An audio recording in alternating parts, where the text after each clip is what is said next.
The world's global temperature plummets by 100 degrees Celsius and the Earth enters into an ice age era. Over a staggering 85% of the world's population die frozen. And after weeks of freezing, the world experiences a shutdown of all its infrastructure overnight. The protagonist of this story, Han Feng, is the only one able to sit at home with water and electricity, enjoying a glass of premium wine by the boiler. Neighbors in the homeowner housing complex residents chat group began to complain. In this extreme cold, people are sure to freeze to death. And even if they don't freeze, they'll starve. But Han Feng has stockpiled enough supplies to last him 10 lifetimes before the apocalypse arrived. And this was all possible because Han Feng died and had been reborn 17 days before the apocalypse. At this moment, a reporter on the news warns everyone to stay inside as the temperature continued to drop with no signs of stopping. But everyone shouldn't give up hope because the government hasn't forgotten about them. As long as they unite and stand together, they will overcome this crisis. This news was cut off mid-speech as a plane freezes in mid-air and crashes right into the unfortunate reporter, killing him instantly. And the entire ordeal was broadcast on any television still working. Meanwhile, inside a building stocked with rations and almost frozen foods, someone with silent footsteps was creeping around with a bloody iron bat. The person was the tenant of the apartment, Han Feng. Suddenly, a female voice calls his name from outside his apartment. So as Han Feng peeps through the hole in his door, he was surprised to see his school friend and crush, Lee Hyona, a young blonde baddie with a 38D melons and crazy curves that could render any man into having salacious thoughts.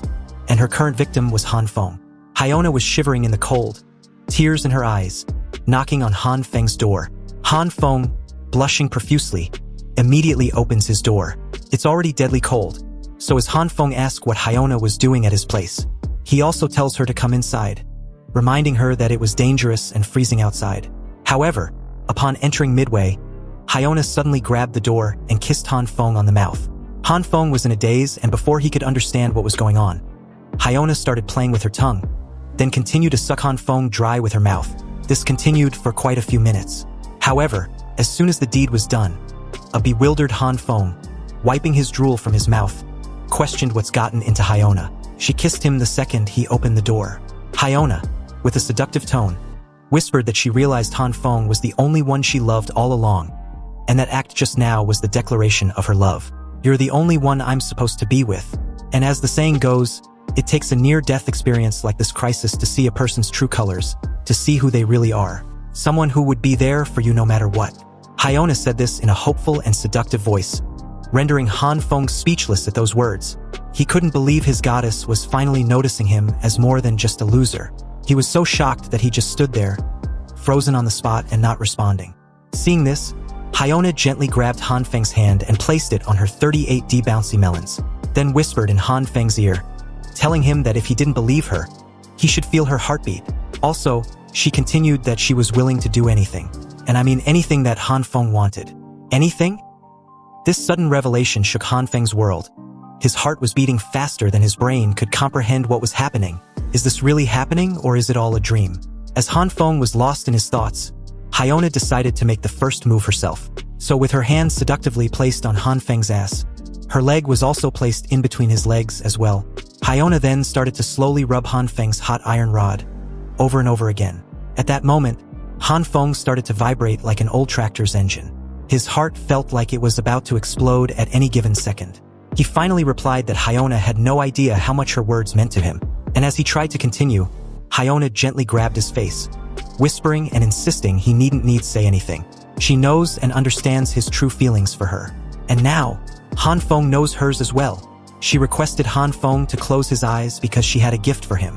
As soon as Han Feng did, someone grabbed the door, and with all the might the person could muster, he smashed Han Feng's head. Blood splattered everywhere.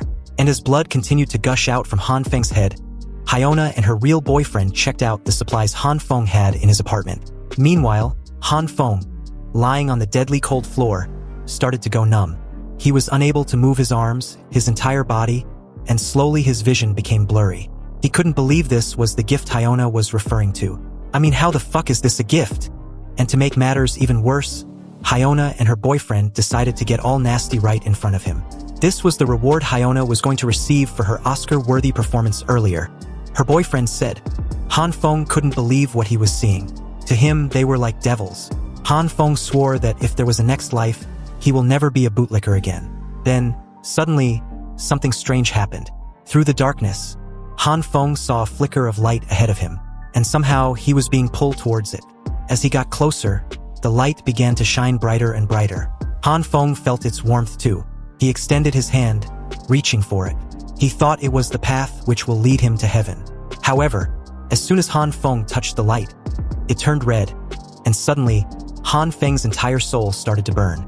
Then, his soul started shredding into pieces, his screams echoing the silent abyss. And finally, after what felt like an eternity, Han Feng woke up, covered in sweat and completely exhausted. The first thing Han Feng saw and immediately felt was the warm sunlight coming through the window. Huh? Where am I? Han Feng was in a state of confusion as he continued to stare outside through his apartment window, and just like that, 30 minutes passed by like a bullet. Han Feng stood up, went to his balcony, and once again, he continued to bask in the warmth of the sun. He never thought in a million years that he would ever feel this warmth again. Han Feng had checked the date.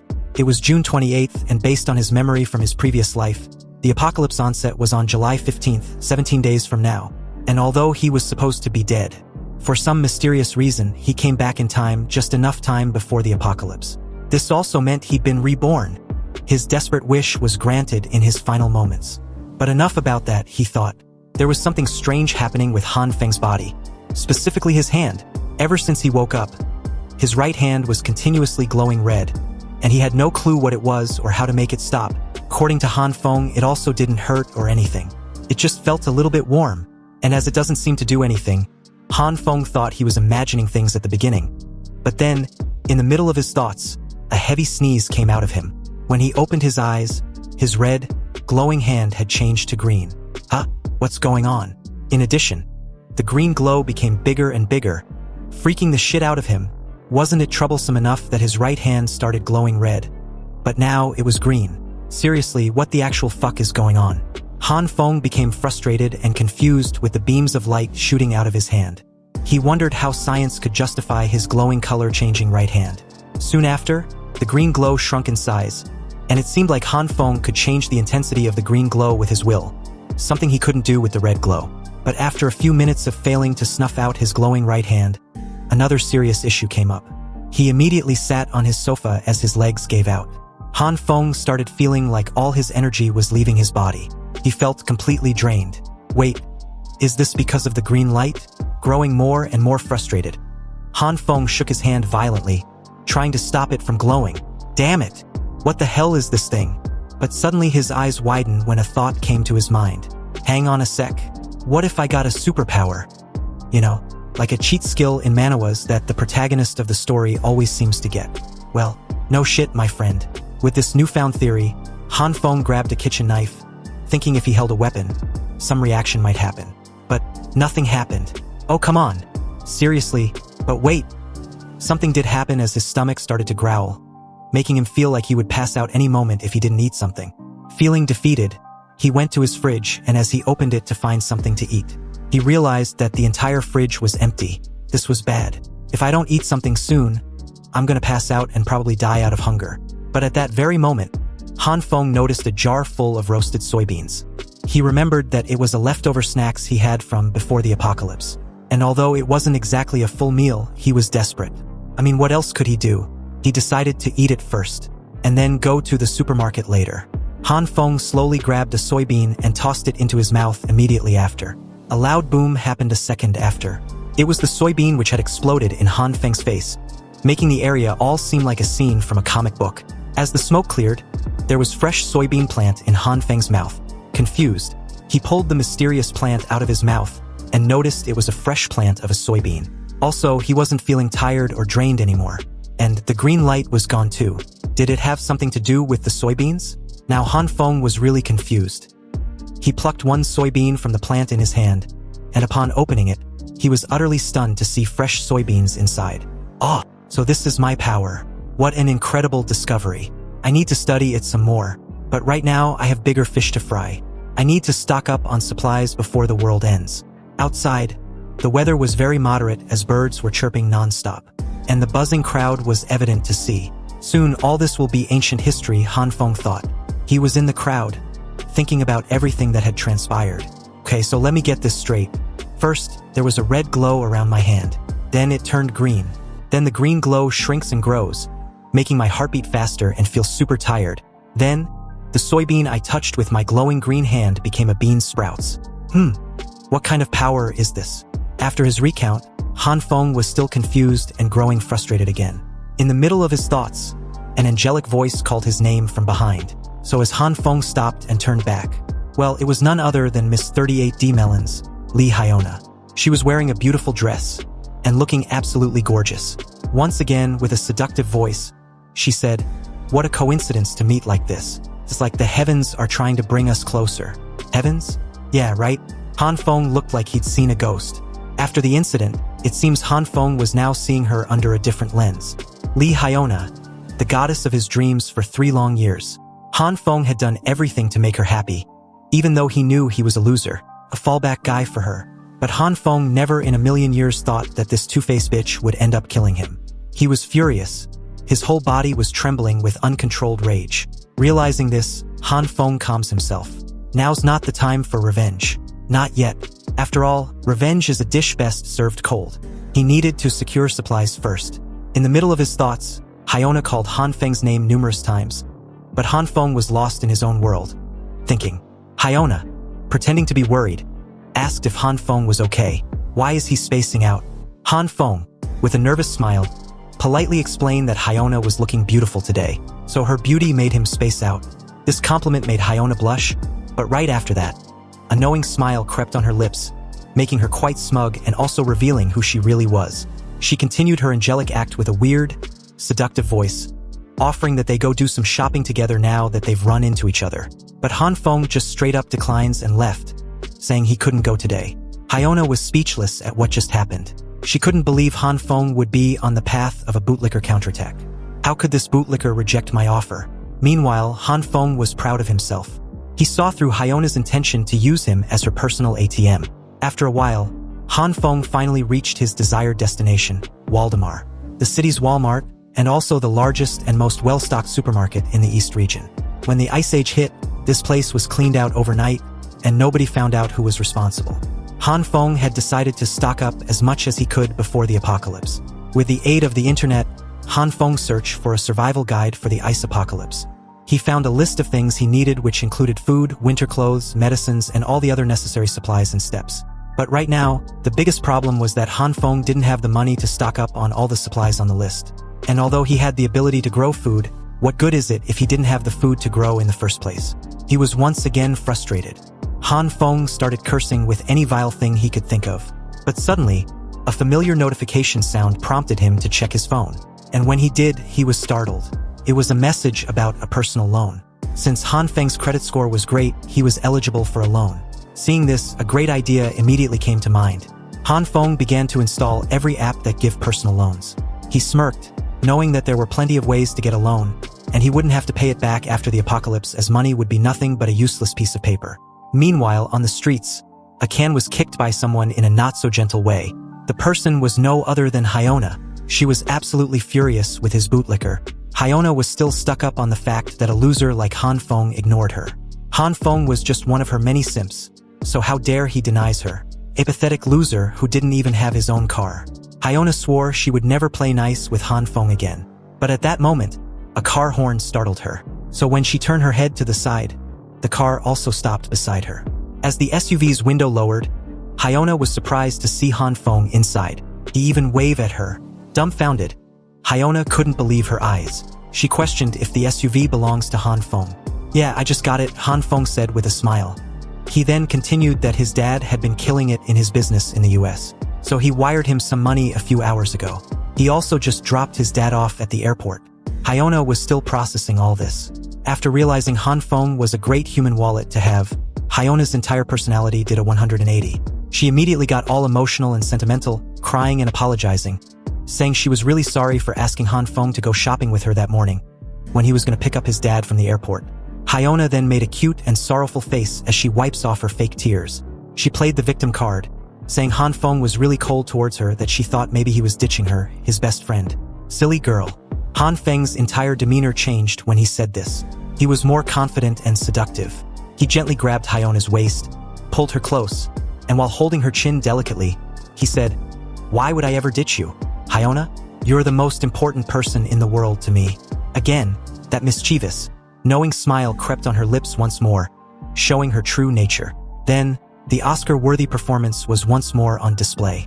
Hyona pretended to be all shy, then cast her gaze on the ground and said that Han Feng was also very special to her. Hyona then proceeds to ask, why don't they go watch a movie and have dinner together at a high-end restaurant? Hyona lifts her head up and asks what Han Feng thought about her suggestion. However, to her surprise, Han Feng was already gone. Huh? Where did he go? The noise behind her made her turn back, and when she did, Han Feng was assembling all the supplies in the back of his SUV. He explained that he still had to carry all the stuff upstairs, so he can't today. He was obviously busy. Even though Hyona was furious hearing this, she politely asked, "Why did you buy so much stuff? What's inside the boxes?" Han Feng casually explains that they were nothing special, just some stuff he likes. That's all. Then, feigning excitement, Han Feng said he also got a special gift for Hyona, and once he's less busy, they will meet up. This made Hyona extremely happy, so as she turned to leave, she made mention that she was really looking forward to the gift. Hyona also said that she was heading home. Hearing this, Han Feng nonchalantly replied that she better do just that. With her back turned, Hyona reverted to her true self, pleased. She was quite satisfied with herself, thinking she'd nailed it and got a great wallet at her disposal. On the other hand, Han Feng stole a cold glance from behind him, thinking he couldn't let Hyona find out about his little stockpiling. It's his ticket to surviving the apocalypse, after all. Han Feng couldn't wait to turn Hyona's world into a living nightmare when the apocalypse hits. She and the guy that helped in killing him. Han Feng's expression turned sinister, like that of a grim reaper. He was actually starting to look forward to the apocalypse. The days rolled by and just like that, bam! July 15th, the day the apocalypse arrives. But before that there was heavy snow first. Then, the temperature eventually plummets to minus 20 degrees Celsius. Over the next month, the temperature will continue to drop gradually, reaching a new low of minus 70 degrees Celsius. By that time, the world will be encased in ice and snow, making it impossible to go outside. That's why Han Feng had to prepare before that very day. He needs to stock up on enough food supplies, but he couldn't let his neighbors suspect his sudden hoarding. So Han Feng had his packages sealed in hazardous boxes, and the sensitive supplies like medical supplies are moved by Han Feng at night when no one's around. So with those issues sorted, the next issue was electricity. After the apocalypse hits, the power grid will be extremely unstable. So Han Feng got a generator and enough fuel to keep it running for at least a year. Also, the heating system will stop when the apocalypse hit, so Han Feng modified his house for independent heating, and also reinforced his doors and windows while he was at it. He also dedicated an entire room for storing his supplies too.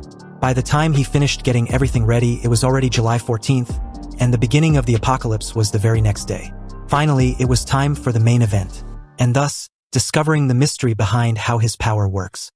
Han Feng knew that to survive in the upcoming Ice Age apocalypse, relying solely on the supplies he'd accumulated won't be enough. He needed a long-term solution, and the key was to find out more about his power to manipulate plants. After all, it was his last hope. Han Feng had cooked the soybeans he grew and decided to eat them to check if they were edible. Staring nervously at his spoon full of cooked soybeans, Han Feng was hesitant, and rightfully so. He had no clue what to expect if he eats it, but Han Feng knew that if he didn't try, he would never know. And with his ability acting so random, it was difficult to figure out its triggers. So as he takes a deep breath, Han Feng took a bite, and to his surprise, it was edible. And not only that, it also tasted just like any normal soybean. In fact, it was extremely delicious that Han Feng finished half his plate before he even realized it.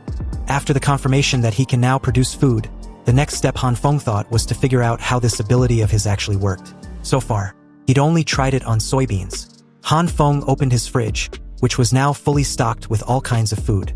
He decided to test if his ability also worked on other plants. Hours passed just like that, and before he even realized it, the sun had already set.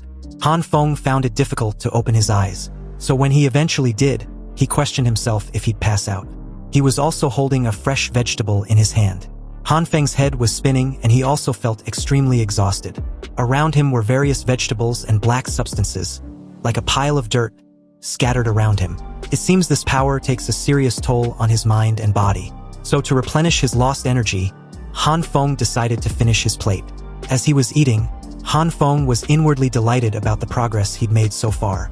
He had learned something new about his ability, so as he continues to stare at his right hand, he recollects his progress. Before Han Feng blacked out earlier, he tried using his power on a bunch of different plants. Some vegetables didn't react at all. Some grew from seeds to full-grown plants, just like the soybean seeds.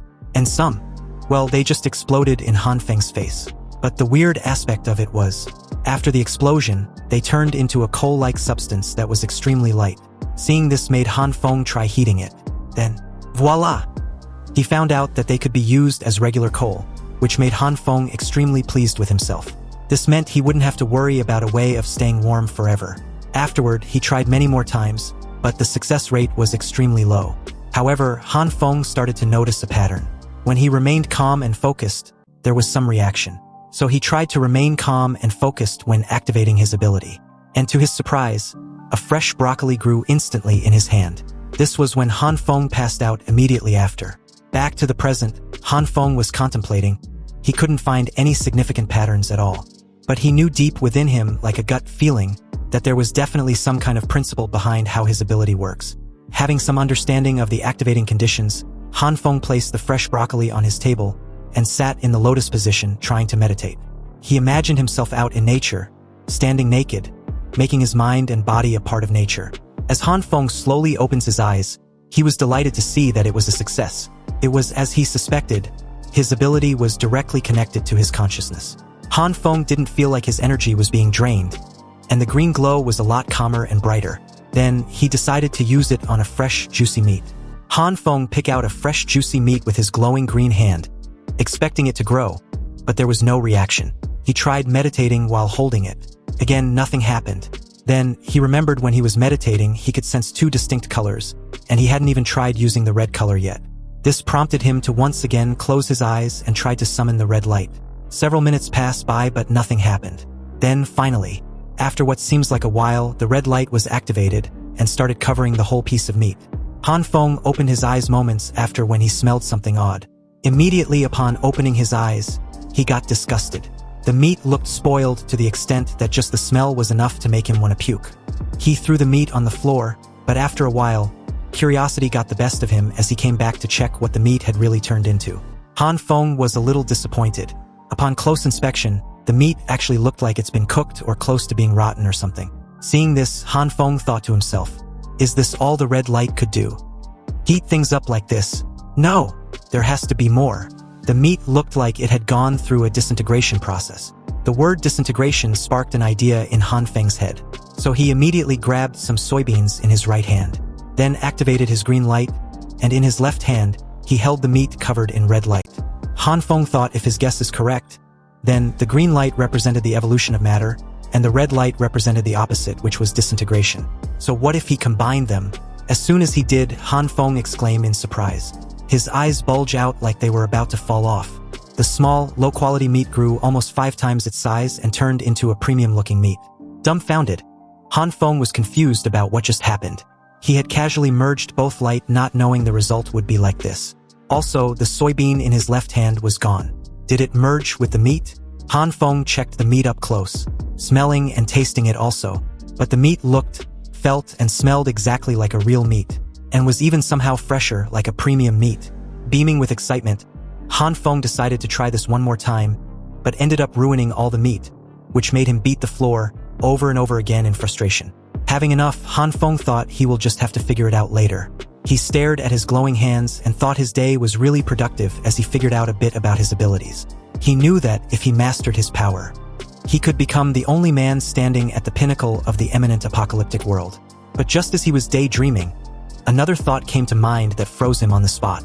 Han Feng had forgot about weapons. Han Feng immediately packed all the food back into a box. But in the middle of his packing, it started to snow outside. It is here, Han Feng thought. It was finally happening. The apocalypse had started. It was really happening. After that, Han Feng, wearing warm clothes, was walking on the streets, deep in thoughts. In just a few hours, the entire streets were being covered with snow. Han Feng knew the temperature will drop to below 45 within the week. Everyone around him were enjoying the snow, not knowing how disastrous it would become later on. However, Han Feng wasn't bothered about such matter. He needed a gun, And although buying a gun was illegal, Han Feng couldn't even buy one if he tried. He didn't exactly have any connections to get one. Just then, a sharp voice pierced Han Feng's ears. The source of the voice belonged to a young man with an exaggerated fashion style, acting all high and mighty, with no actual work to do. He is always roaming the streets, aimlessly. Everyone knew him as Homeless Joe. But his real name is Li Zi, and the people around him calls him Brother Li. Li Zi lives in the same neighborhood as Han Feng. Li Zi is reputed to be in charge of big construction projects and seems to know everyone around, but the truth is, he doesn't have a proper job. Also, he always claims and acts like he's busy. The only thing he has is some connections with some big shots and even gangsters, and that's the only reason Han Feng thought of him. He was the only man Han Feng knew of who could get guns for him. So with a nervous look, Han Feng called his name, waving as he did so. But when Li Zi turned his head to take a look at Han Feng, his face was filled with annoyance, like he's been interrupted in a huge business meeting. He asked if he knew Han Feng. Han Feng explained that they met a while ago and live in the same neighborhood. Li Zi, acting bored, said he was pretty busy, so Han Feng shouldn't blame him for his bad memory. Anyway, what can I do for you? Then Han Feng immediately looked from side to side, and after confirming that there was no one around, Han Feng came close to Li Zi and whispered in his ear, asking if he's ever dealt with guns. This shocked Li Zi greatly, so he asked why Han Feng needed a gun. Han Feng remained silent for a while, feeling guilty. Seeing Han Feng's silence, Li Zi assumed Han Feng was going to do something illegal with it, so he warned him not to try any funny business. Guns were dangerous, and although he's got connections, he's not going to help Han Feng get entangled with anything dangerous. But Han Feng, on the spot, came up with an excuse. He explains it wasn't what Li Zi was thinking. He only wants it for self-defense. A flashback shows a day not long ago, while Han Feng was riding his bike to work, he ran into an old man who was spitting everywhere, so he spat right on Han Feng's face. Han Feng confronted the old man, insisting he apologize, but the man spat on his face again. This made Han Feng furious, so he gave him a good beating. As the old man left, he said he'd get back at Han Feng. And sure enough, the very next day, the same old man came up with his gang and fucked Han Feng up. Still, to this day, whenever they see Han Feng, a good beating soon followed. Han Feng's life became a living hell. He'd never been so humiliated, so that's why he needed the gun for self-defense. Seeing Li Zi becoming all worked up and angry surprised Han Feng. He didn't expect this cliché story to work, let alone to this degree. Li Zi grabbed Han Feng by the shoulder and told him to say no more. From this moment onwards, his big brother Li got him covered. Li Zi proceeds to tell Han Feng that he would make sure to fulfill his request. Now, Han Feng needs to follow him to the bus stop to hop on one. Li Zi told Han Feng his Mercedes was in service, so they need to make do with the bus service. Han Feng expected this, so he wasn't surprised. Although Li Zi was a big talker and liked to bluff, he's not a bad person. So Han Feng took out the keys to his SUV, telling Li Zi not to worry about it. He had a car. Seeing this, Li Zi couldn't help but be surprised. Soon after, the two were in the SUV, and as Han Feng was driving, Li Zi was really impressed. He didn't think Han Feng was a rich kid. Then, Li Zi took out his phone and started taking and posting pictures on social media, boasting about driving his new car. Finally, after a while, they reached their destination. And from the looks of it, people on the streets were already feeling the cold. They made some fire to warm themselves.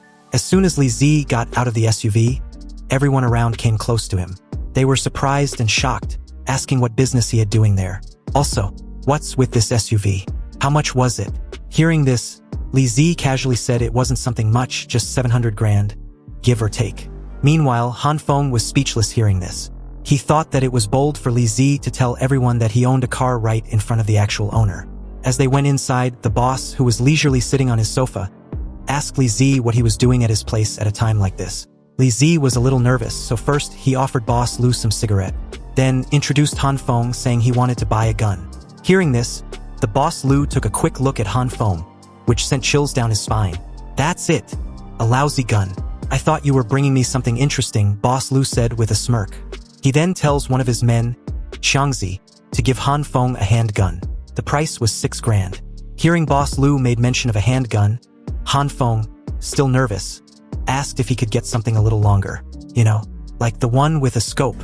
Hearing this, Boss Lu took a moment to stare at Han Feng, who began to sweat bullets.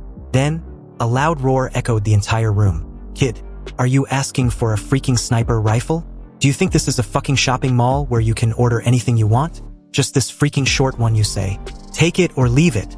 Li Zi, seeing the boss so worked up, immediately came to his side and started telling Han Feng's sad and tragic story. It was something about Han Feng having an ex-wife with 3 kids that wasn't his. After hearing the entire story a while later on, Boss Lu immediately got furious, slamming his hand on his desk. He was furious about how a wife could be so disgusting, having 3 kids that belongs to another man other than your husband. At this point, Han Feng started to see the similarity. Suddenly, Boss Lu had a change of mind. He told Han Feng that he would make sure to get him a sniper rifle. Han Feng, on the other hand, couldn't believe how such obvious fake stories convinced both of them. Hearing this, Han Feng thanked Boss Lu. Boss Lu told Xiangzi to see if he could get a semi-automatic rifle for Han Feng. He also gave Han Feng a loaded handgun as a gift. Seeing this act of kindness surprised Han Feng greatly. He was a little taken aback of how generous Boss Lu was. Still nervous, Han Feng made mention that a friend of his was working for the government, and he told him that due to the abnormal weather, there was going to be a shortage of food and other supplies, so it was better to stockpile when it was available in advance. Boss Lu was skeptical about it, but seeing the serious look on Han Feng's face made him consider it. He told Han Feng he got it. He then tells them to get lost. Just seeing Li Zi's face annoyed him greatly. Outside, Han Feng and Li Zi were walking. Li Zi started his bragging session, saying he handled the situation beautifully. If it wasn't for him, Han Feng would have been done for. Also, Boss Lu was in a good mood, so he could have even asked him for a cannon and he'd probably had said yes. Han Feng thanked Li Zi, and as a token of his gratitude, he promised to grab Li Zi some cigarettes on the way. Hearing this, Li Zi, being his usual self, told Han Feng not to be silly. He didn't want cigarettes, he just liked helping people, but if Han Feng really insisted, then he wanted Huazi, as other brands made him choke. Although the price of the cigar was high, once he got paid for his project, he would definitely pay Han Feng back and even take him to a sauna. Han Feng immediately tuned him out when he started his usual bragging session. Han Feng was lost in his own thoughts. Now supplies and weapons were all in check. He was all set for the early stages of the apocalypse, at least. All that's left was to study his ability. Han Feng knew that if he could fully master his ability, his chances of survival would skyrocket. But at that moment, Han Feng's foot slipped on the icy snow. Then, he did a mid-backward flip as his shoe was sent flying. Han Feng fell on the floor, groaning in pain, holding his foot. He felt like his foot was broken. So, trembling in pain, Han Feng gave the keys of his SUV to Li Zi, asking him to take him to the hospital. Li Zi replied nervously that he didn't have a driving license and can't drive without one. So with great effort, Li Zi lifts Han Feng onto his shoulder. He looked like he had eaten a bowl of raw pepper and would pass out any moment. And Han Feng, well, he was speechless with his current situation. He told Li Zi to just get a taxi.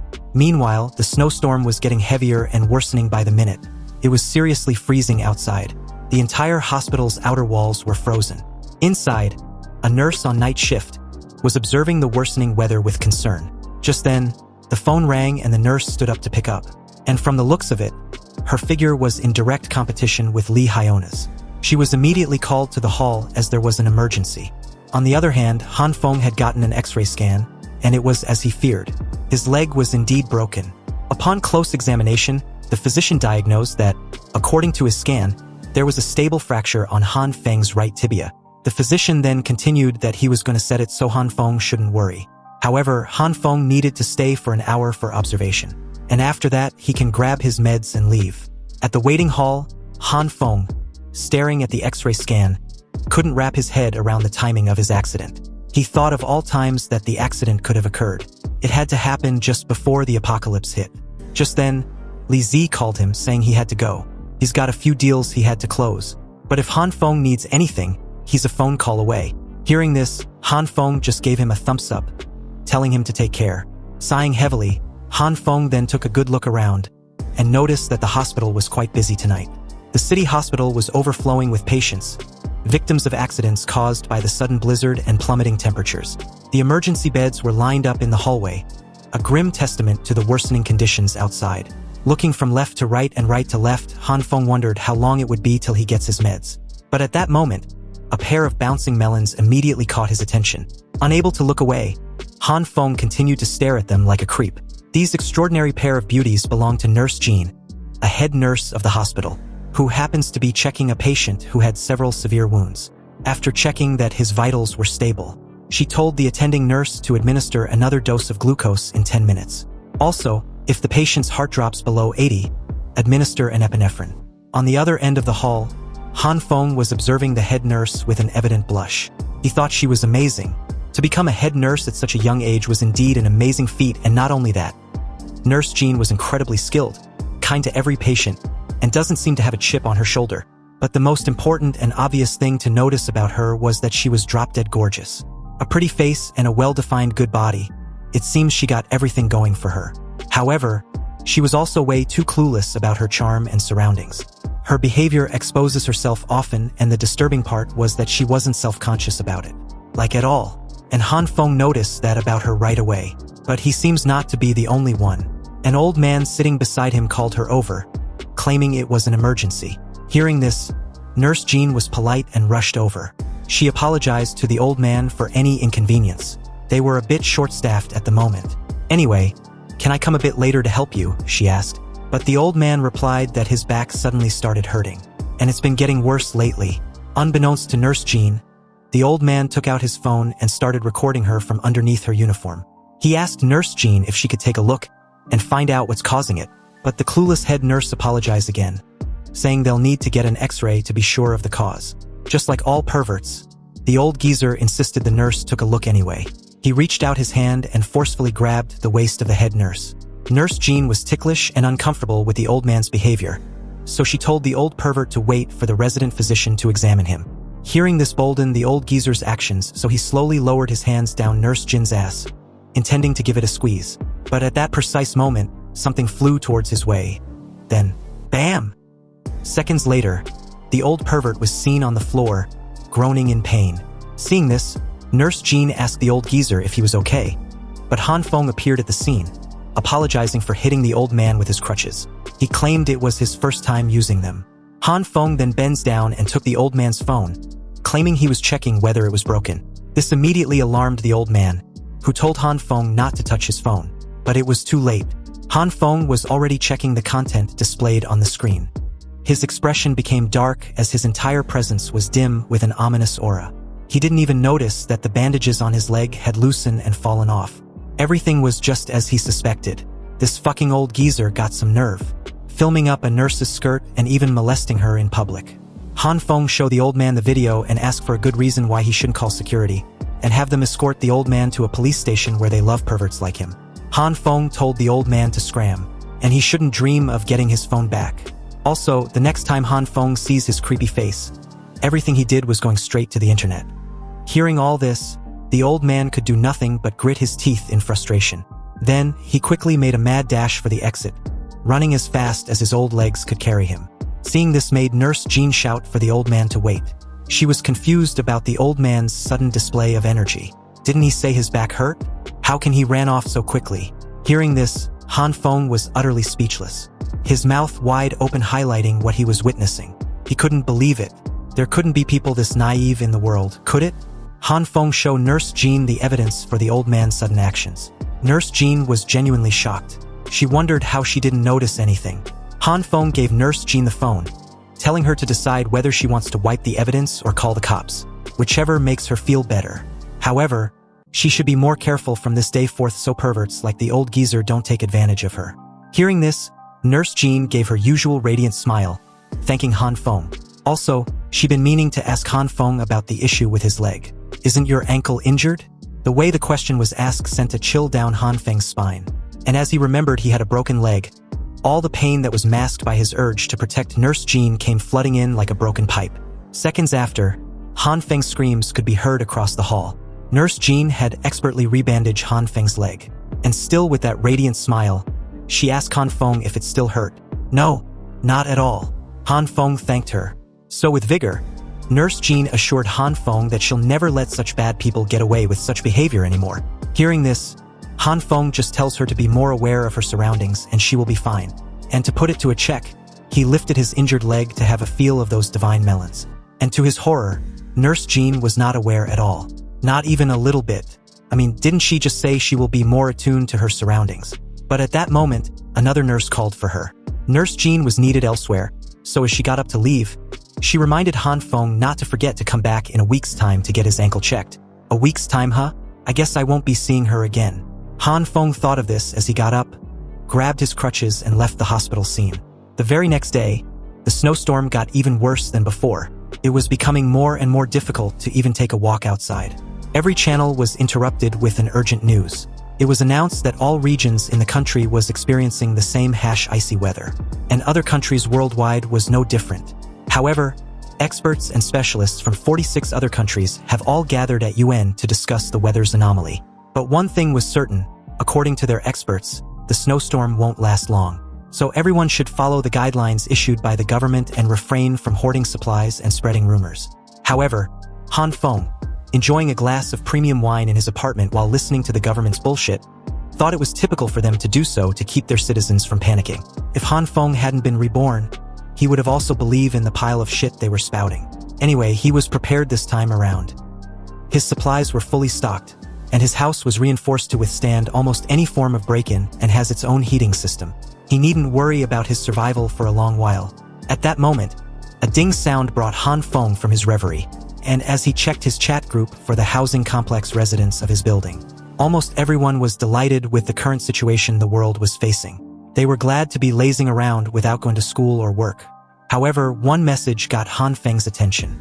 Someone with the chat name of Mysterious Person had announced that the Ice Age apocalypse was about to begin.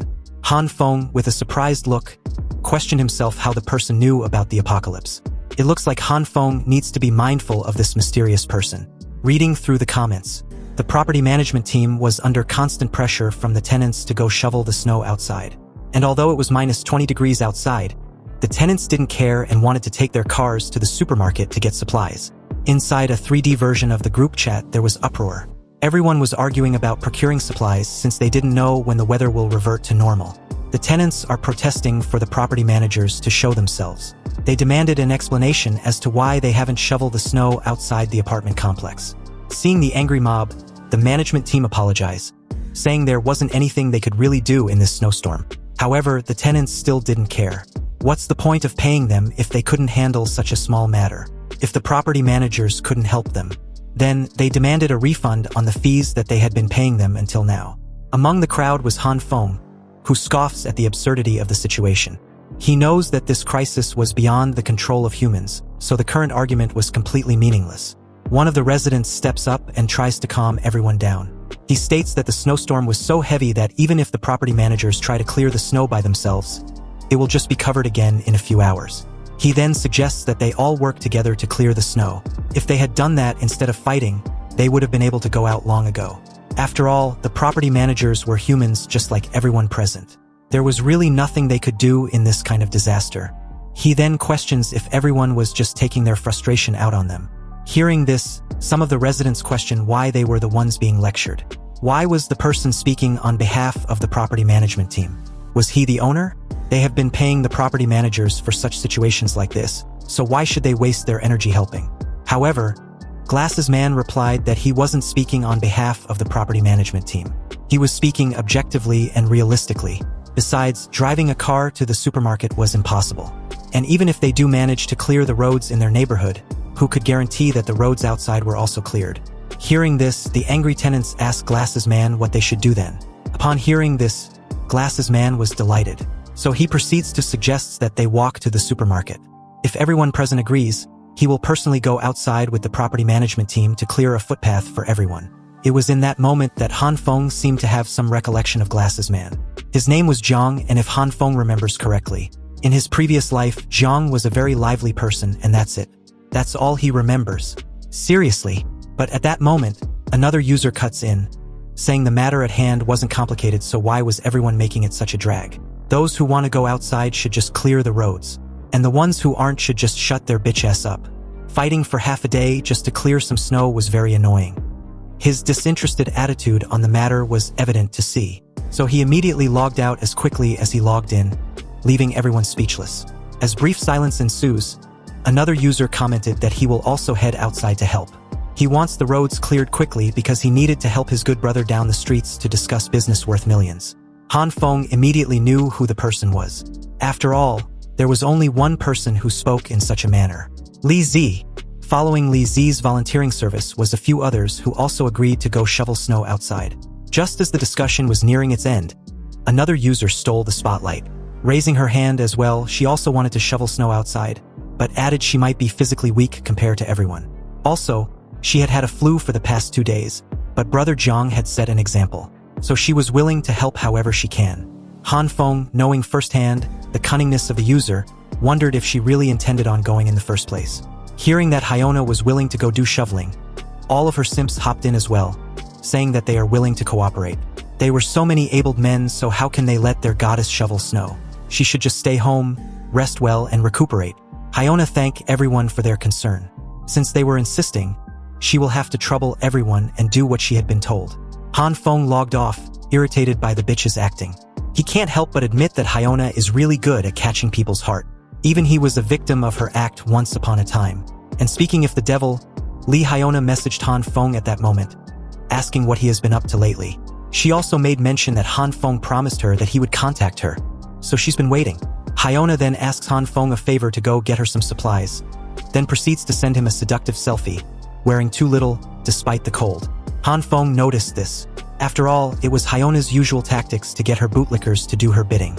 Han Feng contemplated on how to reply her, and from the looks of it, Han Feng's reply made Hyona's poor phone face her wrath. She was really pissed with Han Feng's sudden path of a bootlicker counterattacks. On the 3rd day since it started snowing, the temperature was -20 degrees. In the early stages of the apocalypse, everyone still had the central heating system running, and the internet was still up and running, so everyone was living their lives as usual. Meanwhile, Han Feng was bored, just on the 2nd day, and he was already bored to death. He had been scrolling through numerous videos for 3 days. It seems Han Feng's biggest problem during this apocalypse was to learn how to endure loneliness. And his broken leg wasn't helping either. It needed at least a month to make a full recovery. Not having better things to do, he decided to continue scrolling through random videos where he came across some news about the power of self-recovery. In the video, the doctors sewed up the wounds of a patient who jumped off from the 15th floor of a building. After sewing, they discovered that the patient's damaged internal organs and bones had started to regenerate. This miraculous news gave Han Feng an idea. He remembered that he had an ability that promotes growth. "Why didn't I think of this earlier?" he said. Han Feng activated his green light, reached out and placed his hand on his broken leg, wondering if there will be some kind of effect. He poured everything he got into this little experiment. And as the green light dissipates, Han Feng waited for any signs of effect. But nothing, absolutely nothing occurred. Seeing this, he laid comfortably on his sofa feeling a bit disappointed. He thought that the green light would be able to help him recover his injury faster. Suddenly, drowsiness hits him hard, and after a single yawn, Han Feng was out cold. In his sea of consciousness, he dreams. He was wearing some tribal outfit while riding a mountain goat. And from what it seems, he was also traveling with these herd of goats. Among the herd, there were some that even flew. Han Feng continued to ride the wild goat like a madman, and even smacked its ass with a whip. Then, yelling and laughing as the goat sped up. Behind him was the herd as they also picked up the pace directly on the ground and in the air. So as the smacking continued, the goat Han Feng was riding was clearly displeased. And in the next moment, it tossed Han Feng off, sending him flying and crashing to the ground with a bam and a crackling sound. On the ground, he had hit his ankle and was now in severe pain. Han Feng felt like his ankle was broken, and as he groans and shakes uncontrollably in pain, unable to move, the goat slowly came to Han Feng's side upon seeing him in pain, and started licking his wounded ankle. Although Han Feng felt disgusted with the goat's actions, he patted the goat's head anyway as a form of a thank you. But this, however, once again, annoyed the goat. Its irritation clearly evident on its face as it stares at Han Feng with an annoyed look. It then extended its tongue several meters long and wrapped it around Han Feng's leg. And as it raised the injured leg in the air, spreading Han Feng's legs wide open in the process, Han Feng screamed in shock. Seconds later, the wrapped tongue of the goat started to glow green, and as its saliva dripped all around Han Feng's leg, he began to feel a familiar sensation. Then, a loud scream echoed the entire apartment as Han Feng woke up from his hideous dream. Breathing heavily, Han Feng was also covered in sweat like he'd ran a marathon. He thought to himself, what was with this weird-ass messy dream? And why the hell was I hanging around with goats of all things? Also, what was it planning to do to me? At that moment, Han Feng's eyes widened as he felt the familiar sensation again. The same sensation he experienced at the end of his dream. And as his attention shifted toward his broken ankle, he saw that his leg was covered in the green flame. Still in shock, Han Feng slowly, little by little, removed his bandages. And when he was done, he couldn't believe what he was seeing and feeling. His leg didn't hurt anymore, not even a little bit. It had completely healed in just a few hours. So, with this groundbreaking discovery, Han Feng, beaming with curiosity, pondered if the green light actually helped with his self-recovery while he was asleep. Deciding to test it out some more, Han Feng grabbed a kitchen knife, and as he stares nervously at his finger, he began to tremble uncontrollably in fear. But he also knew that, in order to survive in this apocalypse, he needed to find out more about his ability ASAP. So taking a deep breath, Han Feng brought the kitchen knife close to his finger. Then, closing his eyes in a half-assed manner, he made a small cut on his finger. Blood immediately started to ooze out in an uncontrolled manner. However, in the next moment, the green light summoned by Han Feng engulfed his entire hand. Then, soon after, a smirk crept on Han Feng's lips. And from this scene, it seems Han Feng's initial speculations were correct. And although he hadn't fully understood his ability, this was a correct step in the right direction. Meanwhile, outside the apartment complex, some of the residents were shoveling the snow, while others also tried removing a massive broken tree that used to be in front of the apartment building. Here, the face of Glasses Man, Zhang, was finally revealed. Similar to his 3D animated version, Zhang Shueo had his usual bright smile, and he seems to be a young man, right about Han Feng's age as well. Zhang, who had calmed the situation earlier in the 3D animated chat room, thanked everyone for their hard work. He also apologized in a polite manner to an old man named Lu Guangyao, but everyone knows him as Uncle Lu. Glasses Man told Uncle Lu that despite his old age, he came out to work in this heavy snow. Hearing this, Uncle Lu just casually laughed it off, saying he didn't do much. He pointed at the two young men beside him, the Zhan brothers, and continued that they did pretty much all the work. The Zhan brothers, Zhan Qinwen and Zhan Qinwu, who were shivering in the cold, smiled in a confident and shy manner respectively. They also laughed off the praise, saying it was their duty to help the elderly in these hard times. At this point, it seems pretty obvious that they were twins. Just then, a loud bam sounded, startling the two. So as they turned to the side, they noticed that someone in a pink dress had slipped and fallen. The Zhan brothers came to her aid. The confident brother of the two, Zhan Qinwen, extended his hand, asking if the girl in question was all right. He proceeded to advise her to be careful since the ground was all frozen and very slippery. The girl took his hand, and as we got a closer look, it was none other than head nurse Zhan of the city's hospital. She was wearing a hot pink coat with a matching earmuffs. So, with a polite tone and a warm smile, she thanked the Zhan brothers for their help and advice. Zhan Qinwen replied that they were going to clear the main path first, so if Nurse Zhan needed any help, she could call them and they would come running. Nurse Zhan, known by everyone by the name Zhan Jian, thanked them again, replying that she could handle the rest by herself. On the other hand, Glasses Man was still chatting with Uncle Lu. He said the snow was gradually getting heavier, so they would have to be quick when purchasing supplies later. Hearing this, Uncle Lu agreed. Uncle Lu, while smoking his cigarette with a serious expression, whispered that their discussion had reminded him of something. Seeing his serious look, Zhang asked what it might be, and Uncle Lu, whose expression now was that of a nervous person, just casually said it was nothing significant. He proceeded to say that he had heard for the past few days, an owner in their neighborhood had been bringing supplies on a small truck like he was moving houses, and that was a little suspicious to him. Glasses Man laughingly questioned Uncle Lu. Isn't that a common sight? Perhaps that person was just moving into their apartment complex or renovating his apartment. Hearing this, Uncle Lu said nothing for a brief moment. Then, while holding his cap, his face again became serious. He whispered that he saw gas tanks and a fireplace furnace being imported in the building. And according to him, it didn't seem normal for someone who was moving in, especially during that period, when the weather then was a stark contrast to the weather now, right? After taking a long drag, the old man said it was as if the person was preparing for winter, as if the person knew what was coming. At that precise moment, their intense discussion was interrupted by the Zhan brothers, who told Zhang and Uncle Lu that they had cleared the main path, and perhaps they should start moving out now. Uncle Lu thanked them for their hard work.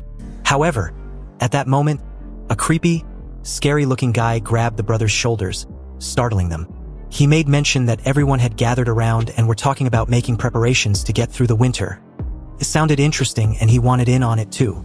But before he could continue, a thick snowball hit him, hard, in the back of the head. The snowball was thrown by a woman named Lu Yen. She shouted at the guy, Wu Kuanyan, to stop slacking and come over to continue working. Hearing this annoyed Wu Kuanyan, who started to yell, complaining that he did all the work alone, while Lu Yen just watched from the sidelines and gave commands like she was a supervisor. Lu Yen raised her hand towards Wu Kuanyan's pointed finger and told him not to point his finger at someone while talking. It signified that someone had bad manners. And it seems the two were a couple and their arguments were a regular occurrence. Seeing this, the Zhan brothers silently slipped away from the chaos. Glasses Man, with his usual demeanor, told them to stop quarreling. The main path was cleared and they needed to hurry up to get supplies. Hearing this, head nurse Zhan shouted for everyone to get ready to head out to the supermarket to buy some supplies. The twin brothers also wanted to buy supplies for themselves and for their parents also. But Uncle Lu, with a casual smile, once again, asked Glasses Man what his thoughts were on the matter. Does he think that person knew about this ice storm and stocked up in advance? Glasses Man said nothing and continued to stare at his phone with a serious expression. And after what seems like forever, he laughingly replied that he wasn't overly concerned about it. It was a brief snowstorm after all, and would pass in a few days. When it does, everyone's lives and everything would soon return to normal. As of now, he believes what Uncle Lu said wasn't related to the current weather. Maintaining his bright smile, Zhang pushed up his glasses and continued that, even if they were to assume the snowstorm doesn't stop and would only worsen over time, and if someone in their neighborhood possessed a huge amount of resources, wasn't that a good thing? Uncle Lu, scratching the back of his head, started to laugh when he heard this. I suppose you're right. It's true that the young ones indeed use their brains more, he replied. After a while, the snowstorm seemed to have gotten a little bit worse. So everyone, including Glasses Man, had their umbrellas up. Glasses Man then told everyone to queue up and ready themselves to move out. They shouldn't push anyone. The snowstorm was getting heavier and heavier, and they needed to try to hurry back in 3 hours when they've gotten the supplies. Soon, they all marched together toward the supermarket under the heavy snow. Meanwhile, an apartment from the lot had its lights on, and it seems that this apartment was not facing challenges as the rest were. Inside this apartment was Han Feng, who was passed out, drooling and covered in sweat. His situation was a direct opposite of what was happening outside his apartment. As Han Feng began to twist and turn on his sofa, someone started calling out to him, knocking on his door. Han Feng woke up, still half asleep, and as he wipes his drool, he opened the door. Han Feng apologized, saying he was asleep, hence why it took a while to open the door. At the door was none other than Li Zi. Li Zi had a smirking smile on his face, smoking a lit cigarette. He told Han Feng that he brought the item he wanted, a semi-automatic rifle. And just like that, Han Feng's drowsiness vanished immediately. Han Feng thanked Li Zi with a polite smile, but Li Zi replied that Han Feng shouldn't mention it. After all, Han Feng was the reason why Brother Lu was able to properly secure supplies in advance before the situation had gotten this bad. Hearing this, Han Feng just chuckled. Brother Li, you're too kind, he said. I only did that because Brother Lu was kind and generous. And this semi-automatic rifle is all thanks to him. Suddenly, Li Zi's demeanor shifted as he sighed deeply. Han Feng noticed this instantly and asked what was wrong, his voice laced with evident concern. Hearing the question, Li Zi asked Han Feng if he'd heard of the supermarket in the East District. Of course I have. Well, when we went there in the snowstorm today to buy some stuff, the supermarket was completely emptied by someone last night. What? Emptied out an entire supermarket in one night? Shock washed over Han Feng as he shouted in disbelief. However, inwardly, he already knew this was destined to happen. Exactly like it did in his previous life or similar to it. In his previous life, he heard the exact same thing and had his speculations, but with Li Zi's confirmation, this news was serious and shouldn't be taken lightly. So, as they parted ways, Li Zi casually told Han Feng that he was heading back to his apartment. However, Han Feng shouldn't forget to wear more clothes to stay warm. Of course, Brother Li, thanks for the advice, Han Feng replied, still lost in thought. Back inside the apartment, Han Feng shuts the door, not forgetting to lock it as well. Still in thoughts, Han Feng wondered who could be capable of secretly emptying out an entire supermarket overnight. How did they do it? He continued to ponder, trying to piece together the mystery. But the only thing that comes to mind were the comics and novels that he used to read back in the day. The ones about superhumans who could store things into another dimension and had the power to manipulate space. Han Feng had a gut feeling that it was more than just a regular theft. Could there really be someone with spatial abilities? Han Feng wondered silently, just thinking about the possibility that there might be more humans other than him with superpowers really unsettled the shit out of him. So as Han Feng clenched his fist, glowing with green aura, he admitted to himself with determination. He needed to do more research on his ability. If there were really people like him out there, he needed to have some countermeasures as insurance at the very least. Han Feng thought of this as he sat on his sofa, reading through a book, his serious expression never leaving his face. Han Feng was resolved. With his current understanding, he needed to run more tests. Han Feng understands that his ability affects all kinds of food supplies, which increase their quantity or size. He needed a plan, a strategy. The pages of his book were filled with notes, sketches, and observations on different food items. Han Feng reflected, looking at the drawings of soybeans, broccoli, wheat, and even a slab of meat. His ability was undoubtedly unique, but the success rate was very low and mastering it was proving to be a challenge. On average, the soybeans' success rate in attempts were about 1/10. And when it comes to meat, on the other hand, well, Han Feng hadn't had any success in that aspect since his first try. Han Feng reached for a soybean and readied himself to test his power once more. And as his hand began to glow with a green light, he couldn't help but wonder why his exact situation was happening. Han Feng waited nervously as the soybean in his hand started to react when the green light continued to swirl around it. Then, seconds later, a volatile reaction occurred, ending in a burst of green energy. Han Feng, once again, failed. He was left holding a lump of the black hole substance from earlier. And judging from his reaction, it was evident that he was annoyed and frustrated. Barely able to control his emotions, Han Feng's shoulders slumps as he sighs heavily, calming himself. He wasn't going to let the weight of his repeated failures get the better of him. After all, he knew the failure rate was too high anyway, but he wasn't ready to give up. Han Feng crushed the black hole substance in his hand, determined to figure out how to use his ability properly that very night. No matter what. A while later, his table clock showed that it was almost midnight. However, Han Feng was still in his relentless pursuit, unwilling to rest until he achieved some semblance of success. Finally, after countless attempts, he managed to grow a fully grown, fresh soybean plant. Han Feng was shirtless, sweating profusely, clearly tired. He felt like he was dying. But all his efforts weren't for naught. He had finally gotten a little knack for using the green light, but at the cost of having a significant amount of his energy drained.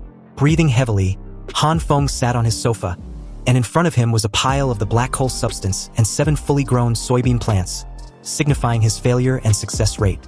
With this, he'd made analysis on what he'd learned so far.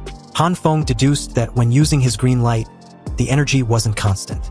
And every type of food has their own corresponding energy values. And it will result in a failure if its corresponding energy value is wrong. This illustration reminded Han Feng on something he'd seen with a similar model. An online virtual dancing game that was popular a decade ago. Han Feng started connecting the dots on how to apply this game logic to his energy control. He visualized energy arrows in the rhythm game style, each second needing the right amount of energy input. If the energy values were like the energy directional input arrows, then the energy inputs have to be correct for every second. And all Han Feng needed to do was pinpoint the critical points. Han Feng's hand glowed green as he focuses intensely to hit the perfect critical point. Shortly after, Han Feng channeled glowing green energy and nailed it perfectly. Perfect, Han Feng exclaims in excitement. In his hand was a healthy-looking plant. With his successful triumph, Han Feng moved on to the next experiment. Meat. Standing in the kitchen, a bowl full of some meat and another of soybeans was in front of him. Han Feng recalls his previous failures when it came to meat. Meats, they were different and significantly harder than vegetables. They also turn into a black liquid if they fail, and were extremely disgusting. However, he thought the principal theory shouldn't be that difficult. So as Han Feng stood there, shirtless, staring at a meat in one hand and a couple of soybeans in the other, he willed himself. First, he tried to grasp the energy value that meat requires. Han Feng then activate both the red and green light together with the meat and soybeans, thinking that the time needed would obviously be longer compared to vegetables.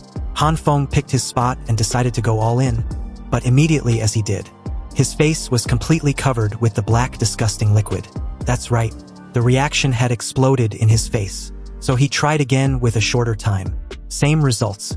Then, another one with an even shorter time than the one before.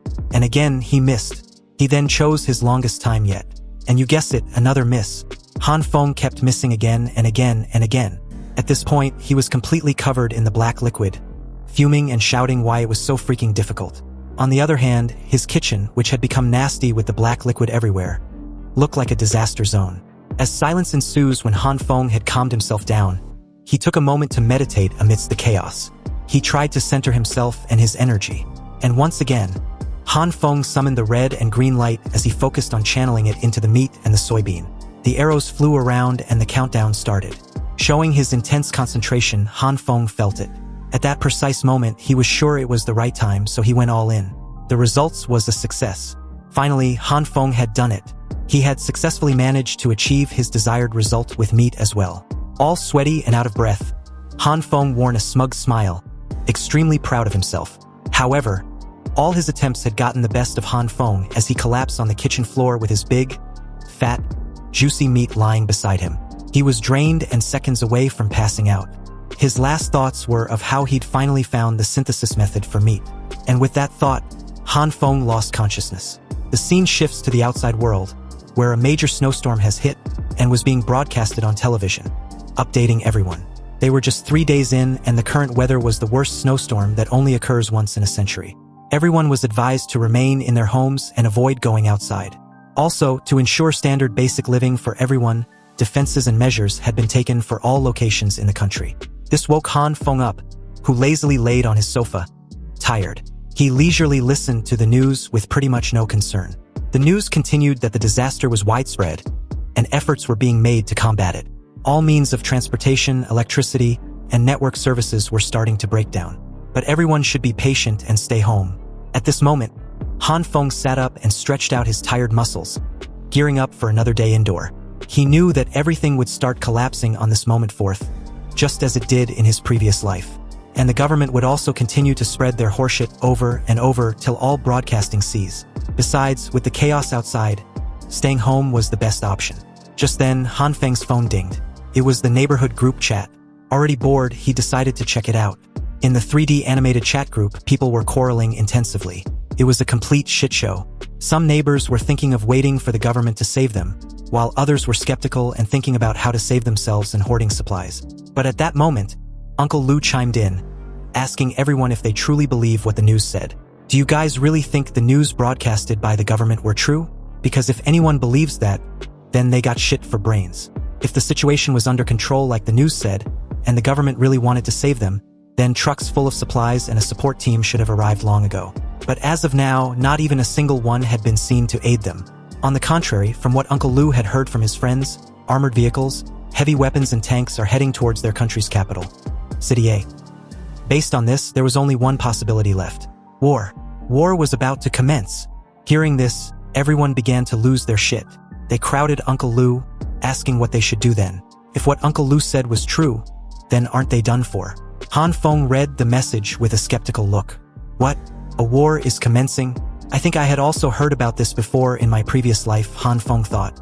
Back to the chat group. Glasses Man spoke up.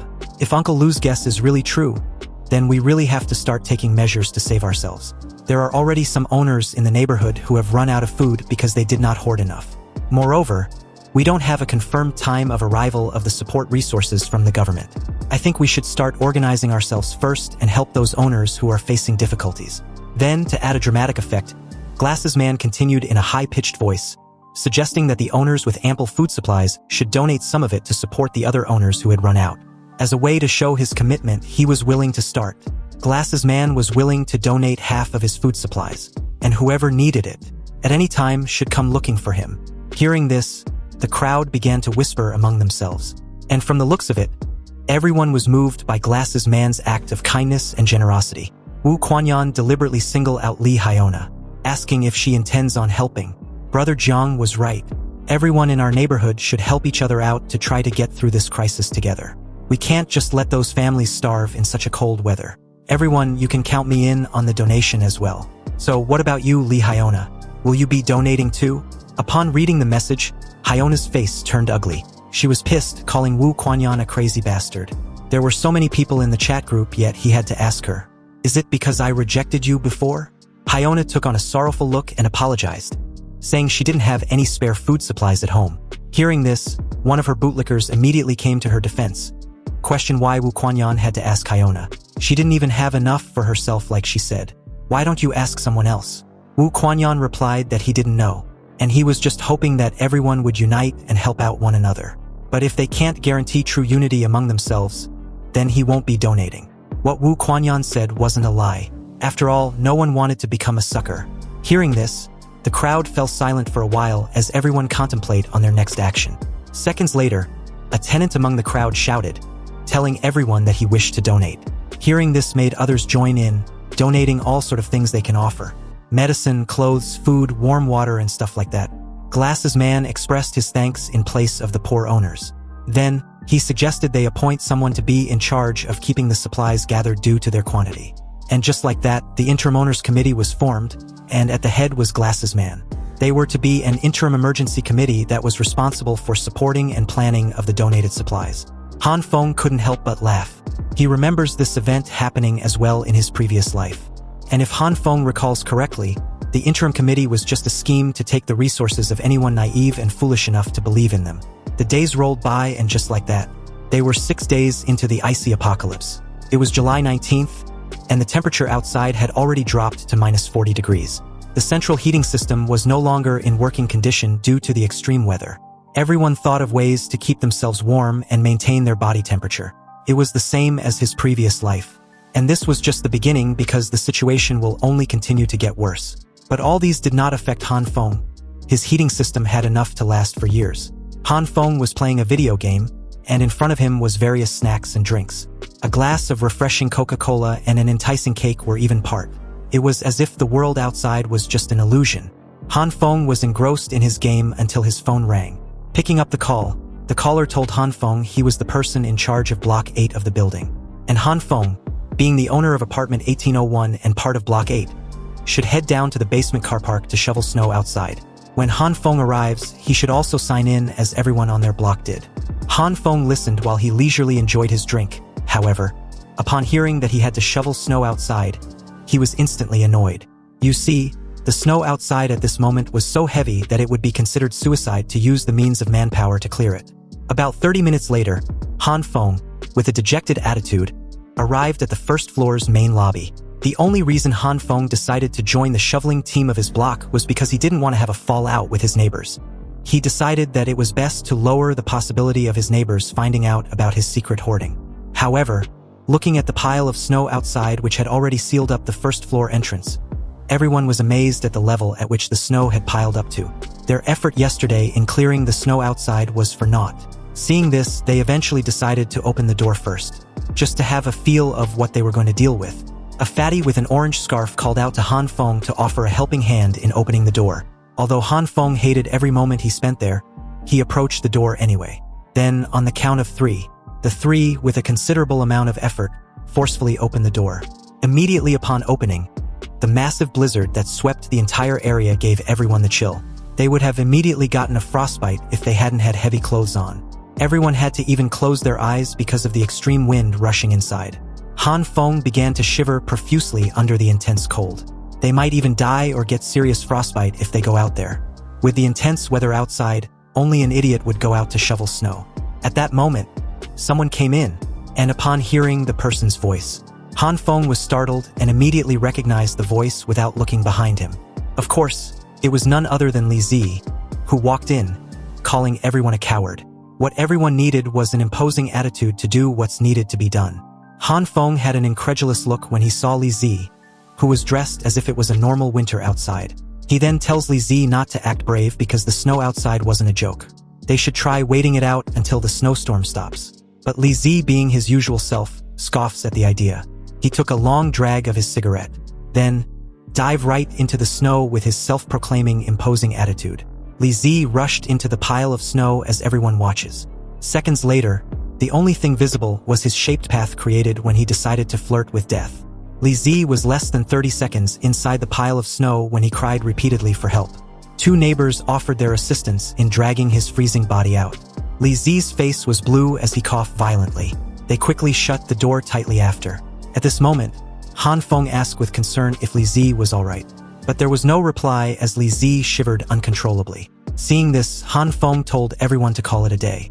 They had no way of knowing when the snowstorm will stop, so he suggested that they go back, look for the person in charge at the building's car park to sign their attendance. It was evident that the current degree of the snowstorm can no longer be solved with manpower. Back inside, the tenants had used the building's car park as a meeting ground for everyone. At this moment, Glasses Man tried to calm and assure the worried tenants about the need to be patient. The snow had indeed become too heavy to clear at the moment, so their only option was to wait for the snow to lighten up. Then, they will proceed as before. Also, the basement car park would be used as a station point to collect their donations. On the other hand, Han Feng, witnessing the commotion, had an annoyed look on his face. He was waiting in line to sign the attendance sheet, and upon seeing Glasses Man, he wondered if he was the person named Zhang, the one that spearheaded the interim owners committee to scam its donors. At the same time, Zhang once again thanked everyone for their donation. Zhang continued that he honestly didn't expect so many owners to donate their resources. Their generosity would help anyone in need or facing any difficulty in these hard times. Again, Glasses Man thanked the donors in place of their helpless neighbors. Hearing this, everyone was all smiles, thinking it would be a smooth sailing from this point forth. They began to compliment each other as some commented that it was the right thing to do. They need to help each other in this difficult times. As long as they're united, they would be able to get through this crisis. Hearing this, Han Feng sighed in a mocking demeanor. He silently thought, warning everyone to just wait. The snow was not going to end, and very soon they were going to regret their actions. After they were done with the sign-in, Li Zi, who was still shivering, told Han Feng he was heading upstairs first. Hearing this, Han Feng replied that he understood, but at that moment, a familiar figure caught his attention. In front of him was no other than head nurse Zhan, who was preoccupied with maneuvering through the crowd with her stuff. She was carrying a few boxes when she was pushed by someone unintentionally. But luckily for her, Han Feng caught her before she fell. Nurse Zhan opened her eyes and was surprised to see Han Feng. She recognized Han Feng immediately upon seeing him, and her immediate question after was directly about Han Feng's leg. Nurse Zhan questioned if Han Feng's leg was already healed. Hearing the question, Han Feng let go of Nurse Zhan, pointing his hands everywhere as he quickly made up an excuse on the spot. Han Feng claimed he had an incredible recovery speed since he was young, so a broken ankle is nothing to him. He had recovered in just a few days. Hearing this, Zhan Jian, although she might be a head nurse, but due to her innocent and gullible nature, she believed Han Feng on the spot. Her eyes beaming with excitement as she exclaims how awesome Han Feng's situation was. Han Feng offered to carry the boxes for Nurse Zhan, but she replied that it was fine. Han Feng still insisted as Nurse Zhan commented that the boxes were very heavy. "Don't worry, I'm strong and capable. You can take this as a form of a thank you for helping me with my bandages at the hospital," he said. Hearing this, Nurse Zhan agreed. Han Feng almost fell on his knees when she handed them over. The boxes were indeed very heavy, so Han Feng asked what was inside. Nurse Zhan replied that they were mainly medical supplies, and she was donating them to the committee. Seeing that Han Feng was struggling to walk, Nurse Zhan, with her warm smile, asked to carry them, because it looks like it was too heavy for Han Feng. But Han Feng said that he didn't feel like he's carrying anything at all, so it was fine. Hearing this, Nurse Zhan replied that she might look small, but she is actually stronger than most guys. So Han Feng shouldn't push himself too hard just to help her. Curious, Han Feng asked if she had always been strong from a younger age. Not really. There's really a reason behind it. Nurse Zhan said this with a sad demeanor, recalling something. But upon seeing Han Feng's curious stare, she decided against saying anything. She apologized, saying that it was nothing serious worth mentioning. It was just something she actually couldn't explain anyway. At that moment, Nurse Zhan recalls never asking Han Feng's name. "Han Feng. My name is Han Feng." Hearing this, Nurse Zhan also introduced herself, mentioning that her name was Jin Shui. "It's a pleasure to meet you," she said.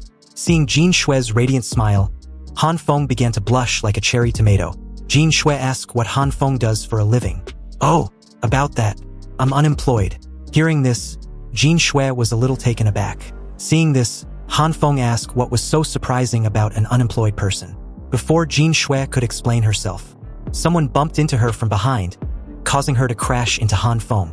Her bouncing melons were the first to make contact, and immediately as Han Feng felt those heavenly twin beauties, their degree of softness made Han Feng's eyes bulged out as he stares at them with an undivided attention. Jin Shui quickly retreated, apologizing as usual. Han Feng replied that it was fine. After all, it wasn't her doing. Unbeknownst to the two, Hyona was passing by, and she immediately spotted Han Feng. Seeing a possible threat, Hyona called out to Han Feng, asking why she wasn't informed that Han Feng was at the car park. Hyona then quickly rushed and grabbed Han Feng's arm to control the situation. Also, she deliberately hugged Han Feng's arms tightly to her 38D melons, not knowing she had been beaten in that department from that point forth. Hyona asked Han Feng if Jin Shui was his friend. At that moment, before Han Feng could even get a word out, Jin Shui had already retrieved her boxes from Han Feng. and was leaving with an embarrassing look, as if she was caught doing something she shouldn't. She told the two to continue chatting while she headed to the committee station. There was no need to disturb Han Feng any further. Jin Shui thanked Han Feng and proceeded to say that she could carry the boxes by herself for the rest of the way. So with those rushed words, Han Feng could only reply with an okay. Jin Shui rushed out of there like it was a fire drill. Staring at Jin Shui's hurried pace, Han Feng questioned Hyona why she came over to interrupt them. Hearing this, Hyona feigned a bright smile and replied that she just wanted to say hello. She only came to the car park to receive supplies. But when she saw Han Feng, she wanted to ask him why he didn't contact her like he said he would. I became very worried that something might have happened to you. Han Feng awkwardly scratched the back of his neck and smiled nervously, saying he was just about to send Hyona a message. Hearing this, Hyona straight out called Han Feng out on his lie. She continued that she just saw Han Feng chatting happily with Jin Shui just now. Then, with a pleading gesture and a warm smile, Hyona asked Han Feng if he had any spare food supplies in his apartment. If he has, can he share some with her because she had almost run out of food? Han Feng suddenly smirks when he heard this. He told Hyona that he didn't have much food left, but he was willing to share some with her. However, Hyona still hadn't replied to the message he sent a few days ago. So how about it? You want to come to my place and accompany me for a few days? Han Feng asked this with a smug look. Upon hearing this, Hyona was speechless. She was shocked by Han Feng's newly found boldness. Hyona got over her initial shock and told Han Feng that she didn't understand what he meant at that time. But if Han Feng wanted to have a chat with her, he could do so online. Hearing this, Han Feng spared no time with her anymore and began to leave, saying Hyona looks like she wasn't on board with the idea. So he was heading back to his apartment. Hyona's face turned ugly when she heard this, but seeing that Han Feng wasn't kidding around, she immediately grabbed Han Feng's jacket and asked him to wait. She proceeds to say that recently, she feels like Han Feng had changed. Is Han Feng doubting her feelings about him? He should know that she had always been very serious about her feelings towards him. It's just that she doesn't want anyone to think she is only with him because he is rich now. So can Han Feng give her a little more time? Hyona asked this with her usual cute, pitiful, sad face that always works on her bootlickers. Knowing exactly what Hyona was trying to do, Han Feng contemplated on what to do. If he hadn't already died once, he would have believed her. Han Feng really wanted to tear off Hyona's ugly mask off right now and be done with her. Just rip the bandage off, but that would be too easy and unsatisfying. Also, if he didn't find the identity of the man behind Hyona, then... Wait, why do I have to look for him? Han Feng at that moment suddenly had an idea. A brilliant one. He just needed to do exactly what he did in his previous life, and Hyona will bring over his boyfriend again. All Han Feng needs to do was wait patiently and prepare for it. So with these thoughts, Han Feng changed his strategy. He told Hyona that he was just teasing her. This revelation startled her for a brief moment. So Han Feng grabbed her by the arms and told her that he was just joking around, waiting for her reply. But now that he knows it, he will deliver some food supplies to her by tomorrow. Hearing this, Hyona praised Han Feng, saying that he was the best.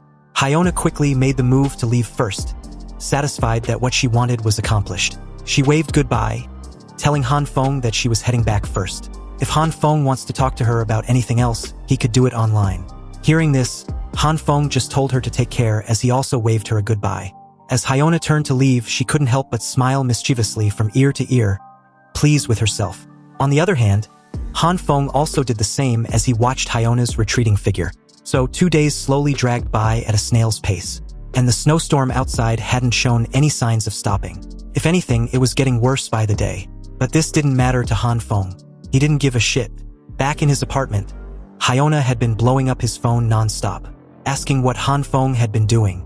Is he going to deliver the supplies like he said he would? Why was he not replying her? The messages just kept coming in. However, Han Feng didn't pay any mind to it. In front of him was a deliciously homemade dish. As he took a bite, Han Feng was in cloud nine, savoring the taste. Blissful and absolutely delicious. That's what he thought. And the weather was too perfect for such a nice and warm meal. While eating his warm meal, Han Feng explained that the numerous experiments over the past few days had allowed him to confirm two things. The first was that the meat could not be grown indefinitely. It had a natural limit to which it could be expanded. And regardless of the attempts, he was unable to make a full piece of meat grow any bigger than what it already was. However, during his experiments, he found out something interesting, a way around it, a loophole to grow the meat infinitely. And it was only possible if certain criteria were met. Holding a piece of meat with chopsticks, Han Feng explained that he would use half of the harvested soybeans to grow new seedlings, while he consumed the other half. So with this method, he always had a continuous supply of soybeans. Now, he found a way to apply a sort of similar process to the meat. When Han Feng cuts the meat into 2 pieces, then tries to grow them, each piece could grow back to its original form, a full-size meat. So under the 2 kinds of light, half a piece of steak with a few soybeans can produce a full piece of steak. With this realization, Han Feng conducted numerous tests after the success, compounding the effect. So using this formula, he will have an infinite supply of soybeans and meat. Feeling proud of himself, Han Feng was in cloud 9. He needn't need to worry about running out of supplies and having nothing to eat in the future. Meanwhile, on his television, a news reporter was still downplaying the severity of the situation. It was August 2nd, the 19th day of the snowstorm, and I'm currently on the Bodu Hithi Island in Maldives, which was 78 kilometers from the equator, and the average temperature here has already dropped to -42 degrees, the reporter said. The entire island was almost completely buried under ice and snow, and even the ocean was freezing up at such a fast speed that could be observed with the naked eye. However, according to experts' readings, the thickness of the ice layer has already reached 55 centimeters in depth. And from this current analysis, it was confirmed that the disastrous situation near the equator was pretty much the same in every country. Han Feng was still in his usual clothes inside his warm and comforting apartment, holding and enjoying a glass of red wine. He laughed internally, knowing full well that the reality of the situation was far worse than what the media was reporting. Suddenly, a shockwave startled him, felt like a huge earthquake. The glass of wine shook in his hand, spilling the content. Han Feng immediately went to his window, pushed back the curtain to take a look outside. Staring at an explosion outside, the city was in chaos. It was the 7th explosion in the past few days. Han Feng was curious as to what was happening out there. With his apartment fortified like a turtle shell, he was not worried about his safety. Just then, a loud vibrating noise startled him. As Han Feng gazed up at the sky through his window, he saw several military helicopters in the air. Han Feng was surprised and also a bit fascinated. It was his first time seeing a military helicopter, let alone this many at once. "Damn, so many helicopters," he exclaimed. He pulled back his curtain and checked the homeowners' chat group on his phone. Han Feng knew that the situation outside would undoubtedly cause a huge commotion among the residents. And indeed, in the underground parking lot, it was as Han Feng thought. The homeowners were desperately trading for necessary goods and food supplies, and this led to many of them taking this opportunity to take advantage of others, which had also inevitably led to several conflicts. Even the ones who had donated their supplies earlier were facing the same problem. At this moment, Glass's man and a couple others from the interim owners committee appeared. He told everyone present that any resident facing difficulties should go down to their station in the underground parking lot to receive necessary resources for free. At this time, Han Feng had also made his way back to the basement underground parking lot. And due to his comfortable life in his apartment, he was still not used to the weather outside. So even though he was wearing heavy clothes, Han Feng continued to shiver in the cold, and also sneeze heavily from time to time. It was way too cold for him. Han Feng thought that if it weren't for information gathering, then he wouldn't have come back to the basement car park. As he walked further, he saw several homeowners, waiting impatiently in a queue for supplies. Han Feng was surprised to see that the interim owners committee was distributing food supplies to the residents. After all, in his previous life this didn't happen, and there was a rebellion in the neighborhood. And if Han Feng's memory serves him right, then it was indeed due to the committee. But this time around, they were giving away resources instead of scamming people. This means some aspect of the future has changed, and Han Feng wondered what was going on. Since information like this was primarily why he came down there, he decided to find out the real situation first. The panel showed a view of the chaotic distribution area from above, with people gathered around piles of supplies. And as Han Feng walked through the crowded area in the underground parking lot, he noticed that the number of residents facing difficulties was quite high, which meant that the committee got a lot of donations than what they got in his previous life. Staring at the distribution point from afar, a person in the line furiously shouted that he handed over several boxes of supplies at the beginning. But now he only got this much food. Glass's man, with a polite tone, explained that everyone got the same share as he was given. The fat man in glasses was not having it when he heard this. Frustrated, he held out the little supplies in his hand and exclaimed for Glass's man to give him back the resources he donated. Jiang still maintained his polite demeanor and smiled, apologizing that the resources could not be returned. The disaster was ongoing, and he hopes Fatty in Glasses can think of the bigger picture. Also, once the disaster was over, Zhang promised to pay Fatty in Glasses several times in cash. This frustrated Fatty in Glasses even more, who replied that no one knows how long the snowstorm will last. He just want his supplies back. But at this point, the crowd reacted to the actions of Fatty Man in Glasses, telling him to stop causing a ruckus. Their big brother Zhang already said he would compensate him when everything returns to normal, so why was he still bitching? He should stop being shameless, for crying out loud. They even believe Fatty in Glasses never actually donated and just wants to get more resources. The crowd grew more agitated, and someone even yelled for Fatty in Glasses to take his share and leave, since everyone in the queue was waiting for their turn. Another voice told him not to embarrass himself, because supplies given out wouldn't be returned. The committee was already having a hard time, so why was he being such a pain in the behind? He should get lost. Han Feng observed the scene with a slight smirk. He knew there was no way the committee would let anyone take the supplies back, given the current situation. After all, those who put themselves on a moral high ground and criticized those who donated more, they really have no shame. Just then, someone spoke up beside Han Feng, unknowingly agreeing with his thoughts. The crowd was really shameless, he said, surprising Han Feng.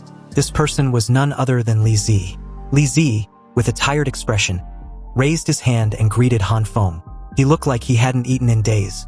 Han Feng responded with a smile, remarking how it had been a long time since they had last seen each other. How has he been? Not too bad. Not too bad at all, Li Zi said with a forced smile. He made mention that he was still surviving. But as he began to shake profusely, Li Zi blames his trembling figure from being flustered and powerless. Han Feng then asked him if his current situation was what he referred to as not bad. Li Zi explained that he had been surviving on water and minimal food for the past few days, so it's been a bit difficult if he was being honest. At that moment, his stomach grumbled loudly. Han Feng asked in shock if Li Zi really had no food left at this point. Yes, Li Zi replied. He told Han Feng that he thought of helping the poor neighbors previously, so he donated most of his supplies to the committee. But in the end, his food supplies at home ran out before the snowstorm ended, and the resources the committee was given out were very little. Li Zi continued that if he had known, he would have kept more resources for himself. Now, even if he made a scene to ask for his supplies back, everyone present would start making a fuss about it. Han Feng listened to Li Zi curiously. Then, with a sly grin, he called out to him. Han Feng put his right arm around Li Zi and asked if Li Zi could help him with something. Li Zi, with a curious look, nodded, wondering what it was. What favor was his brother asking? Han Feng then explained that if his brother Li does what he's about to ask of him, in return, he would give him 4 packs of instant noodles. This shocked Li Zi greatly, especially after listening to Han Feng's request. He questioned if Han Feng was really telling the truth. Han Feng nodded. Of course, he said. Don't think too much about it. I don't have much left in stock, but I can give you that much. Li Zi started crying, thanking Han Feng.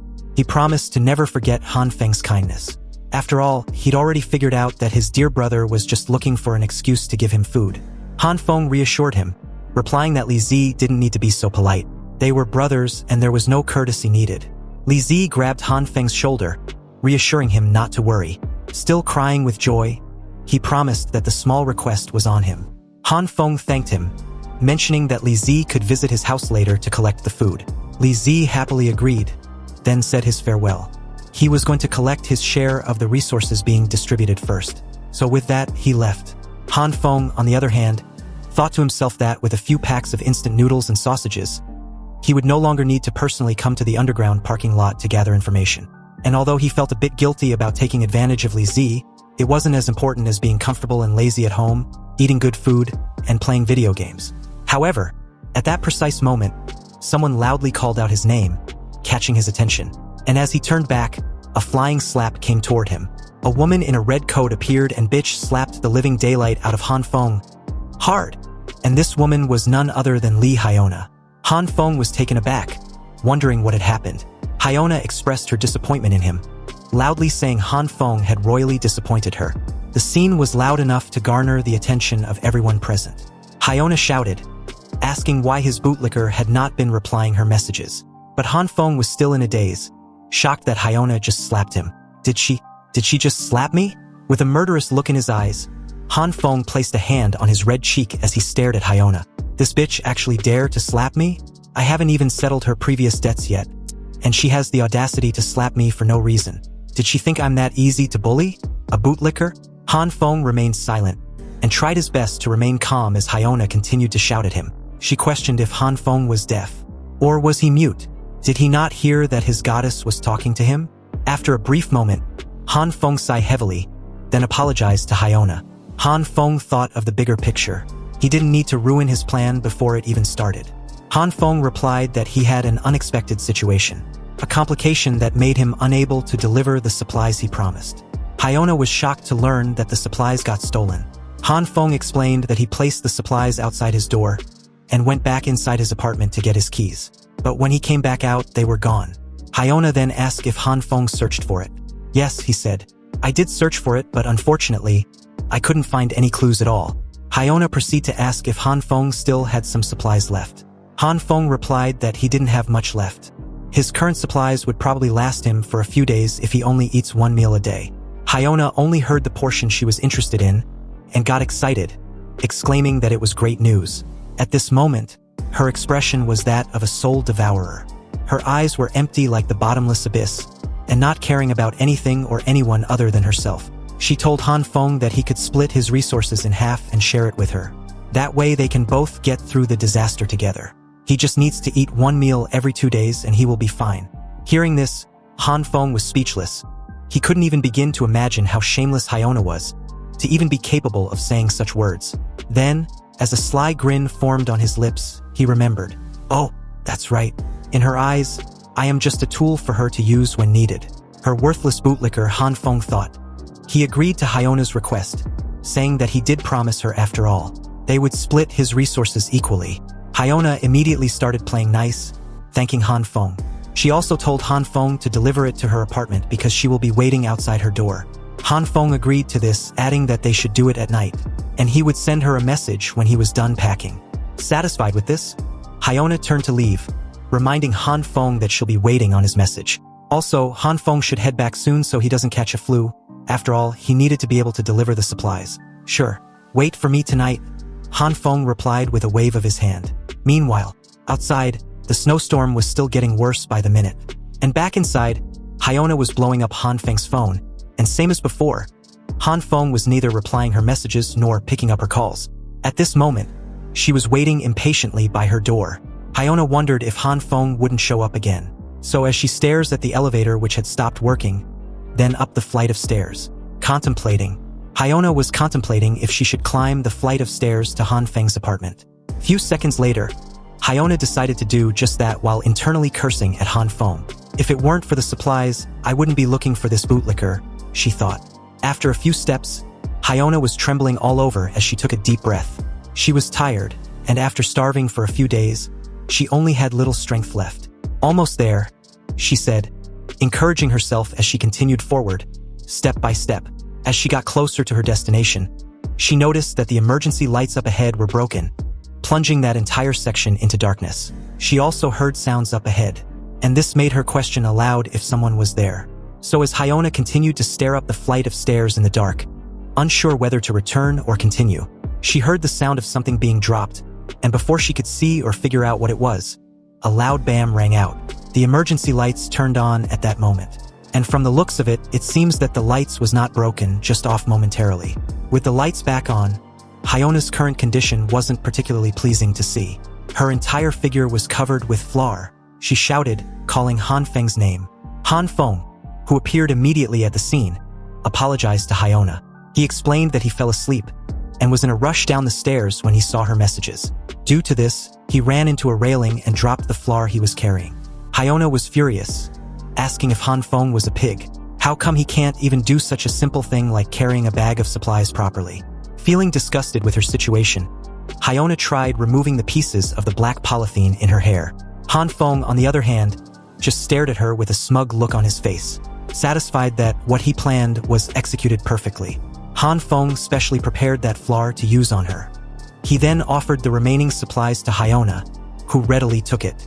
And as he opened it to check its content, she was displeased to find out that all the food inside were moldy, like trash that was not edible.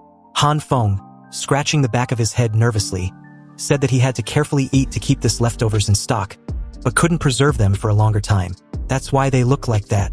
Hyona picked up a piece and asked if the supplies was even edible. It was so dirty. Hearing this, Han Feng asked her to give it back if she dislikes and didn't want it. But Hyona quickly pulled away with the bag of supplies in her hand, saying she never said anything about not wanting it. This action didn't surprise Han Feng, who just stared at her expressionlessly. Internally, he laughed. So this is the goddess that I was pursuing with all my might, he thought. Hyona then took out a half-eaten apple and commented that although the surface of the apple had turned black, the inside should be fine, and she should be able to eat it after she peeled it with a knife. Then, she requested for the rest of the flour too. Hyona was excited that there was still half of it left.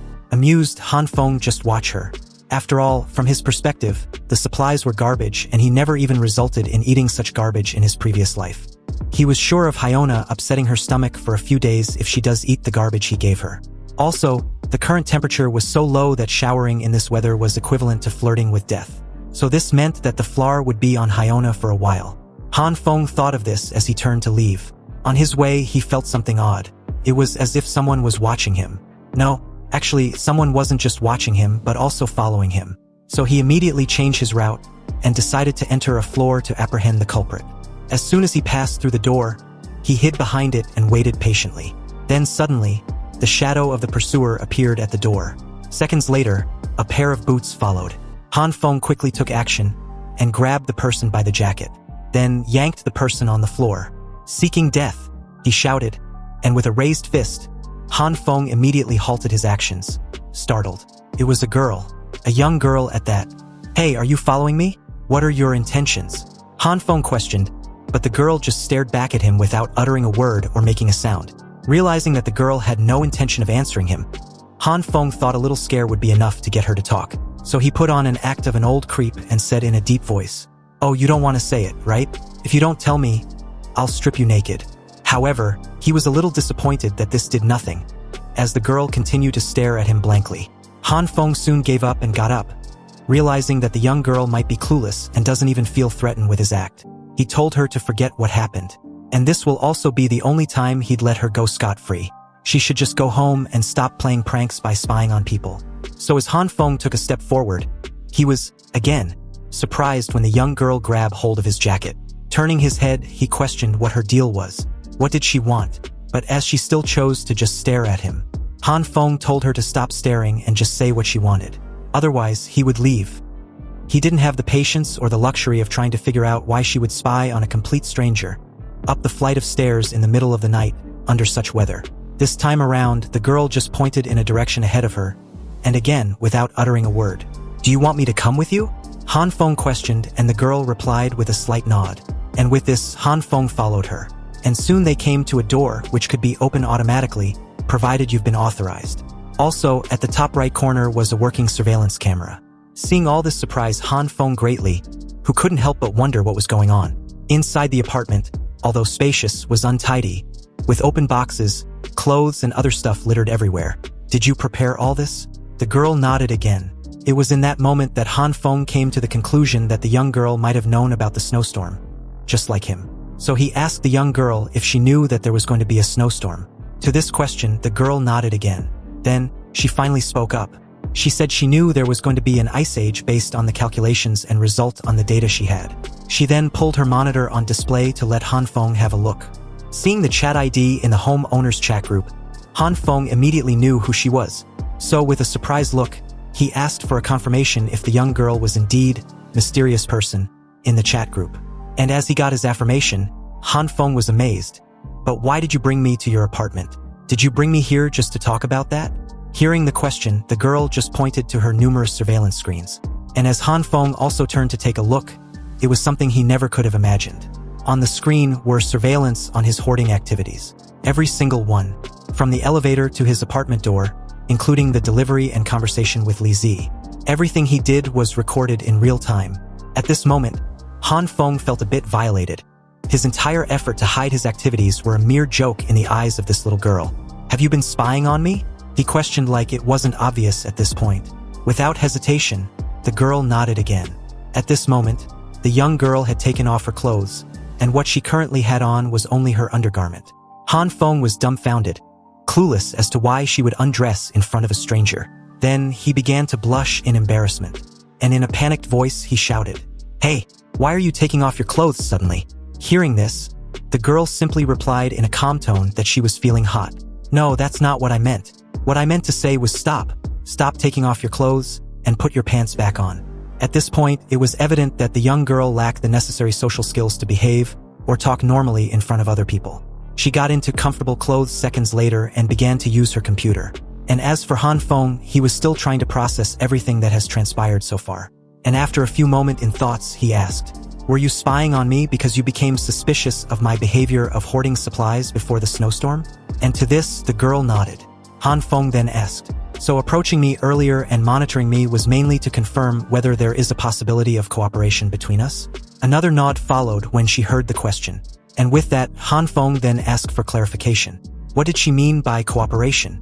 Hearing this, the girl simply put down her computer, got on fours on her sofa, and walked past Han Feng to the other end. Han Feng immediately panicked upon seeing this, and asked in a panicked tone what she was doing. The girl wheeled some sort of box at the other end of the sofa, totally clueless about personal space. Her actions were completely like that of a child. She then asked Han Feng to teach her how to operate a generator. So after what seems like forever, Han Feng successfully taught her how she could operate it on her own. Then, he asked her if there was anything else she needed help with. Hearing this, she simply pointed in the direction. Han Feng taught her how to use the geyser device. You will get hot water by adjusting it in this way, but remember to close the valve after use, he said. Next was to properly pack her foodstuffs into her freezer. Raw meat must be placed in the freezer, and it must be unpacked. You are being too reckless. Han Feng, struggling with the boxes, asked her to not just watch but offer a helping hand. When they were done, they moved to the kitchen. Be sure to pay attention to safety when connecting gas, and read my steps carefully. Check if the meal is ready. If it's green, it's ready. Only when there is enough gas can the fire be big and the dishes cooked out be delicious. So, with the meal prepared and ready, Han Feng told her to always eat while the meal was hot under the current weather. Suddenly, all the frustration Han Feng had been feeling about his current situation finally got to him. So as he smashed the table in front of him in frustration, he couldn't help but feel like a babysitter. Gosh, I feel like I'm a full-time babysitter. Your self-care ability is too poor. But to his surprise, the girl just stared and agreed with him. Seeing this, Han Feng immediately said that he was just kidding.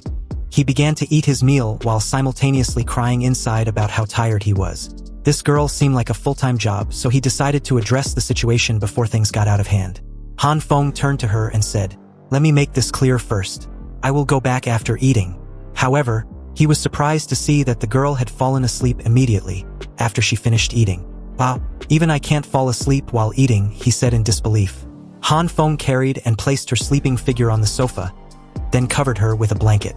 After that, he got his jacket and quickly made his exit, commenting that the experience felt like he was raising a baby. A while early the next day, Han Feng, who happened to be asleep, heard a knock on his door.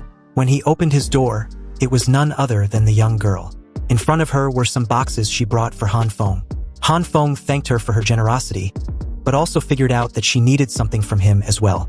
The girl also happened to have wheeled her generator there as well. So she asked Han Feng to teach her how to operate it once more. They went to her apartment, and after a few days of contact, Han Feng was sure that the girl who lived upstairs from him was an absolute idiot in life. A lot of common sense was also very lacking, and this made living with her a nightmare. But at least she seemed to want to learn about life. But the problem was that Han Feng kept being dragged to her home every day to teach her, like, everything. Her cooking skills, although extremely poor, seemed to have improved. But even with this kind of meal, many people would still rush to eat it. But then again, under normal circumstances, I guess even dogs wouldn't eat it, he thought. It was in this moment that Han Feng finally realized that he hadn't asked for her name. So when he did, she replied that it was the evil king's true eye envoy, like some video game character. Hearing this, Han Feng questioned himself why he even asked. After all, this girl seems like a handful, and apart from having keen observational skills and being smart with computers, she seems like a total airhead when it comes to having survival skills. Meanwhile, at the underground parking lot, it was absolute chaos. Everyone was fighting each other for resources, and from the looks of it, the committee's stability in maintaining order had evaporated as the homeowners tear each other apart for whatever resources were there. Each homeowner's eyes sparkled fiercely with fighting spirit. Though ragged and emaciated, they showed no trace of fear, and were armed with iron rods and kitchen knives, as they fought each other to death for what little resources were available. Dark blood splattered on the clothes and the shoes of Glass's man as a neighbor nearby was smacked on the cheek. The entire parking lot was like hell on earth. And Glasses Man, who happens to be the only person there, not fighting for resources like the rest, just watch everything unfold expressionlessly. Knowing he needed to take action to control the chaos, Glasses Man took out a megaphone, turned it on and caused a loud noise that drew everyone's attention momentarily. The noise was so deafening that everyone covered their ears. After taking a deep breath, he spoke up immediately. "Have you guys had enough? Have you beaten each other enough?" And as he said this, he helped the guy who was smacked on the cheek from earlier to his feet. Then he questioned the crowd. "Don't you think it's ridiculous that you all are beating each other to a pulp because of the last few supplies?" Hearing this, the fatty in glasses from earlier retorted, calling Glasses Man out. "You still have the nerve to say that? It was you who proposed the donation of supplies. And now, my family only received a pack of instant noodles to survive on for a few days." Another added, agreeing with what Fatty in Glasses said. "Yes, if we don't grab the resources available now, we'll starve to death." When Glasses Man heard this, he replied in a convincing tone. "Well, it seems I have to sort it out for everyone then. The distributed supplies are not enough and the donated supplies are also running out, so even if we grab the last bit of supplies, it still wouldn't be enough to last long. So, just like I said earlier, it's ridiculous. Do you guys deserve to starve to death? Think about it carefully. Who caused this situation? You!" The person directly in front of him replied from the crowd. Hearing this, Glasses Man just continued calmly, answering that it wasn't him. And since everyone seems to have forgotten, he would have to help refresh their memory. A loaf of bread that originally cost a few yuan was raised to dozens or even hundreds of yuan by those who had ample supplies. And as he said this, he took a piece of bread on the ground and crushed it in front of the crowd. In order to squeeze you dry, a loaf of bread is even divided into 1/5 or 1/10 for auction. Finally, they succeeded in making a fortune from the disaster, and all at your expense. And not only did you spend all your money on this food, but also started an internal conflict over the last few supplies. Isn't this ridiculous? They are the ones who have more supplies but never donated. They are also the ones who maliciously raise prices. And in the end, everyone currently present in this parking lot are the ones who needs to starve to death. Is this fair? Isn't uniting during this snowstorm the most important thing for us to do? If it is, then why don't we do just that? Why don't we go up there and get back the supplies that belong to us? When Glasses Man finished his speech, a brief and complete silence ensues as everyone thought it over. He's right. It's not fucking fair. Why do they get all the benefits while we have to starve to death? That's right. At this point, the crowd was slowly being swayed by Glasses Man. All that was needed now was a little nudge to direct them towards the other homeowners with resources. And that's what he did seconds after. It's all their fault. They made us suffer like this. Immediately after those words were said, the crowd was completely united in attacking the homeowners they sold their supplies to, or any homeowner suspected to have kept their supplies and never donated. Damn it, not fair. We have to get our share of the supplies back. Yes, just take back what belongs to us. Satisfied with the current development, an obvious smile formed on the lips of Glasses Man, who had, once again, successfully convinced the crowd to do his bidding. But at this moment, Li Zi, who happens to be among the crowd, gathering information for Han Feng, turned his head from side to side, and foresaw the enormous shit show that was heading towards some of the homeowners upstairs with resources. These people have gone absolutely crazy, and he needed to notify his brother immediately, he thought. So with a serious look, Li Zi took out his phone and texted Han Feng. Meanwhile, the snowstorm outside had not even slowed down a little. It was as bad as before, and could only get worse and worse.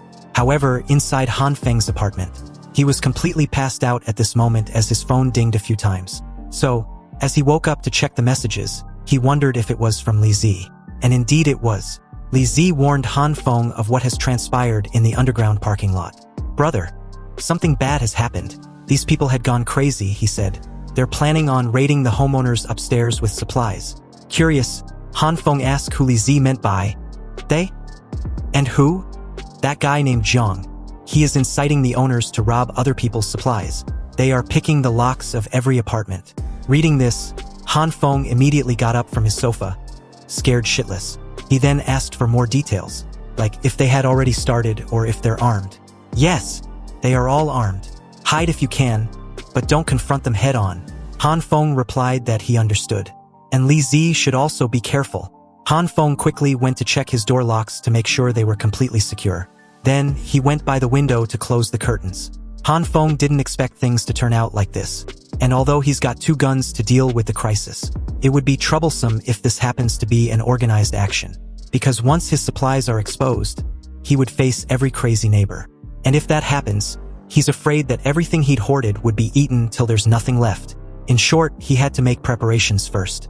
Han Feng grabbed some tools, 2 fire extinguishers and a long cable, and immediately head for his door. He attached the cables to the door knob, and at the same time, completely insulated it with the help of a duct tape and an insulator. He also placed the 2 fire extinguishers near the door. So as Han Feng began to uncoil the cable, the lights in his apartment went off. In fact, the entire neighborhood was plunged into darkness. Soon, the neighbors began to complain, questioning each other if they had electricity. Now, with water and electricity cut off, and air conditioning or any heating systems no longer functioning, it was genuinely cold enough to kill. The homeowners suddenly turned to the property management team to complain, but soon found out that they had no signal. They also found out that the buildings around them were also plunged into darkness. Han Feng observed everything outside through his window. He knew that the snowstorm, together with the overload of electricity for heating, would eventually cause an inevitable power outage. In addition, the snow and low temperature outside made it impossible to repair the equipment. Han Feng decided to use his home generator he had in advance. So with maximum effort, Han Feng refilled his home generator with gasoline. Han Feng also knew that the power outage and internet outage may be permanent. And when the other homeowners finally realized that the electricity would no longer be restored, panic would surface, and their panic may lead to more serious riots, and then, inevitably, absolute chaos where the entire neighborhood would plunge into a scene similar to the law of the jungle. Survival of the fittest. And that's when the real hell would begin. Half an hour ago, Hyona had been fortunate enough to find someone to feed her. At this moment, she was impatiently munching on a bowl of instant noodles. The guy explained to Hyona that he bought all the supplies from the homeowners in the group chat at 50 times the market price. And those poor idiots wouldn't shut up about how good of a deal it was for them. He spent more than 500,000 yuan on these supplies.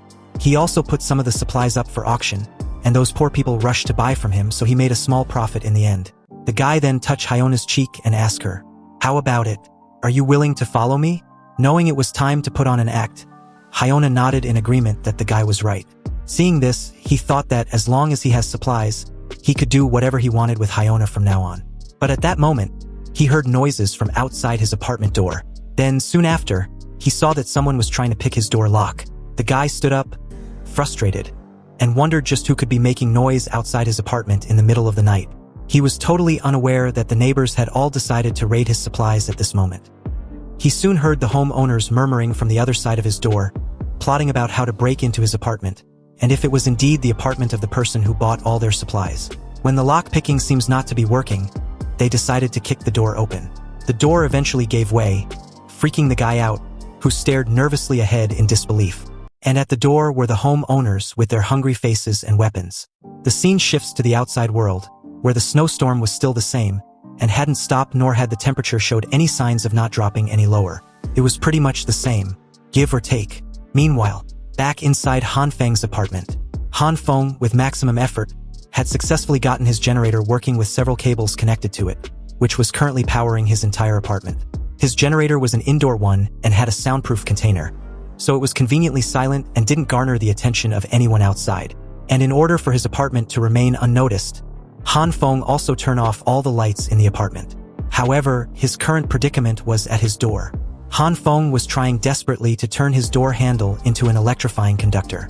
And after all his hard work, Han Feng was puzzled and disappointed to find out that there was no power when he ran a simple test to check. Strange. Why is there no power? He questioned himself in bewilderment. But at that moment, his setup exploded in his face. Luckily, the explosion wasn't massive, so Han Feng was fine seconds after. The cable fell on the ground, emitting visible charges as the smoke settles. Han Feng picked up the cable, blew the smoke off it, wondering how the setup was difficult, when it seems pretty easy in the videos he'd watched before. It would be great if there was internet, he thought. A knock on his door suddenly sounded, startling him. Wondering who it might be, Han Feng peeps through the hole in his door, and he was surprised to see a familiar height and stupid hair. His words, "Not mine."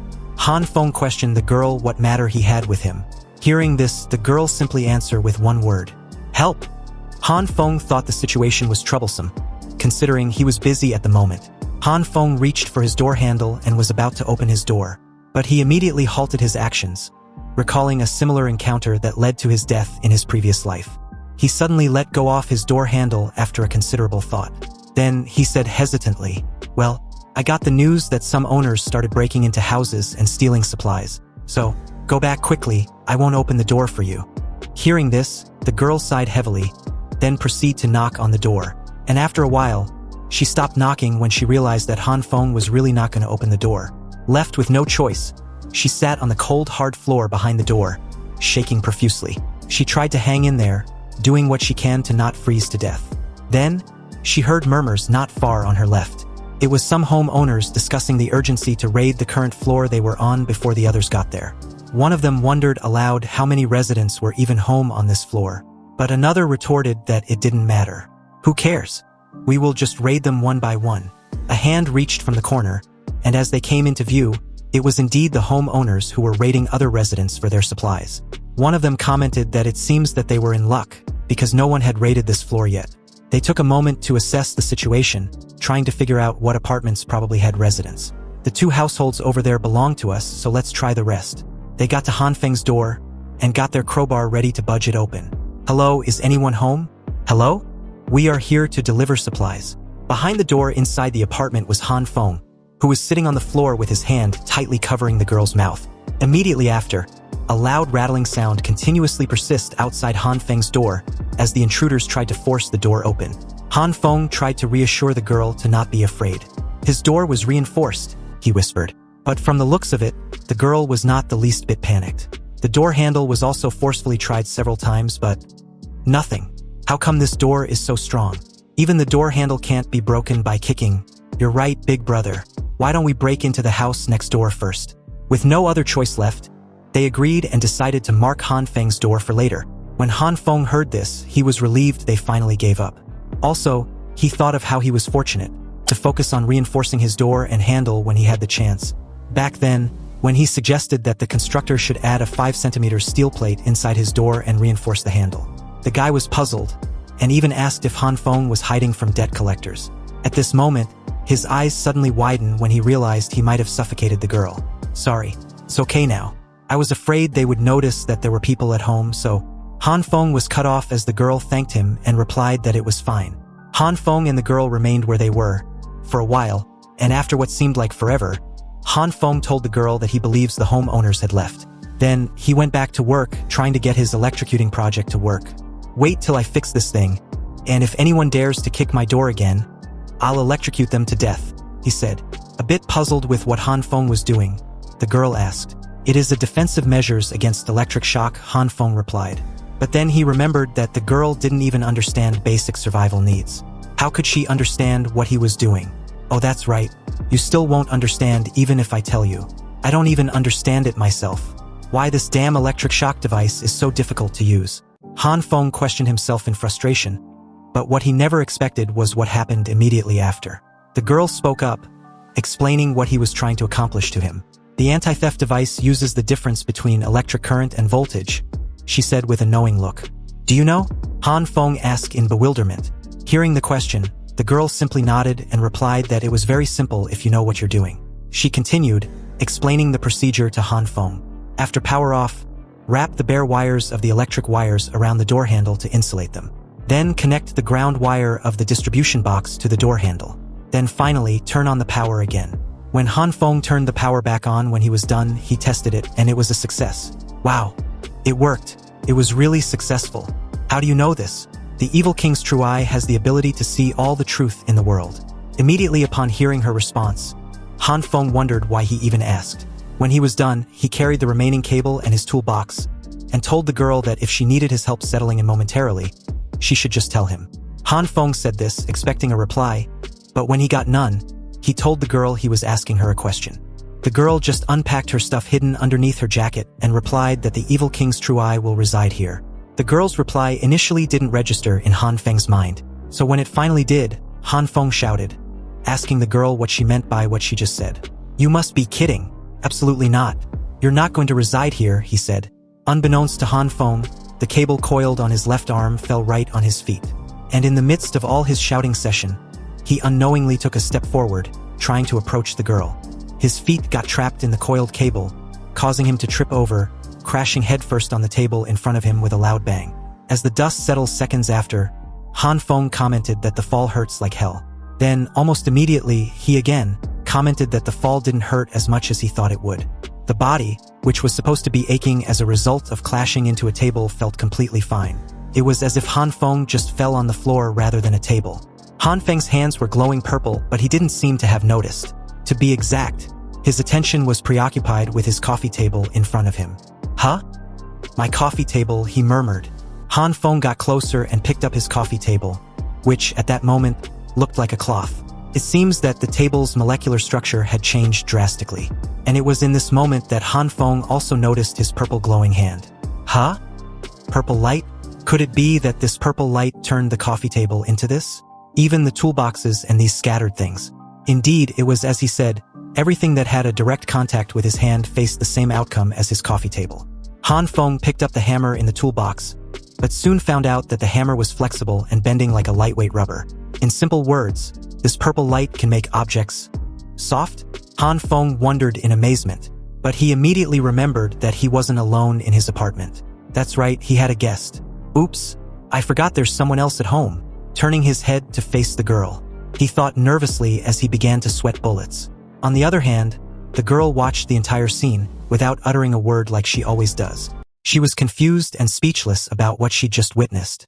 The girl continued to simply stare at Han Feng for a considerable amount of time, silent and expressionless.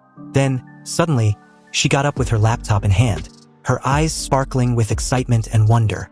Is he also the messenger chosen by the evil king's true eye? She questioned herself with an evident curiosity. And Han Feng was dumbfounded with her sudden behavior, because it was not a typical behavior any person who'd witnessed such a weird and freaking scene will naturally exhibit.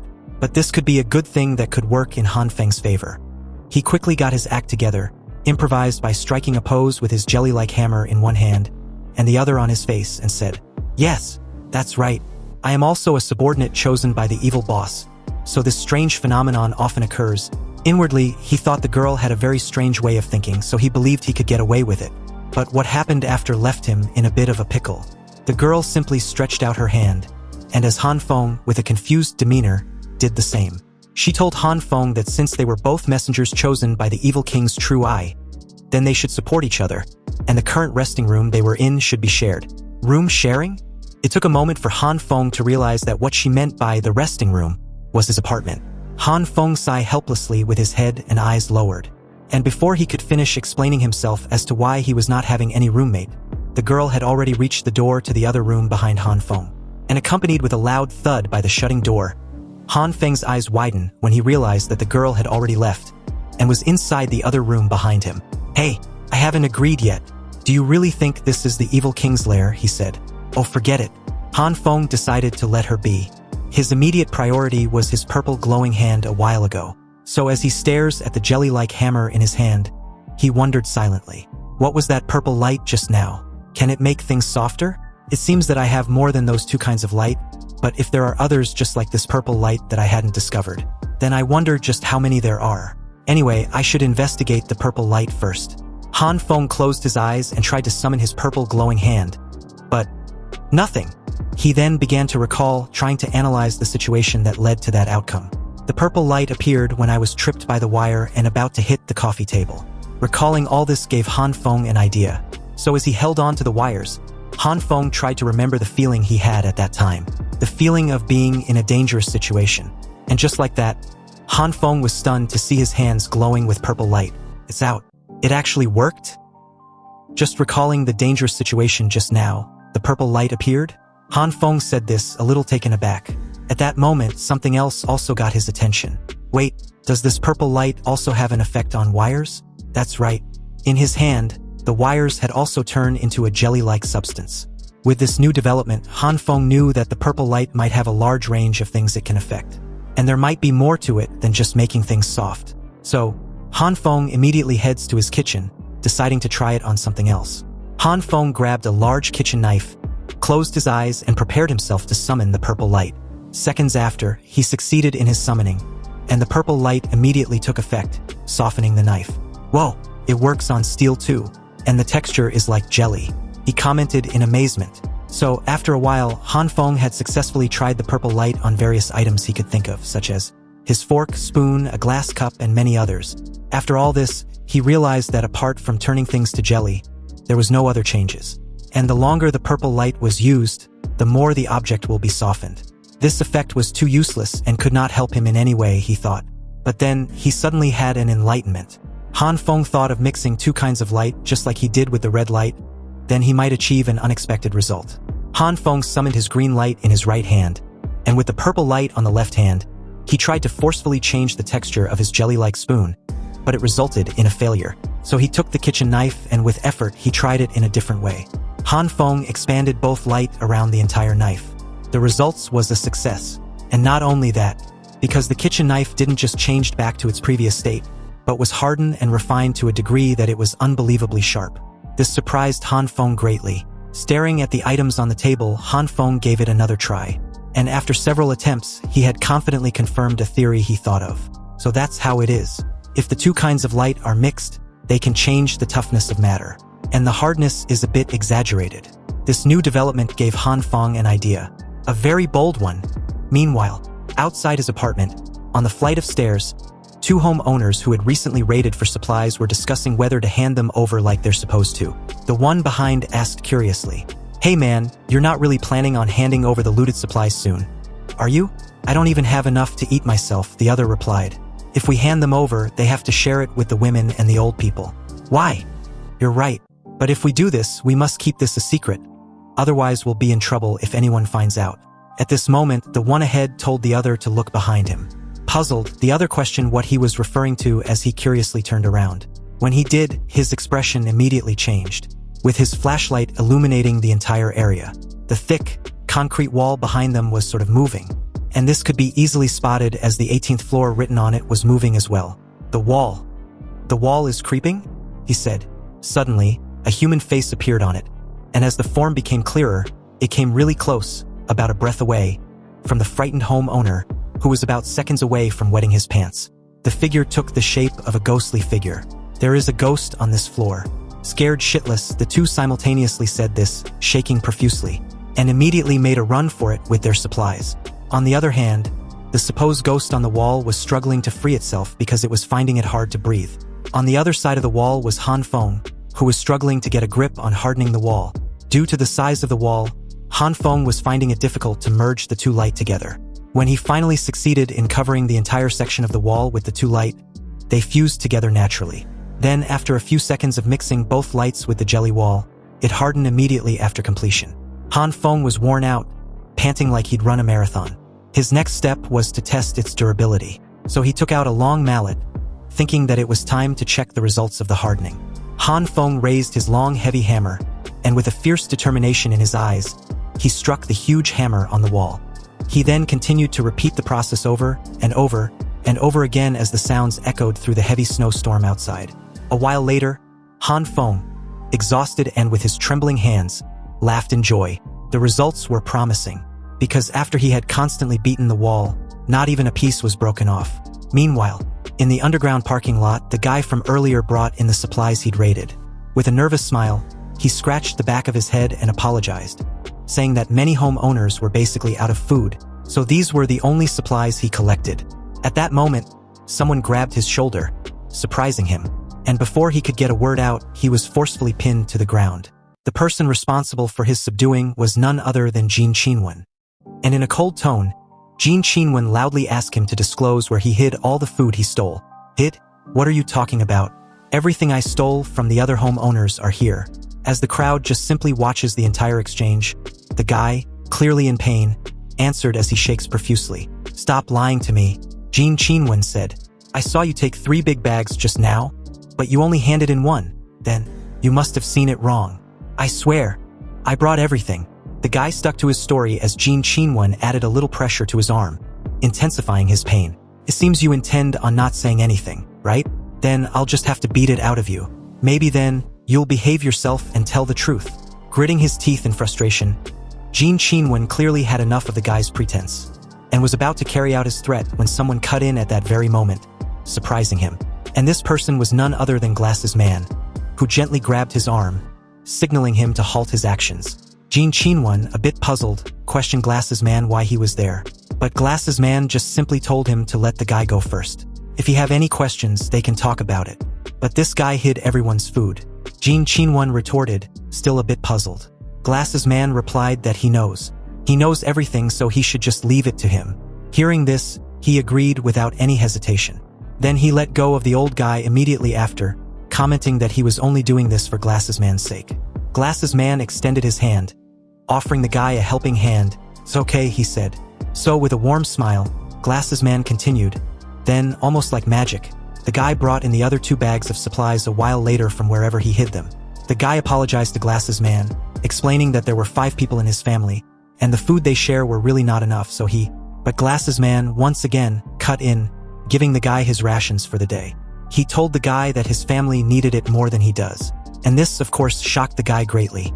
He asked why Glasses Man was doing this. What will he eat? Rules are rules. Whatever is collected must be handed in, and then a fixed quota is given according to the number of people. But I also understand your difficulties, so you can quickly take this back to your family. Hearing this made the guy emotional, nearly bringing him to tears as he began to shake. He was grateful for Glasses Man's generosity. So as he was leaving, he loudly said to Glasses Man that from now on, if Glasses Man has any problems, anything at all, he should just tell him Old Wong, and he will do everything in his power to help. Glasses Man replied with a laugh when he heard this. He then said to Old Wong that if he happens to encounter any difficulties in the future, letting him know will be the right thing to do. He then turned to the crowd with the 2 bags of supplies in hand. "Everyone, please come receive your rations for today and go home as soon as possible." Hearing this, the crowd, grateful and amazed by Glasses Man's behavior, agreed and did as he said. So as the crowd gathered around, Glasses Man handed the supplies to the Zhan brothers, who asked him curiously, "Mr. Zhang, how did you get him to hand over the hidden food?" "Yes, how did you do that? And he was so willing all of a sudden too. Also, why did you have to share your rations with him?" Maintaining his smile, Glasses Man replied that the fact of the matter is, what he really did was nothing special other than made the guy understand the truth. This only piqued the brothers' interest some more, so they simultaneously asked what the truth was. Glasses Man pushed up his glasses and replied that in the history of the country, there have been several riots and conflicts caused by conflicts of interests between different classes. But this nature will be defined as social collective behavior. And as long as they are not caught on the spot, the participants will not be convicted. So I just told him that if he breaks the rules, the group will not accept him and he will be just an outcast and a thief with no one to turn to if he needed help. And if anything were to happen to him, no one actually knows whether the law would settle the matter when the disaster is over. But before that, they will face revenge from the owners whose properties were robbed. Hearing this, everyone was surprised and, once again, amazed at Glasses Man. "Oh, I see it now. So that was it." Uncle Lou, who was resting in a corner not far away, heard the entire discussion and thought to himself that Glasses Man may have a point. But among those rioting groups, there is often a leader who directs the actions. There will always be heroes and villains in troubled times. And this guy, Jiang Shueo, was no ordinary guy. Meanwhile, on the 18th floor in Han Feng's apartment, things were progressing as it was previously shown. After sorting out the effectiveness of the purple light on the wall, Han Feng had shifted his focus to his glass window. And with the same process of hardening, he was now checking the toughness of his glass window. Han Feng had struck the glass window repeatedly until he was out of breath. And from the looks of it, the glass was as tough as the hardening wall. Because Han Feng had not made a crack on the glass after his repeated attempts. So as he stared breathlessly at the heavy hammer in his hand, Han Feng thought that now that the whole apartment has been strengthened, and the hardness has been confirmed, his next step should be. His thoughts were immediately cut off by a sudden knock on his door. Curious as to who it might be, Han Feng headed to his apartment door in a careful manner. He needed not to have a similar incident as earlier.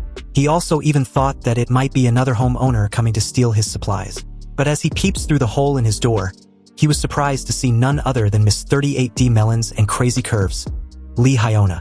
And what was more important was that the current situation was identical to the scene from his previous life that led to his death.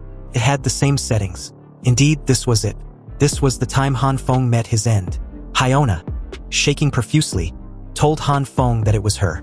"I have thought it through these days." Hyona read her script, identical to what she said in Han Feng's previous life. "I cannot let you down. Only in times of trouble can one understand true love. And only those who truly love me will give me their all unconditionally. If you don't believe me, open the door and touch my heart." This, of course, made Han Feng recall everything that happened at this point in his previous life. It's exactly the same words as that day, he thought. That means that, beside her, that man is also outside the door. Finally, I can finally get what I have been waiting for. I just need to shoot these two bastards to death. Han Feng quickly left his apartment door, rushing to get his rifle. But as he got closer, within a touching distance, he halted in his tracks. Wait, there's a power outage now. The enemy is in the dark, and I'm in the light. If I can't kill them with one strike, I might get killed again.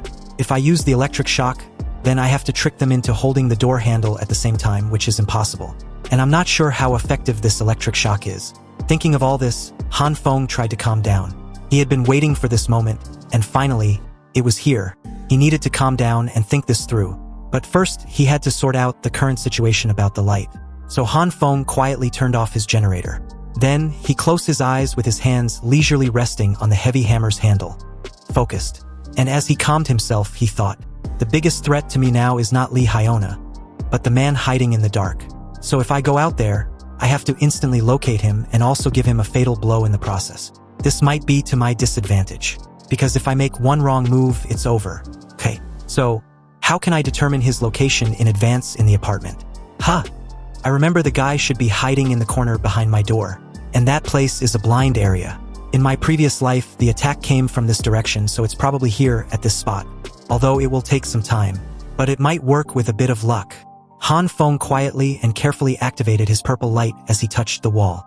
Meanwhile, outside his apartment's door, Hyona, on the other hand, wondered why there was no response. So she asked again in a hopeful manner, Han Feng, are you still there? Please open the door. Han Feng, the guy who waited patiently in the blind spot with his iron bat, asked Hyona. Hey, is this guy worth our efforts? Yes, Hyona replied. He still had some supplies left, and it occurred to me a while ago that he had bought a truckload of goods the day before the disaster. Hearing this made the guy smirk. He was clearly pleased to hear this. Oh, then this guy is enough for us to eat for many days. Unbeknownst to him, a portion of the wall not far away behind him, covered with purple light, began to move. Then, something also began to form immediately after. So, little by little, the form took shape. And as it did, it took the shape of a hammer. But at this moment, the guy heard some sound. So he whispered, asking Hyona if she'd heard something. No, I didn't hear anything. What sound? I seemed to hear something behind me. As he said this, the guy turned his head to take a look behind him. And as he did, what followed immediately after was a massive smack on his cheek as a lot of blood splashed from his mouth. He may have lost some teeth too. Accompanied with a loud bang, he crushed heavily on the ground in an instant, letting go of his iron bat. Hyona, shocked, was momentarily speechless seeing this, and as she got her act together, she asked the guy what was wrong. But as the guy laid on the floor, trembling all over and unable to respond, Hyona told him not to scare her. What was wrong? In this moment, Han Feng's apartment door opened with a click, and as Hyona turned to look, she was met with a fire extinguisher. Han Feng released the visibly white gas in the fire extinguisher directly on Hyona's face as she screams in pain like the siren of the Pacific she was. With her eyes closed, Hyona, shaking profusely, begs for Han Feng to stop. She was finding it hard to breathe, but as her dramatic plea fell on deaf ears, Hyona's eyes bulge out a little as she began to suffocate. Fortunately for her, the gas in the fire extinguisher stopped seconds after. Hyona took a couple steps back, and when she did, she started to cough loudly, over and over again until she heard someone groaning in pain beside her. She turned her head slightly and was surprised with what she saw. Hyona's boyfriend, who was brutally battered and shaking uncontrollably, turned out to be the guy she received help from earlier.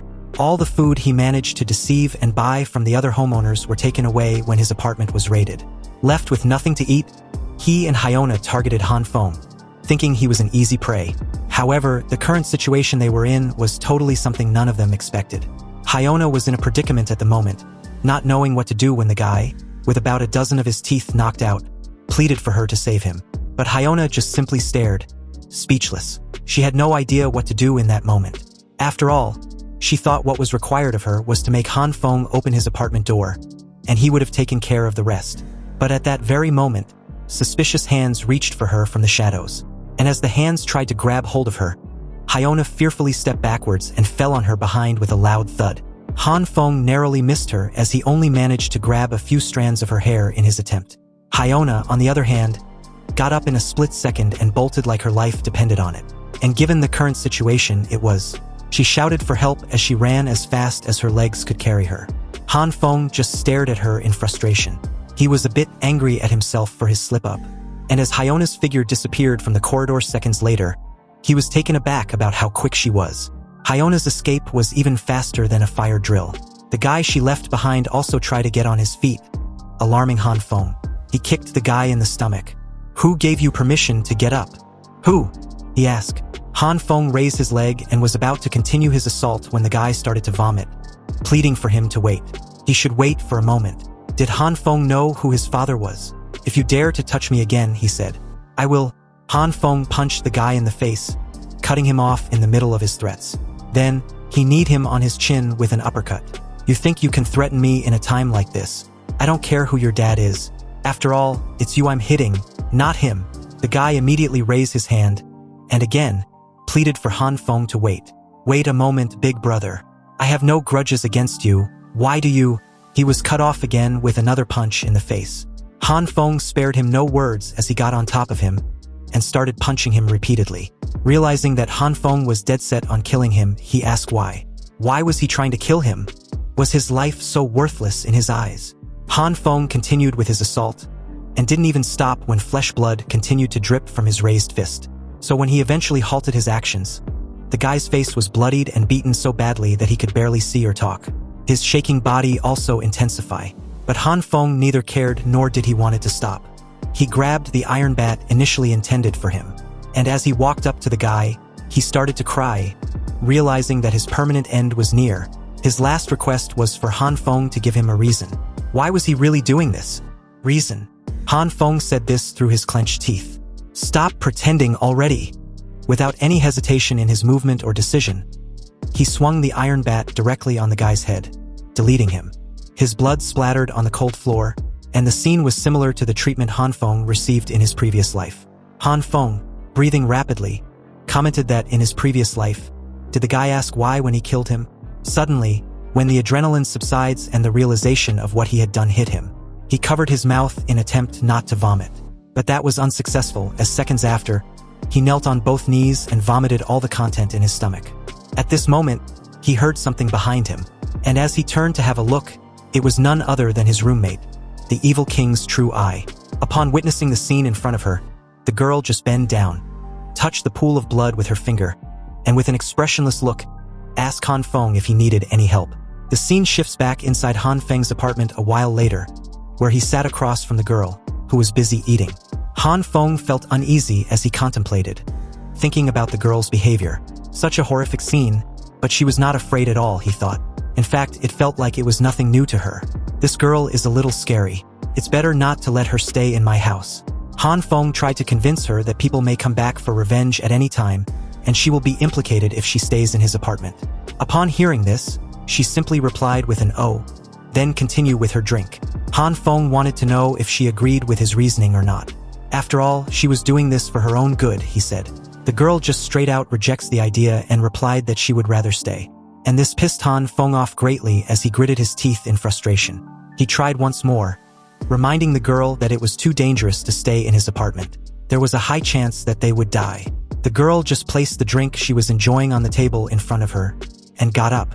She told Han Feng not to worry because she, the evil king's true eye, will help him. She then turned to leave, commenting that the evil king's true eye's energy was running out, so she needed to go into hibernation. Han Feng grabbed her arm and told her to wait a moment. She shouldn't keep trying to evade him with her immature remarks. He was talking to her about real issues.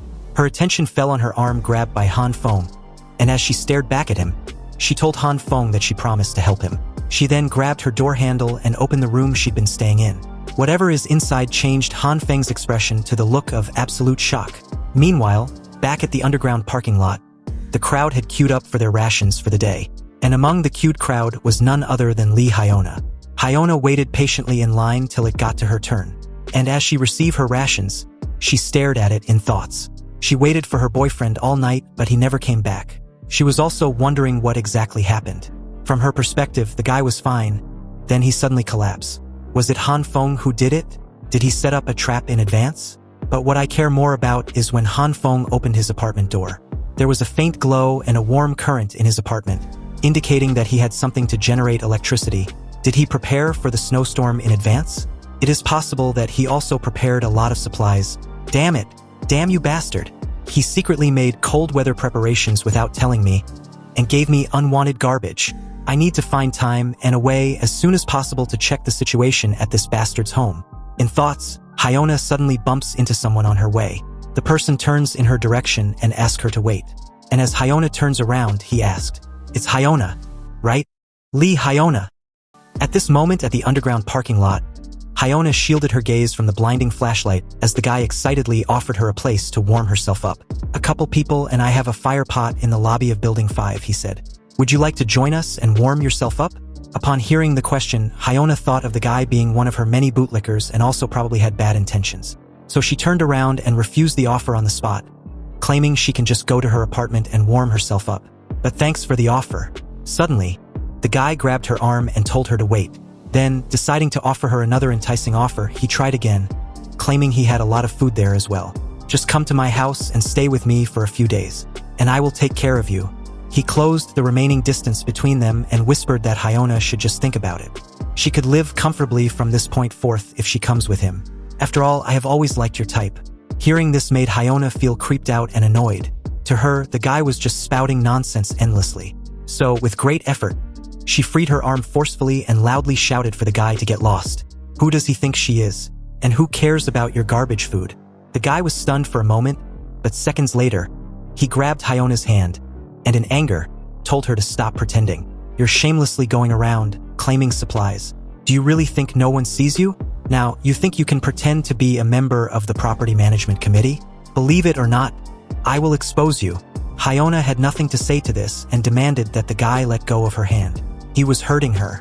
But at this moment, the other homeowners nearby heard what the guy said and began to badmouth about Hyona, who immediately noticed this and was displeased. So, in anger, Hyona also smacked the guy on the cheek with her food, loudly shouting for the guy to let go of her hand. The guy's eyes bulged out as she stared at her with murderous intent. "You bitch!" he shouted with his flashlight raised, intending to rearrange Hyona's facial features with it. But what happened after was a resounding bitch slap across his face. The slap was so massive and so intense that his eyes rolled, and seconds after, he was thrown several distance away into a wall. The person responsible for the slap shouted that the guy should be ashamed of bullying a defenseless woman in public. This commotion drew the attention of the homeowners present, who curiously questioned themselves what happened, and if it was indeed a person who flew by just now. But upon seeing the guy trembling all over on the floor, some wondered if a fight broke out, while others suggested they call Glasses Man to resolve whatever it is that just happened. Nurse Zhan, responsible for the assault, asked Hyona if she was okay. "Are you hurt or feeling unwell?" Seeing the strength of Nurse Zhan, Hyona raised her hand and nervously replied that she was all right. "Thank you," she added.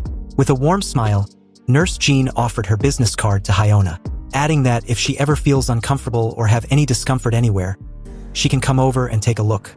"Oh, no thank you." Hyona rejected any assistance offered, covering her face with her scarf and turned to leave, surprising her helper. Unexpectedly, the guy, who was presumed to have been dealt with, grabbed hold on the scarf around the neck of Nurse Zhan and pinned her forcefully on the floor. "Another fucking bitch," he said.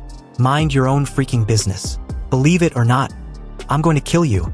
With a raised fist, the guy shouted, blinded with an uncontrolled rage. But before his fist could descend on his attacker, another hand reached out and grabbed him by his heavy jacket. Then, with great force, he was smacked on the cold, hard floor. And for the second time within a few minutes, the guy was trembling all over. The person who intervened this time around was none other than Li Zi. Li Zi had a cigarette in his mouth, and as he stared at the guy with hollowed eyes, he made mention that the most disgusting men in his life so far were the ones that lay their hands on a woman. "Does he want to die?" As the guy tried to get back up, Glasses Man appeared at the scene, demanding for everyone to give way. "What's going on?" he asked. The homeowners around saw him and was relieved by his presence. As soon as the question was asked, the guy spoke up before anyone else. "Mr. Jiang, this woman is claiming supplies. I saw her hanging out with the rich second generation who was driving up prices before." Hearing the accusation, Hyona immediately retorted that she didn't do no such thing. "How dare you? A jerk who beats a woman wants to complain like some victim." In a flash, Li Zi raised his fist behind the guy in anger, and before he could take action, He was surprised to see Glasses Man grab the guy by his jacket and questioned him with a serious expression. What do you think of the Property Management Committee? Protecting the vulnerable groups and ensuring that everyone has enough food to eat is our duty and responsibility. The guy nervously apologized, saying he was wrong and it wouldn't happen again. It was obvious at this point that the guy was part of the committee. Glasses Man let go of him and said that the next time he should just leave. He approached Li Zi and the head nurse, apologizing for scaring them. Sorry for scaring you too, he said. Anyway, are you two really not going to consider what I said before? Li Zi immediately turned and left the scene, saying he had no interest in gang robbery. He would rather starve to death than join Glasses Man and his committee. This sudden behavior startled both Glasses Man and Nurse Jean, who turned her gaze towards him, and with her usual warm smile, apologized. I'm sorry, Mr. Jiang. I still can't accept this method, she said. However, if you have patients that need my medical assistance, then I can still help. Hearing this, Glasses Man thanked Nurse Jean for her offer. He then sighed heavily as he stares at the two departing figures. But at this moment, Hyona called out to him from behind. So with a puzzled look, Glasses Man turned to her as she asked if he could join him. With a seductive demeanor, Hyona grabbed Glasses Man's arm and closed the distance between them. Actually, I have always admired you, she said. Unfortunately, I never had the chance. But as of now, everything is different, so we have a lot of time. Unexpectedly, Glasses Man rejected Hyona's advances, surprising her greatly. Because, for the first time in her life, a man questioned her usefulness and didn't immediately lust for her. Glasses Man politely put some distance between them and asked with a smile. Miss Lee, did you misunderstand? He questioned. I asked them to join me because they are useful people. Obviously, one of them can fight, the other can cure diseases. What can you do? I'm sorry, but you're not worthy of my winning over right now. Glasses Man said this as he turned to leave, leaving Hyona absolutely dumbfounded. But what Glasses Man said about not being worthy made her suddenly think about Han Feng's apartment. Hyona believes that with this information, she could change his mind. So her next words made Glasses Man stop in his tracks a few distance ahead. Glasses Man turned his head slightly and looked at her from the corner of his eye when she made mention that she happens to know where they could find supplies. Lots and lots of it. And all in one place. So how about it, Mr. Jiang? Meanwhile, as the scene shifts to Han Feng's apartment, we finally see what surprised him when he opened the door earlier. Whether it was fate or mere coincidence, the girl happened to be the person responsible for emptying the supermarket earlier during the end of the world. Her ability was a space type. At this moment, she was trying to take something Han Feng requested from her alternate space. Around them were many failed attempts. Han Feng, on the other hand, waited impatiently as the girl pulled out a giant doll. Seeing this, Han Feng shouted, annoyed, "Isn't this a model from a clothing counter? How does it have anything to do with what I just described?" To put it simply, the girl had the ability to store things in space. She can open a black hole in her chest and suck in everything she sees. But it's easy to put things in, but hard to take them out. Her accuracy in finding things is very low, and it seems that she has yet to fully master her power. Han Feng took a good look around, and told the girl that his house will be full before they find what they are looking for. But as he continued to watch her take things out one after another, countless questions filled his mind. What is the inside of your black hole like? Why is it so hard to find things? It's a virtual space, right? Or has it been transferred to some other place? Hearing all these questions, the girl simply replied that she hadn't explored her power yet. But one thing she is sure of is that the space is vast. This made Han Feng more curious, so he asked if he could stick his head in the space and take a look. With this approach, I can even help you look for it. The girl had no objection when she heard this. So, as he brought his head closer, he thought that the girl's hands were moving around so naturally, so it shouldn't be a big problem.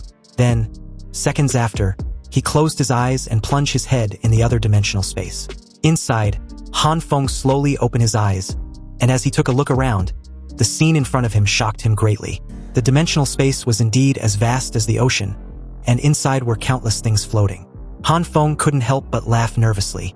You are indeed a supernatural being who emptied out all the supermarkets in the East District overnight, he thought. But isn't this like looking for a needle in a haystack? Unexpectedly, Han Feng's eyes suddenly bulged out, and seconds after, they started watering. This was because there was no air in there. He started to struggle desperately.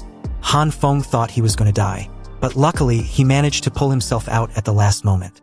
Gasping for air, Han Feng crouched down as tears flowed from his eyes, nose and mouth. Why didn't you tell me in advance that there was no oxygen inside? My skin feels like it's going to swell and break. and I feel like all the water in my body is being drained. The girl replied that she didn't know, and it was obvious since she could not enter. All she knows is that her hands had not been injured. The girl still continued to pull stuff out until she finally got what she was looking for. It was a black box. Han Feng exclaimed in excitement when he saw it. That's it. It actually exists. Unexpectedly, Han Feng heard the girl said she had found the others. Then several boxes fell in front of him, shocking him greatly. Meanwhile, as the scene shifts to the flight of frozen stairs of the apartment complex, on one floor after another, silent footsteps could be heard approaching the 18th floor. The homeowners, geared with their melee weapons, finally made it to their desired floor. But as they started to climb, step by step, the two guys that encountered a supposed ghost on this very floor started to shake uncontrollably. Obviously, they were still traumatized by that experience. In a shaken tone, the one behind the two straight up said he doesn't want to run into that mysterious creature again, while the other with the flashlight told the leader that the particular floor they were on was very weird. Did he really want to go there? Hearing this, the leader of the group couldn't help but smile in a mocking manner. It's the 21st century, he said, and you two still believe in ghosts and gods. He then turns to face them and continue with a stern tone. Mr. Jiang let us investigate first because he trusted us. We cannot let him down. It turns out the three were sent on a reconnaissance mission on the orders of Glasses Man. The two replied that Glasses Man might have just been deceived by Hyona, and everything she said was probably just a lie, so why risk encountering something strange on this floor?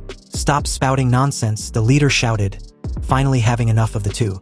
They were supposed to trust Mr. Jiang's judgment, finish the work quickly and return as soon as possible. Unbeknownst to the three, their actions were being observed by Han Feng and the girl in real time.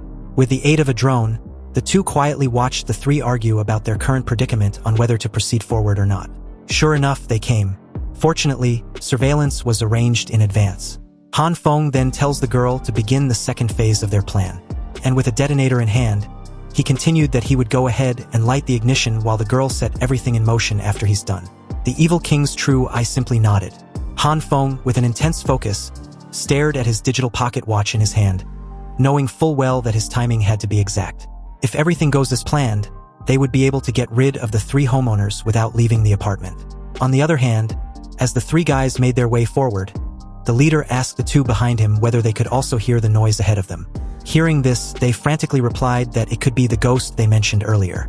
Suddenly, several blinding bright lights illuminated from the darkness ahead, and before they could even process what was going on, several toy cars, strapped with multiple fireworks, instantly flashed forward and leaped from above as they stared up in confusion.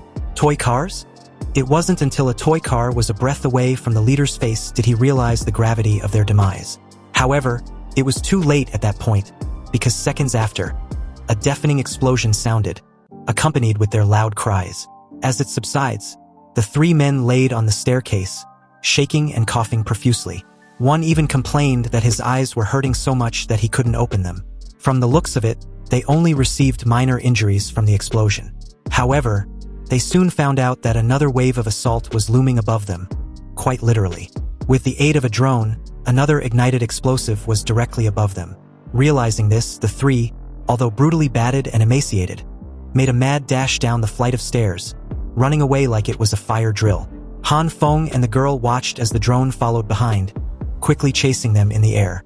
With a countdown timer of 22 seconds, the girl waited for the go-ahead from Han Feng to drop the explosive. Not yet, he answered. I want you to go closer and throw it directly in between them. I'm going to teach them a lesson this time. With 15 seconds left, they waited for the perfect opening to make the drop. Unexpectedly, the leader had enough, and in anger, he started swinging his crowbar aimlessly at the drone.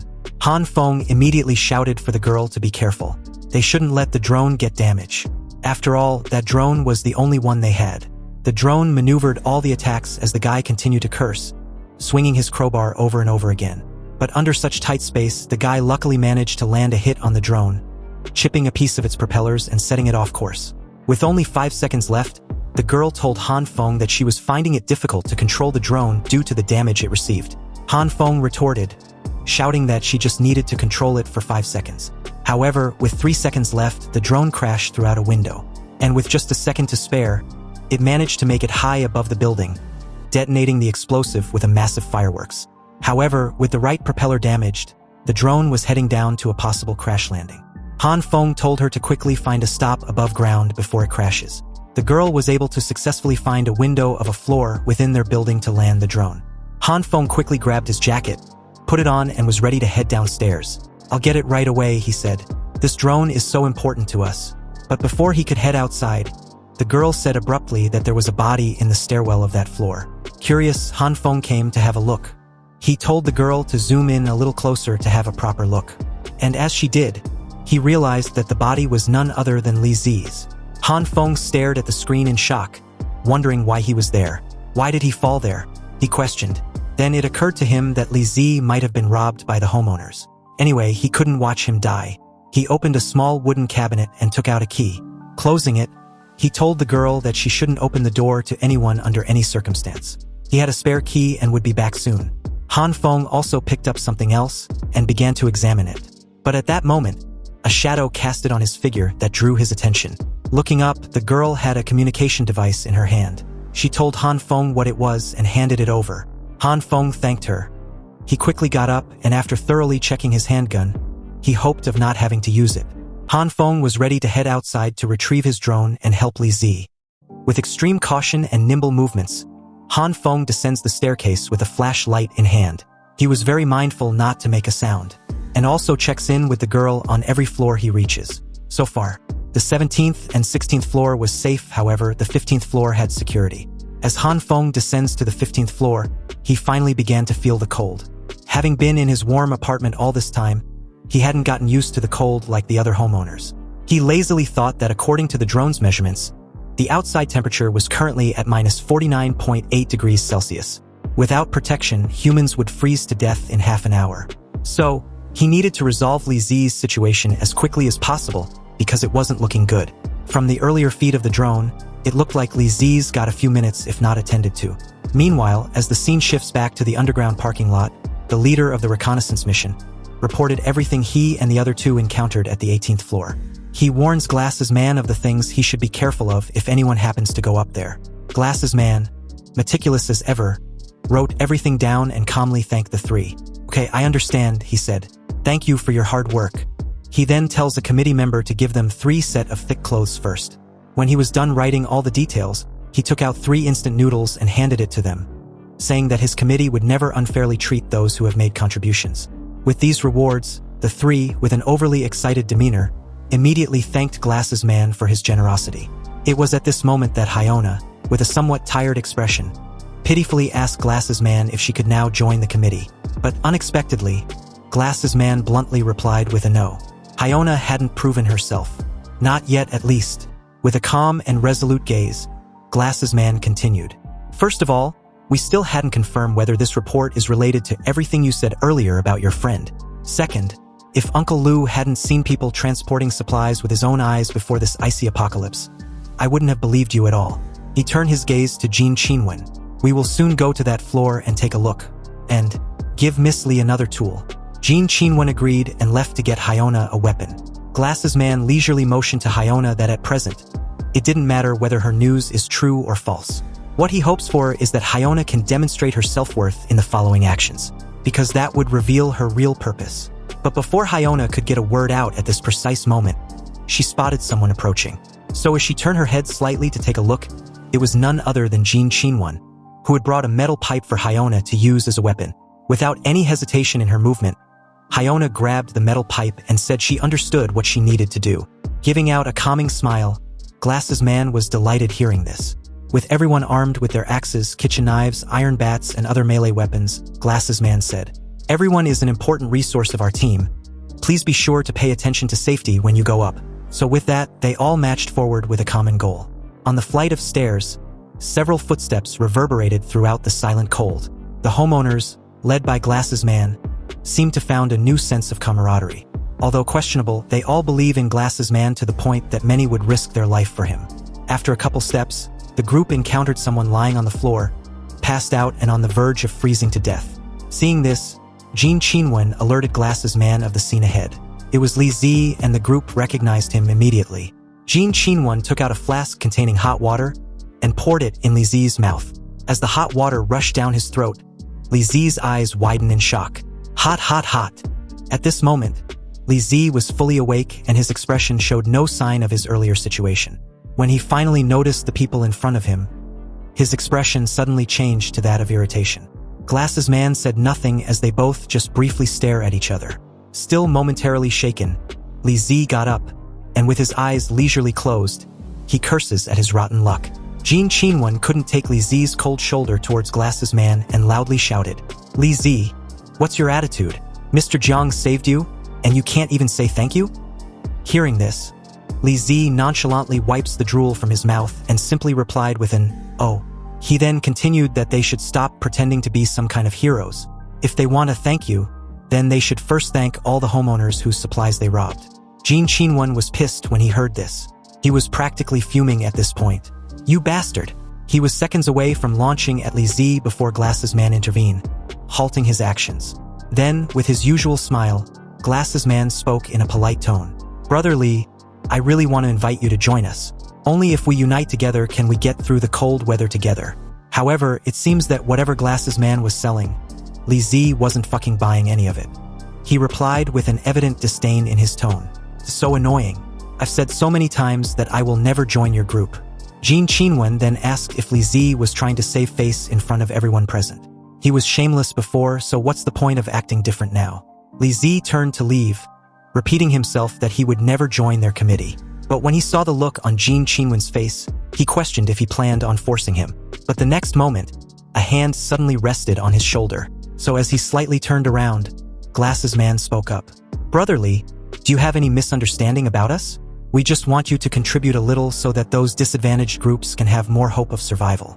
Hearing this, Li Zi pointed an accusatory finger in Glasses Man's direction and said with disdain, "Mr. Jiang, don't think I don't know what you're thinking. You only give those old guys a meal every 3 days. What's the difference between that and waiting to die? Besides, I have no father or mother, so I won't fall for your tricks." Unbeknownst to everyone present, Han Feng was on a staircase ahead, silently listening in.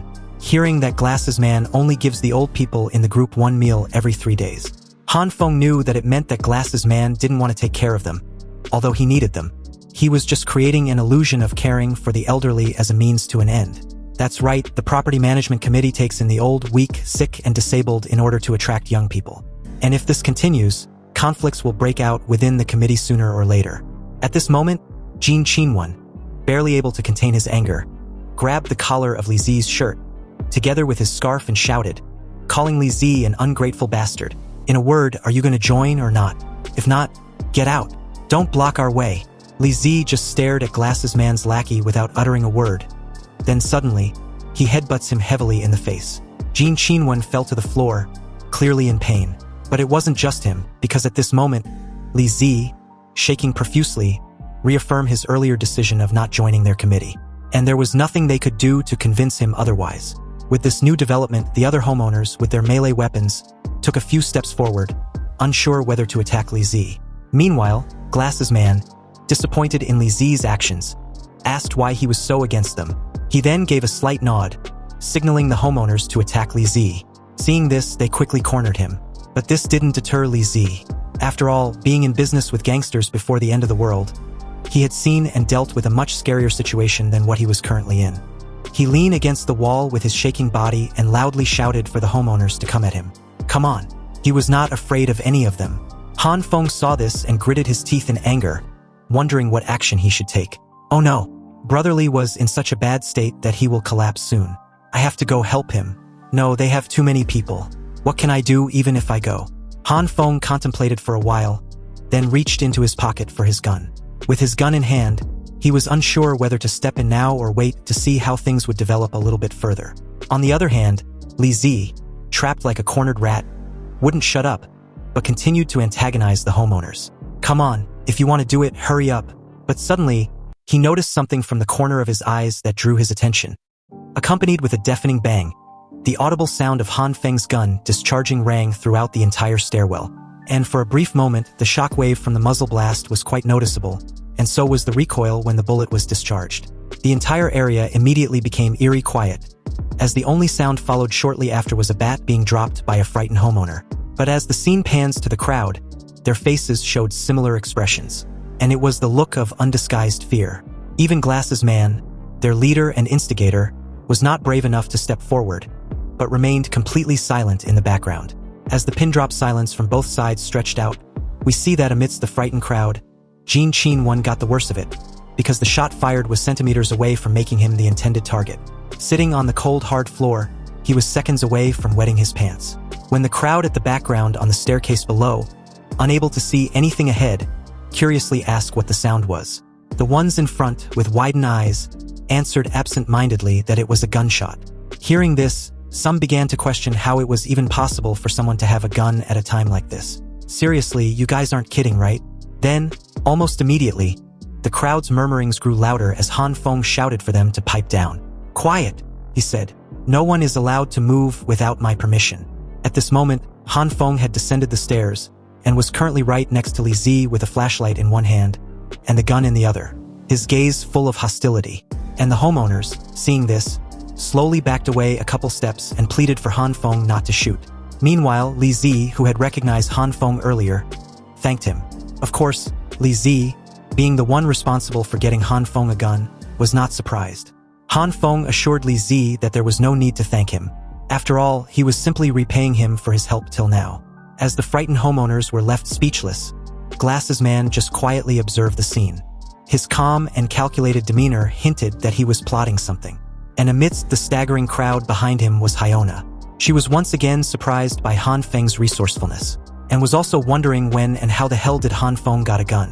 Han Feng even had left his apartment, which was rare nowadays. Without taking his eyes off the homeowners, Han Feng took out his key and said, "Brother Li, this is the key to my apartment. Take it and let's move back up slowly." Hearing this, Li Zi nodded slightly. He took the key in surprise and said nothing. However, the homeowners, who were currently torn, whispered to Glasses Man for his orders. They were contemplating on whether to attack Han Feng when he least notice or do nothing. But before Glasses Man could get a word out, another warning shot rang out, startling and frightening them even more. "I told you all not to move." Han Feng spoke with a stern look. Then, he ordered them to drop their weapons and get down on the ground. Without any hesitation, the crowd immediately obliged. They quickly got on their knees and dropped their weapons on the floor. "Brother Li, let's go. Whoever dares to move, I won't hesitate to shoot." Han Feng kept his gun aimed at the homeowners as he and Li Zi slowly climbed the stairs backwards. And as soon as they put a significant distance between themselves and the homeowners, they suddenly bolted for the 18th floor. Staring up the stairwell, the crowd didn't follow, but they could clearly hear the rushed footsteps above. Glasses Man got up and calmly asked the crowd if any of them knew of Han Feng. Hearing this, Hyona, desperate to join the committee, immediately got to her feet and mentioned Han Feng's name. She continued, saying that she was certain Han Feng was taking Li Zi to his apartment upstairs, and that was where they were heading earlier. Suddenly, Glasses Man's lackey grabbed hold of Hyona's jacket and loudly shouted in anger, demanding why Hyona didn't tell them earlier that Han Feng had a gun. Hyona simply replied that she truly didn't know until now. She was clearly alarmed with Jin Qinwen's hostile attitude towards her for something he wasn't responsible for, and before things could escalate, Glasses Man intervened, telling Jin Qinwen to forget it. He believes Miss Li won't lie to them. Hearing this, Jin Qinwen was a bit surprised but did what he was told anyway. Then, he loudly tells everyone to think about the scene they just witnessed. Han Feng even has such important weapons, so how could he be without supplies? Also, Han Feng might be the one who drove up the prices of stuffs earlier. The crowd foolishly got riled up upon hearing what Glasses Man said. Seeing the angry mob, Glasses Man had a gut feeling that Han Feng was most likely the same person Uncle Lu mentioned a while ago. The more he thought about it, the more he became certain of it. But at this moment, Jin Qinwen standing next to him asked with some concern, "Brother Jiang, are we still going according to the original plan? What if he shoots at us?" A confident smile suddenly crept on Glasses Man's lips. From what he observed, killing them was not Han Feng's goal. If Han Feng dared to kill someone, he would have done it just now. Even though the threat was certain, he wanted to avoid killing anyone if necessary. And about Han Feng's apartment, Glasses Man just don't believe they could stay in the room forever. They had time and number on their side, so all they needed was to be smart about their actions. Glasses Man turned to the furious crowd and reassured them in a calm and polite manner. "Everyone, please listen up. Our plans have changed. Let's go back and prepare safety measures before coming back. Our enemy is currently well equipped, so we need to be cautious." Meanwhile, at this time, Han Feng and Li Zi had successfully made it to the 18th floor, and were currently heading towards apartment 1804 as soon as possible. When they got to his apartment, they had no idea whether the homeowners were following behind. Han Feng quickly guarded their rear as Li Zi tried to open the door. However, his hands were trembling, so he took longer than necessary. Li Zi quickly apologized. "Sorry bro," he said. "My hands are shaking so much due to the cold." Han Feng told him not to panic but should take his time. From the looks of it, no one seems to be chasing them. Shortly after, Li Zi was able to insert the key and unlock the door. However, the warm breeze that hit him immediately upon opening the door left him speechless. His expression felt like he was having a stroke. "So warm," he thought. Han Feng told him to quickly get inside, to which he agrees. Inside, Li Zi took a look around, and upon seeing the radiator, then the generator, Li Zi couldn't help but exclaim in surprise. But what really took his breath away was the numerous supplies in the apartment. Staring at Han Feng's storage room, Li Zi had numerous questions racing through his mind. But the first was how. How did Han Feng really manage to do this? Turning his gaze towards the person in question, Li Zi asked what exactly was going on in Han Feng's apartment. Hearing the question, Han Feng was not surprised. He was actually expecting this sort of scenario. After all, it was only natural for Li Zi to be curious and ask what was going on. Han Feng replied that it was a long story, but before he could continue any further, the two immediately noticed a door in front of them slowly creak open, and seconds after, the young girl came out, questioning Han Feng where the drone was. It was in this moment that Han Feng remembered about the drone. With an incredulous look, he replied that he had forgotten, and with what transpired outside, it was only natural for him to forget. However, when Li Zi heard this, he inquired about it. 2 long hours later, Li Zi, with his mouth full of food almost every second, got a summary of the story so far. Han Feng deliberately left out his and the little girl's abilities, and his regression a secret for now. Li Zi replied that he was truly amazed with his brother. Han Feng was way too awesome to actually predict this disaster in advance, and to even do this much preparation, which was needed by the way. It seems that studying hard and knowing the current state of the world was indeed useful. Hearing this, Han Feng just gave an awkward laugh and apologized to Li Zi for not roping him in sooner. He was previously worried about the information of his supplies being leaked, so he never told his brother the truth. Hearing this, Li Zi put down his chopsticks on the table, got up, and surprised Han Feng by formally thanking him. Li Zi bowed and sincerely said that if it weren't for Han Feng, he would have definitely starved to death by now. For Han Feng to treat him in this way was already extremely benevolent of him. Seeing this, Han Feng was left speechless. He reassured Li Zi that he had helped him a lot in the past. Anyway, he should continue eating and shouldn't worry about the supplies in stock. There was plenty for the three of them. Li Zi began to tear up, deeply touched by Han Feng's generosity. Then, he soon started crying like a child, commenting that Han Feng was truly a good guy, and he was honored to be his brother. On the other hand, the girl just enjoyed her drink and watched the entire scene expressionlessly. When Li Zi was done crying, the conversation dragged on as usual. But then, he remembered and started to update Han Feng about the situation outside. According to Li Zi, the situation in their complex was currently different now. Everything had completely shifted for the worse since his last update. Li Zi asked Han Feng if he recalled their last conversation before the power supply was cut off. And to this, Han Feng nodded slightly. Li Zi continued that since that day, Glasses Man had armed the committee and had been going around, floor by floor, stealing supplies in the name of collectivism. There were those who followed him. And of course, there were others like him that disapproved his actions, refusing to follow his lead. Anyway, after some people left the group, Glasses Man seemed to not be too concerned about it, like it was nothing worth mentioning or noticing. However, behind everyone's back, he sent his lackey, Jin Qinwen, together with some other homeowners to take care of them. His reason was to reduce the threat against them. Hearing Jin Qinwen's name, Han Feng asked if he was referring to the older brother of the university twins. That's right, they studied so much that their intelligence has gone back to their mother's womb. Han Feng realized that it was due to such underhanded tricks that the committee suddenly developed quickly in the shortest possible time. With everything in the building being under the control of the committee, under the leadership of such a scheming fellow, it seems that Glasses Man won't be easy to deal with. Li Zi agreed with Han Feng, adding that, as the saying goes, evil has its retribution. He then asked Han Feng to guess who they have the balls of steel to try to rob. Curious and impatient, Han Feng wondered who it might be. With a knowing smile, Li Zi mentioned the name Li Zhenghao, the boxer that was once the middleweight champion. And with that, A new character with a terrifying strength had been introduced. When Han Feng heard Li Zhenghao's name, he was momentarily at a loss for words, because everyone knew how strong he was. Being a lone wolf, Li Zhenghao wasn't outclassed or outmatched in any way, so how can the other homeowners compete? Wouldn't the people on the committee be badly beaten? Han Feng, genuinely perplexed, asked in a somewhat nervous, yet knowing tone. Exactly, right? But this Zhang guy still wanted to save face at a time like that and refused to admit defeat. So, under the instigation of the persistent Zhang, these homeowners who were initially scared to fight were instantly filled with fighting spirit and continued their one-sided beatdown with Li Zhenghao. In the end, they were all defeated, beaten so badly beyond recognition by Li Zhenghao. For a strategic and meticulous person like Glasses Man, this overwhelming defeat was a bad move for him. And it seems that his actions was to either subjugate Li Zhenghao through brutal force, or remove the threat he poses completely before it becomes too powerful to ignore. However, these actions unknowingly led to the rise of Li Zhenghao. He also gained a group of followers because of this incident, and two of them were very famous. The first henchman was Zhang Yangyu, a former fan of Li Zhenghao. I heard that he has been fighting in black boxing for a few years and is famous for his speed. The other was Jin Zhongzai, and he too was a fanatical fan of Li Zhenghao.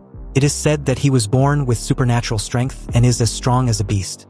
Li Zhenghao, relying on the prestige of these two henchmen, formed a force in our community. And this group of people really hate the hypocritical Zhang Shueyo. In order to divert the conflict and avoid further humiliation and beatdown, Glasses Man is now eyeing Han Feng's supplies. Li Zi continued that Glasses Man would try every possible means to steal these supplies to save the face he'd lost. You know, like some sort of redemption. Hearing this, Han Feng added that if what Li Zi said was the case, then his decision to win him over was just a spur-of-the-moment one. That's right, and I believe he would use that to affirm his stance to rob you. Before I fainted, I wanted to come upstairs to tell you that they were coming to rob you. Han Feng held his chin in deep thought. He now realized how it was no wonder Zhang Shueyo wants to win over his brother Li. It seems he was not having a good time at the moment, and desperately needed a henchman who was decent when it came to fighting. This was to increase his might and give the other homeowners a chance to compete if it comes to it. As the group continued to chat, a sudden click at the door drew their attention.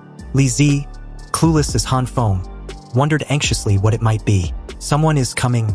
The little girl took out her phone and showed the two the live surveillance footage. In the footage, all the homeowners had gathered at Han Feng's door, and Glasses Man was quietly issuing orders to them. They came well prepared and even brought ballistic shields with them. Seeing this, the two immediately panicked. Han Feng quickly told the girl and Li Zi that he was going to electrify the door. But the moment he was about to head for the door, the little girl held his jacket to stop him. Han Feng halted in his tracks and turned to question what the problem was. With a slight hesitation, the girl replied that she smelled sulfur. Sulfur. But at this moment, before the three could figure out what was going on, a deafening explosion rang out shortly after. And with it, a massive quake that made the two and the girl tremble to the ground and on the table respectively without any resistance. Han Feng gritted his teeth and covered his right ear. How dare they try to blow me up? When the three gained their bearings, the girl explained that the unwanted intruders were using local blasting explosives, which were not very powerful but effective in getting the desired job done nonetheless. Curious, Han Feng asked how she knew all this. She simply showed him the surveillance. What a bunch of bastards! Li Zi cursed loudly. However, Han Feng noticed a familiar figure among the crowd, a figure he couldn't ignore. Of course, this person was none other than Li Hyona, who was, at this very moment, detailing everything she saw and knows about Han Feng's apartment. Oh, so it was you who brought Zhang Shueyo here. Seeing Hyona, Han Feng was a bit regretful for allowing her to escape. He was too preoccupied at that time in eliminating the immediate threat and cutting off Hyona's support to deem her of being a threat also. But it seems letting her live was definitely a mistake he intends on rectifying when he gets the chance. Han Feng warned Li Zi to stay away from the door. He took out a plug and inserted it into a socket in one swift motion. And what followed after was a loud piercing scream at the other side of the door. At the other end of the door was a male homeowner electrocuted to a charred stake, his face highlighting the agony before his death. Seeing this scene, the others, especially Glasses Man, were frightened and dumbfounded, and they were having second thoughts in approaching the door. He took another bundle of the local blasting explosives and handed it to his loyal lackey, Jin Qinwen. Install the explosives at the junction of the door and the wall, he said, and try 2 packs this time. Jin Qinwen nodded slightly, and with extreme caution, he managed to do exactly as he was told. At a safe distance, the explosives detonated with a massive boom. and with it, rocks and sand were flown everywhere. However, Han Feng's door and walls were intact. The only damage was a few cracks. The group, hiding behind their ballistic shields, were completely astonished. Mr. Jiang Jin Qinwen called out. It still didn't explode. Obviously, he could see the result for himself. Glasses Man, momentarily speechless, didn't reply and took a moment to silently assess the situation. He knew the explosives themselves were certainly fine and not the issue. It seems that this Han Feng guy had taken some precautions in advance. In a calm tone, he told Jin Qinwen to use 3 batches of explosives together this time around, and he should designate a precise place to blow it up properly to avoid damaging the entire floor. If there is still no movement, keep adding more. We must seize his apartment and everything in it today at all cost. Although his demeanor was calm, Glasses Man was growing more and more anxious with this outcome. Back inside the apartment, Han Feng and Li Zi had managed to barricade the door with anything they could get their hands on in their immediate vicinity. Sofa, table, wardrobe, barrel, chairs, and even a television. Seeing Li Zi using a television, the two suddenly laughed at the idea, but their laughs were soon overshadowed by another extremely massive, deafening explosion. It was too loud that the two couldn't help but covered their ears in pain. Han Feng shouted, asking if Li Zi also feels that the explosions were getting louder and louder. However, Li Zi couldn't hear a word Han Feng said and shouted for him to repeat himself. A while shortly after the explosion, everything quieted down, and Han Feng's hearing returned to a somewhat normal state. But he immediately began turning his head from right to left and left to right, questioning what the cracking sound was. Their gaze instinctively shifted to the door with terrified expressions etched on their faces. Fuck, the wall. The wall is cracked, Li Zi shouted in panic. Quick, let's get something else to block the door. Something bigger. Han Feng saw the extent of the cracks and knew that if the explosion continues like this, the cracks will only get bigger and bigger. And at that point, barricading it would be pointless. He told Li Zi that there was no point blocking the door at this point, but they should quickly move everything away because he had a solution. Hearing this, Li Zi pointed out that the stuff placed at the door were a lot and it would take a considerable amount of time to move them all. By then, another explosive might be detonated and they could get hurt if they are too close. The little girl suddenly appeared in front of the two and calmly stated that she would remove everything. Hearing this, Li Zi started scolding her. Are you kidding me? He shouted. Listen, little kid. Hurry up and go back to your bedroom and hide. As he said this, the girl ignored him, raised her hands, and opened her dimensional space as Han Feng just watched quietly without uttering a word. The moment Li Zi saw this, he subconsciously took a step back, questioning and cursing with a look like he had eaten a huge pile of shit. Damn it, what is that? In a few seconds, everything was sucked into her alternate space, clearing the path. So with everything gone, she motioned for Han Feng to take over. So scary. Did you suck it all in? Li Zi still couldn't believe what he was seeing and immediately started pleading not to be sucked in like the stuff earlier. He would rather die in the hands of the homeowners outside than to be eaten without any trace. However, his fear was soon replaced by another surprise that left him utterly shocked. Li Zi couldn't help but shout as Han Feng dashes towards the door with his purple glowing hand. Poor Li Zi felt like he was having a heart attack and demanded an explanation, but he was also ignored by Han Feng. Placing his purple glowing hands on the door, he knew that he must first soften the wall similar to his previous actions and see if he can reshape it. But he needed to be careful when it came to controlling the range, otherwise the hardening process will be extremely difficult and there wasn't much time either. Han Feng studied the process carefully, and the moment the integration started, he noticed right away without difficulty. He immediately added the green glow, and shortly after with maximum effort, the door and wall was good as new. The method worked and eased his doubts and worry. He was unsure whether the purple light, together with the green light, could also fix damaged things. The result was a success, meaning that they could not only strengthen but also repair. On the other hand, Li Zi was losing his marbles at this point, but he kinda got the gist of what was going on. Sure enough, bro, I'm not insane, right? Is this magic? You have superpowers, don't you? Hearing this, Han Feng felt a headache coming on. It felt good and liberating being unrestrained and to be able to use his power freely and openly. But the consequences and the pain of having to explain was annoying. Han Feng was about to explain himself when the girl suddenly spoke up, telling the two to get down and cover their ears. Although they were prepared this time around, the deafening sound made Han Feng and Li Zi scream like children while the child among the three was handling the situation like an adult. When the chaos subsided, Han Feng was shocked to find out that the wall at the lower level had cracked again, and this time with much severity. What? I just strengthened it. Why is it cracked again? The girl observed the surveillance outside and noticed that Glasses Man had altered his strategy. He intends to blow up a specific area, which was the ground level of the wall rather than the entire section of the wall together with the door. In the live footage, a massive local blasting explosives laid directly at the door, seconds away from detonating. Han Feng, sweating bullets, gritted his teeth in anger. He knew that, in this situation, no matter how he fix it, it would be completely useless. The current explosive was the biggest one yet, and considering what the previous one did, the wall would not be able to hold for another round of repair. He turned to face the two and said with a fierce look in his eyes, "I have a dangerous idea. Are you willing to believe me for once?" The two readily agreed. After all, it's not like they had any other option at this point. Whether to block or to do something, it's all up to Han Feng. Han Feng stood tall and determined, his demeanor like that of a person with an insane yet a brilliant idea. "Okay, then do exactly as I say." And just like that, a few seconds passed, and what followed immediately after was a deafening explosion so massive that rocks and sand flew everywhere at the entrance of the apartment. The whole floor shook violently as a result for a few seconds, before gradually returning to calm. Also, the entire section of the wall around the door was completely shattered, leaving visible and numerous cracks too chaotic to ignore. The upper section of the door creaked open marginally.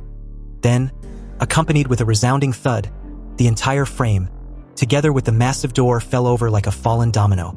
Observing the scene with keen interest were the homeowners at a safe distance. The moment the door fell, they began to slowly approach the entrance of the apartment. Jin Qinwan was the first to speak up when they were about to enter, cautioning everyone to be careful and check every corner. And to this, the homeowners agreed without any objections. But the moment they entered the apartment, they started rampaging everything in sight. And this made Glasses Man remind them again about the need to be cautious and careful, because their enemy might launch a sneak attack. They were then told to check the kitchen first for supplies. But upon a thorough check, they found nothing. And not only there, but the living room also. "Mr. Jiang, there is no one in the living room, and there are no supplies either." Jin Qinwan approached Glasses Man with a box in hand, stating that the only thing they found was this box of seeds beside some garbage in the kitchen. Hearing this, Glasses Man exclaimed in disbelief, his voice tinged with evident disappointment. Obviously, Hyona became the target of everyone's disapproving stare. Jin Qinwan, who never liked Hyona in the first place, shouted, asking if she's been lying to them all along. At this point, Hyona was at a loss for words, momentarily speechless, dashing her gaze from side to side to find everyone, including Glasses Man, staring at her like they wanted to skin her alive. She replied nervously that she didn't lie. Everything she said was true, and Han Feng must be hiding everything in his room. Meanwhile, the homeowners searching the rooms finally reached the last room unchecked. But the moment the guy reached for the doorknob, the other told him to be careful. "Yeah, I know, I don't want to get shot," he replied. When the door slowly creaked open, the guy was about to stick his head to have a look inside. Unexpectedly, what happened immediately after was a sudden slap of the cold surface of the ballistic shield warming his cheek. Apparently, Li Zi had opened the door and stumped on the tactical shield the homeowner was holding, cursing loudly.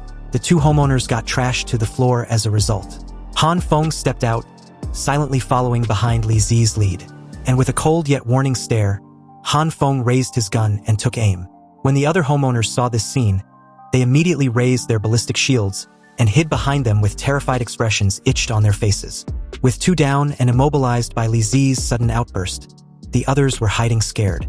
Han Feng fired a shot at the shield and loudly shouted, telling the unwanted intruders to get the fuck out of his apartment. Otherwise, they shouldn't blame him for being ruthless. Ruthless?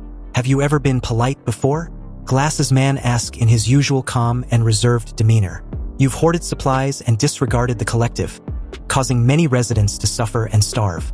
We are here as of now to seek justice. If you still have some conscience in your heart, hand over the supplies. Only unity can help us defeat the suffering and hunger in this apocalypse. Han Feng remained silent, not uttering a word after Glasses Man's bold declaration.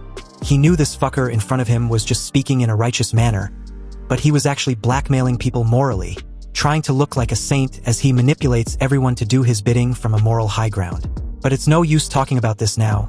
These people are just a bunch of hungry wolves, desperate to vent on a target. And I am the target of venting as at this moment, but as long as I handle it properly, I may become a guide. After this observation, Han Feng spoke up, shouting and matching their anger. What bullshit are you spouting? Are you fucking blind? Which eye of yours saw that I had supplies at home? Hearing this, the homeowners began to doubt themselves. After all, the facts were there for them to see. But before anyone can dwell deep into what Han Feng had just said, Hyona loudly retorted. "You must be hiding the supplies," she said. "Last time I was here, you even had heating and lights in your room." Hearing this, Han Feng and Li Zi stare at each other in confusion. Their feigned expressions were that of absolute disbelief. Like, "Yeah, this bitch is crazy." Hyona continued, threatening the two to tell the truth unless they wished to die. However, she was immediately forced to shut the fuck up as Han Feng fired another shot. Only this time around, it was aimed directly at her. Luckily, she was unharmed as the bullet only managed to crack the glass of the ballistic shield. Han Feng called Hyona out, saying that she's got some nerve spouting shit when she knows exactly what she did. "If you hadn't tricked me into exchanging supplies for seeds, I wouldn't have ended up like this," Han Feng furiously declared. Everyone, once again, turned to Hyona with accusatory stares when they heard what Han Feng just said. Jin Qinwen didn't give her a chance to explain or refute and questioned in his usual loud tone. "Are you fucking playing with us?" No, I really didn't lie. I'm telling the truth. You have to believe me." After a long silence and careful observation, Glasses Man stepped forward and took control of the situation, telling everyone to keep a level head and not argue pointlessly. He has a simple solution. A slight smile crept up on his lips as he points at the remaining room left unchecked, telling the two guys earlier to go take a look. The two guys were absolutely terrified with this order. Obviously, they were afraid of getting shot. But Glasses Man proceeded to ask Han Feng if he would refuse this simple request. Surprisingly, Han Feng, still maintaining her stern look, gave the go-ahead. The two went in the room, and as expected, they found nothing. Well, nothing of importance from their perspective. Only the little girl and some garbage. When the girl stepped out of the room, she stared at the crowd in confusion. Then, her expression gradually morphed to that of absolute terror. She rushed and hugged Han Feng, feigning the attitude of a helpless child. "Big brother," she said, "I'm hungry and scared." "Don't be afraid," Han Feng replied calmly. "I will find food for you once they leave." Han Feng's tone became gentle, trying to reassure her. The act drew the attention of everyone and shifted their previous anger to that of frustration. "Damn, I've been busy for so long and this is it? Where are the stuff? The supplies? Where are the supplies?" Glasses Man turned to Hyona and in a calm demeanor, asked for an explanation. Although Glasses Man's tone was relatively calm, Hyona instinctively knew the anger laced in them. Everyone turned to Hyona, expecting her to explain. Glasses Man continued, pushing all the blame on Hyona. "Given how things have turned out, you have to give us all an explanation." Brief murmurs ensues as everyone agrees with Glasses Man, pressuring Hyona for an explanation. Unsure what to say as a form of an explanation, Hyona began to stutter. I really didn't lie to you. I saw it with my own eyes." Inwardly, she wondered what went wrong. How could this happen? Could it be that Han Feng is behind this? Yes, it must be him.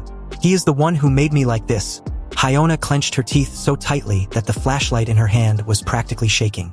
Although she didn't understand what was going on, she was certain about one thing.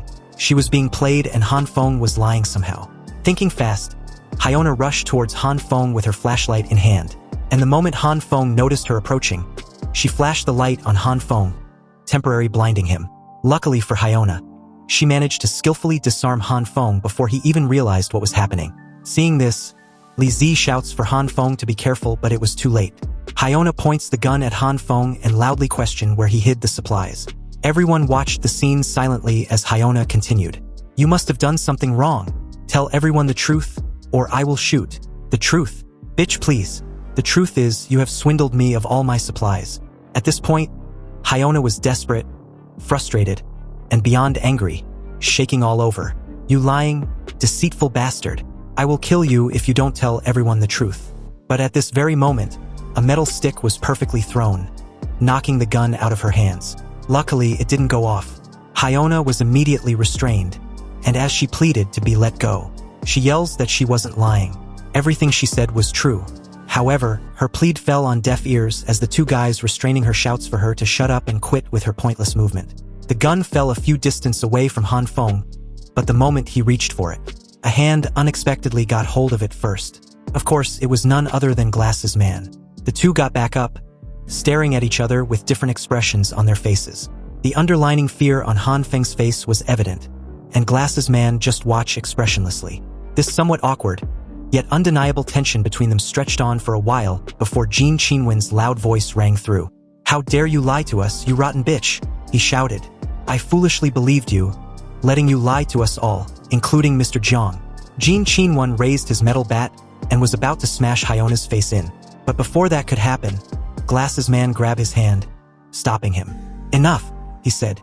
"The committee is not a violent group, and this is not a place of execution. Even if she deserved to die, we must give her at least one chance to reform." Hyona's face turned ugly as Glasses Man placed the gun under her chin, mocking her. Turning his head slightly, his attention shifted back to Han Feng. "Mr. Han, I'm sorry about what happened today." As he turned around to face Han Feng, he handed over the gun as well. And in his usual, reassuring tone, he continued auspiciously, "We are all victims, and I will give you an explanation later."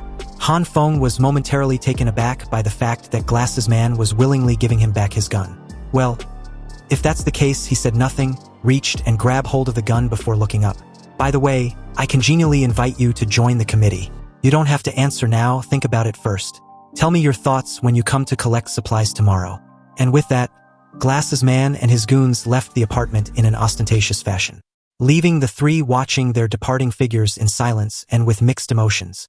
As Li Zi turned his gaze towards Han Feng with a worried expression evident on his face, he questioned him if he was all right.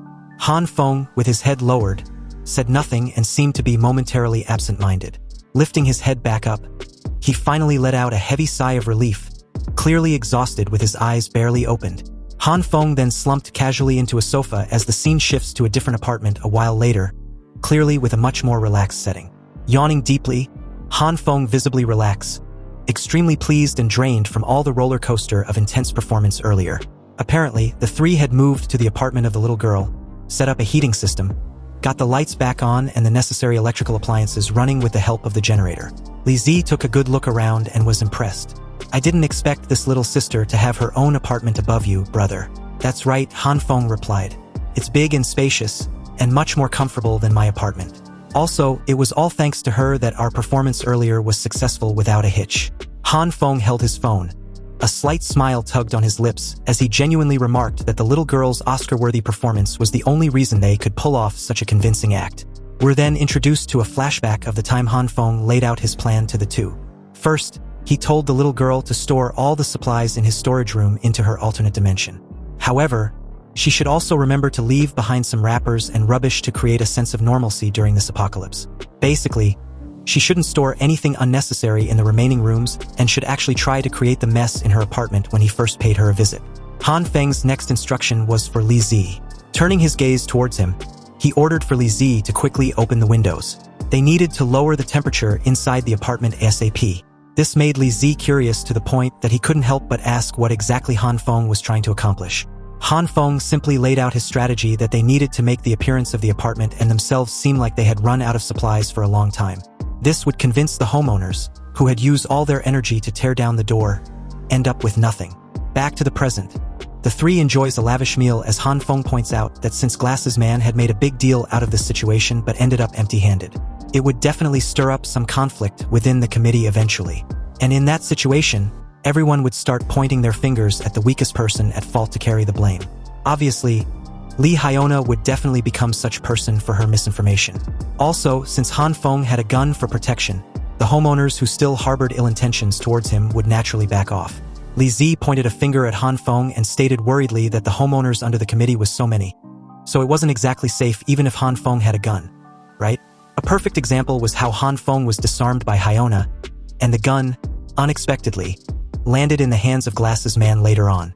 Hearing this, Han Feng nodded slightly, agreeing with Li Zi's concerns, but also added that that situation was the worst-case scenario and it was highly unlikely to repeat itself. Besides, he continued, after getting the gun, Glasses Man would probably resolve the situation peacefully in order to maintain his image he'd worked so hard for.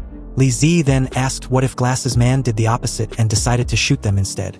That wouldn't have happened since there was only one bullet inside the gun, and I already shot it as a warning beforehand. Li Zi's eyes lit up with joy when he heard this, finally piecing together what Han Feng had been trying to tell him. He called Han Feng an awesome little brother.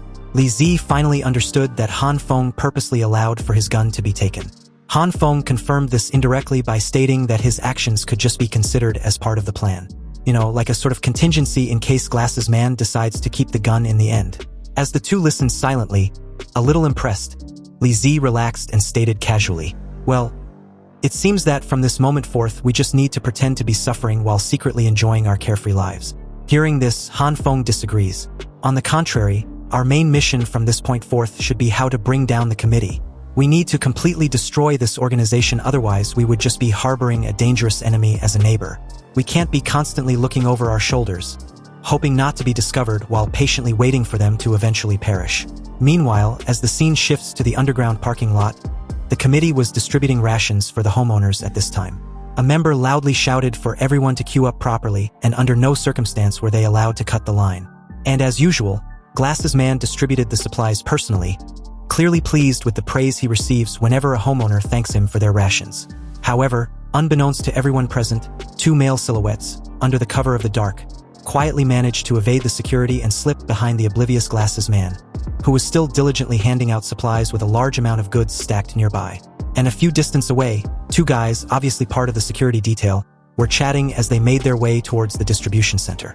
One was holding a flashlight and the other carrying a box. The guy with the box questioned his companion if they had checked the door where they keep the supplies.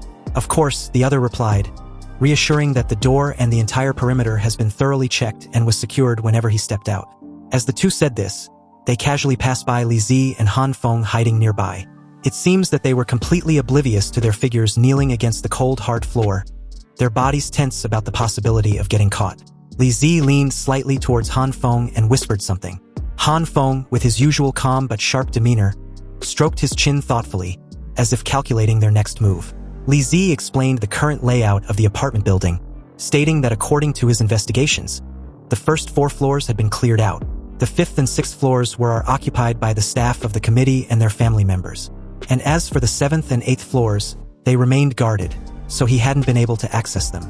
He speculated that the warehouse they were interested in was probably located on the 7th or 8th floor. Armed with metal rods, Li Zi strategized their next move. Since there are guards on the 5th floor onwards, Li Zi decided to head up first and distract them. Then, Han Feng can take the opportunity to knock them out with his metal rod. Also, he reminded Han Feng to refrain himself from using his gun unless it's absolutely necessary. The sound of a gunshot would obviously alert the homeowners of the committee. Han Feng nodded silently, ready for the task ahead. As Li Zi and Han Feng cautiously climbed the dimly lit staircase, they readied their weapons as they got to the 5th floor. They scanned their surroundings for any signs of movement but found nothing. Li Zi whispered in confusion, wondering aloud where everyone had gone. Perhaps they were taking a break for lunch, Han Feng suggested. Realizing that no one was on the 5th floor, the two then proceed to the next floor and immediately noticed that no one was on the 6th floor either. Nonetheless, Han Feng reminded Li Zi to be cautious and careful. They eventually reached the 7th floor, halting in front of the marked floor. Han Feng questioned whether the supplies were truly stored on these 2 upper floors. Li Zi hesitated, admitting he wasn't entirely sure with the current situation. The two entered the 7th floor, and as Li Zi cautiously peeped around the corner, his frustration grew. Li Zi was truly baffled that there were no guards in sight.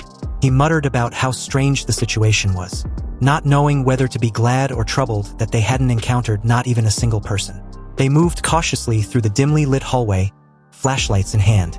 Li Zi suggested they split up to look around first, instructing Han Feng to take the right while he covered the left. He should call out if anything suspicious happens.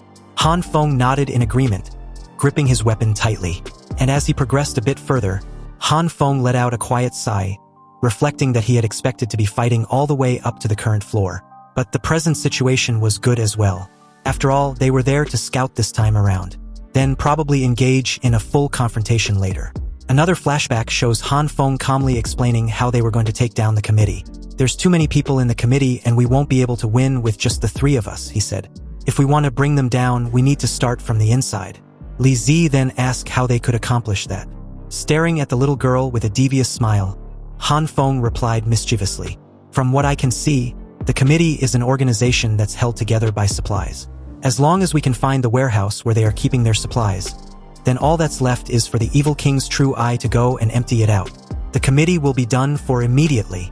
Back to the present, Han Feng cautiously looked around, remembering what he thought earlier inside their new apartment. He thought finding the supplies was the easiest task, but considering how they've managed to get this floor without any trouble. He's wondering how the hell they were going to find the exact room where the committee keeps their supplies. He also needed to be on guard for anyone that might come up. Just as his thoughts wandered, he froze, his eyes widening in surprise. In the distance, Li Zi was calling out to him, his silhouette barely visible in the dimly lit hallway. Did he actually find it? Han Feng wondered. Seconds after, Han Feng, with a bewildered expression, questioned after a slight hesitation. Brother Li, I'm just gonna say it. The two were in front of a door with a warehouse label on it. They wrote the name down and displayed it so obviously. It has to be a trap, right? Han Feng asked. Li Zi shared his doubts, clearly unsure as well.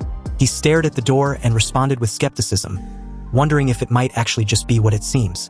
The committee's storage room. What was even more shocking was the fact that the key was left inside the keyhole so considerably. Han Feng pointed this out, noting how unusually lax the security was. Li Zi, holding the flashlight firmly, suggested that they may have just forgotten about it. Anyway, they'll know once they open to take a look. He added confidently, moving closer to inspect the door. But the moment Li Zi raised a hand for the doorknob, Han Feng quickly stopped him, shouting for him to wait.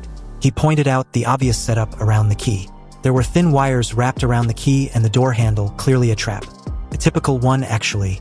Li Zi leaned in for a closer look, and upon doing so, he noticed the setup and muttered about how elaborate and suspicious the mechanism looked. With this new development, Han Feng urged them to be extremely careful. After all, they even managed to get their hands on explosives. Who knows what's behind the door? At this moment, Han Feng recalled the encounter with the two guys earlier, mentioning something suspicious about the warehouse door. He speculated that their conversation might have been a hint about the trap they now faced. Li Zi nodded in agreement, acknowledging Han Feng's sharp observation. That makes sense, brother. Han Feng then emphasized about the importance of not rushing into anything. They shouldn't touch anything arbitrarily either until they first figure out what's inside the warehouse. Any drastic moves needed to be put on hold now that they know the warehouse location. They can take their time to discuss how to open the door when they return next time. Han Feng suggested they proceed cautiously to check the other floors. Hearing this, Li Zi agreed with a serious expression. As the two walked through the dimly lit hallway, their flashlights illuminating the path ahead, a sudden voice echoed from the side as a door was immediately opened nearby. Apparently, the two committee members were there to check on the supplies in the warehouse. The two pairs stared at each other in confusion at first. Then, seconds after, Han Feng and Li Zi bolted through the corridor as the two homeowners followed in tow, shouting for them to stop. Without hesitation, they pressed forward even further, their flashlights sweeping across the cracked walls and damp floor. As Han Feng and Li Zi navigated the dimly lit hallway, one of the guys caught up to them, and with a raised metal pipe, he suddenly launched at Li Zi from behind. Han Feng saw this and immediately warned Li Zi to watch out. Unfortunately, it was too late for Li Zi to dodge or block the attack. So, with swift and nimble movement, Han Feng raised his arm and blocked the incoming strike. Seeing this, Li Zi cursed loudly as he counterattacked. Without hesitation, he landed a powerful kick in the homeowner's groin, which sent him flying a few meters away. He yelled for Han Feng to run, then followed seconds after. They exit the floor, shut the door behind them with a loud thud, then using a metal rod, they immediately barricade the door. Seconds after, the homeowners on the other side of the door tried desperately to force the door open.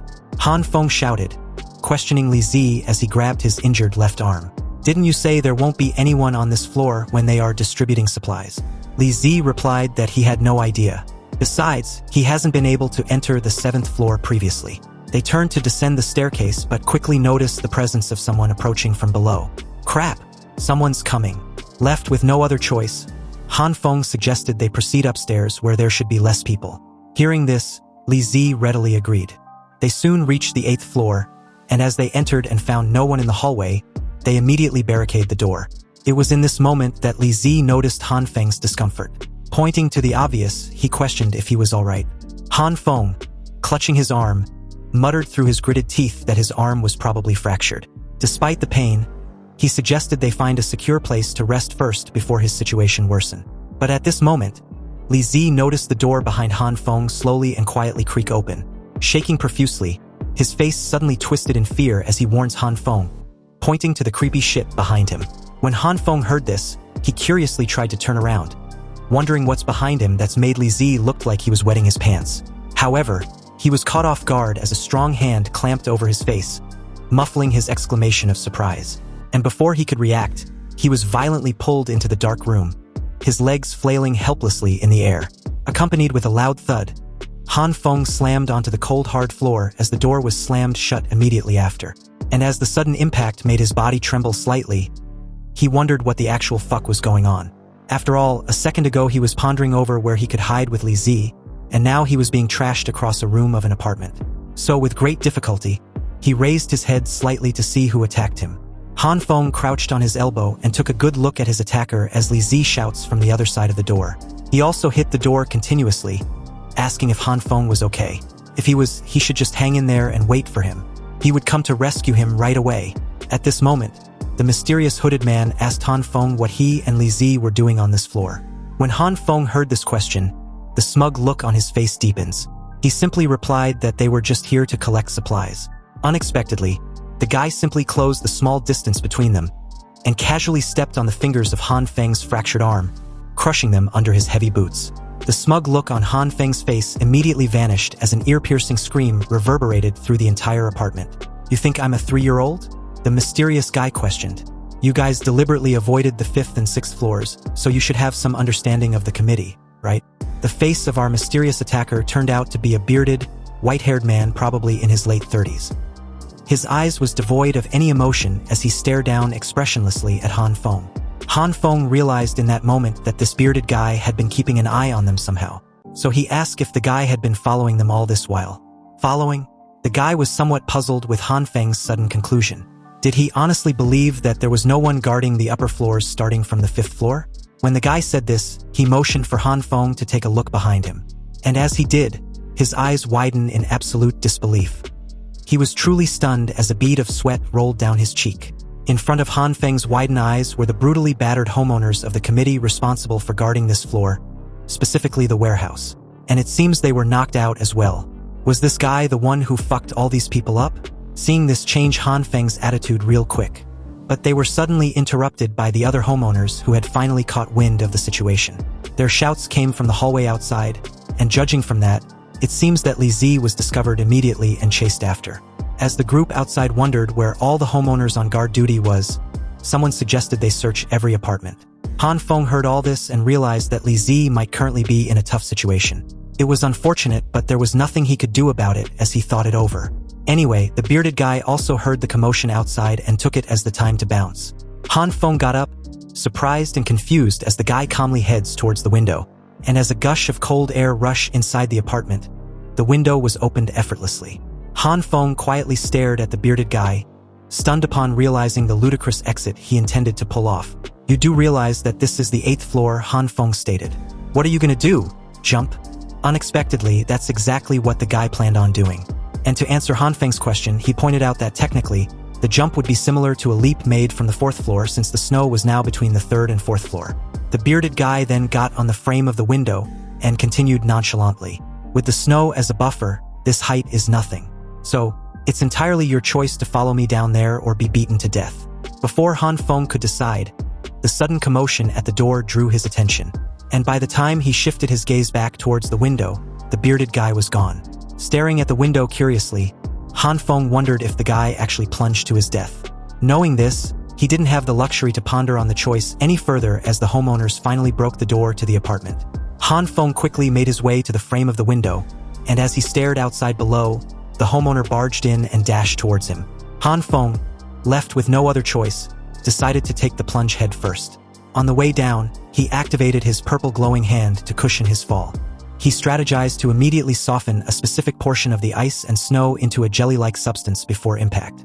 Fortunately, he was able to do exactly as he intended, although his landing wasn't nearly as fancy as the other guy. Anyway, when the white-haired guy heard the loud thump behind him, he turned his head slightly, a little impressed that Han Feng actually made the jump. On the other hand, Han Feng, in a scruffy and awkward fashion, rushed out of the snow with a look like he'd eaten a huge chunk of shit. The homeowners came to the window and was shocked that Han Feng survived the fall, and not only that, there was another person with him. The guy, under Han Feng's confused gaze, rushed towards a window nearby, breaking the glass skillfully and effortlessly with his elbow.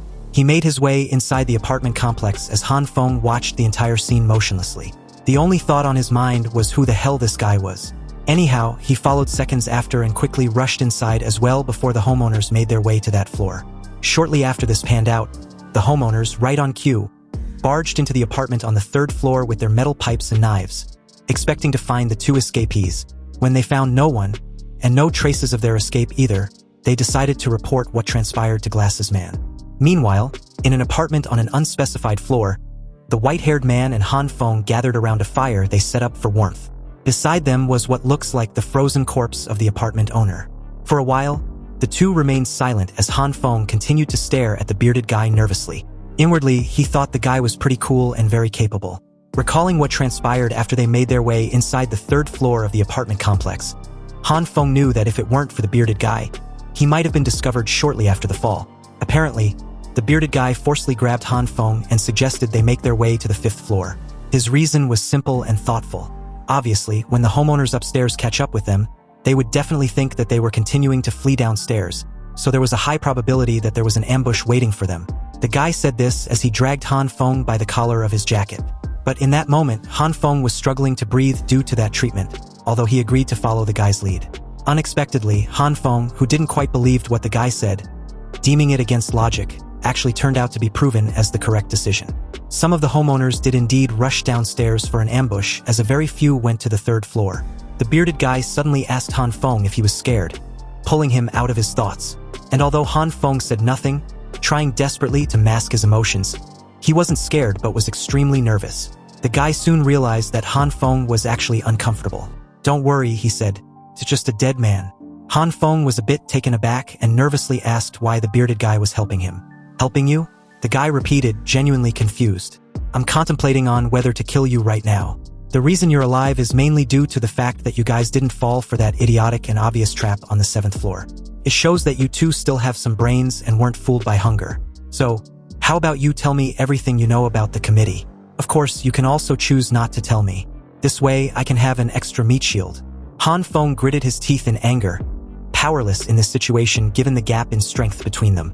And although he has a gun, he also knows that if he makes the wrong move, it could be his permanent end like the guy beside them. Han Feng thought that judging from the guards the guy knocked unconscious, he was either there to steal supplies or he had a grudge against the committee. And it seems he and Li Zi's presence just so happens to disrupt his plans. Based on his thoughts, Han Feng decided to ask directly, "Consequences be damned. Do you have any grudge against the committee?" The guy held his bearded chin and replied, his demeanor like he never truly thought of such a question. "Well, you can say something like that. After all, if it weren't for that cunning Zhang guy hiding."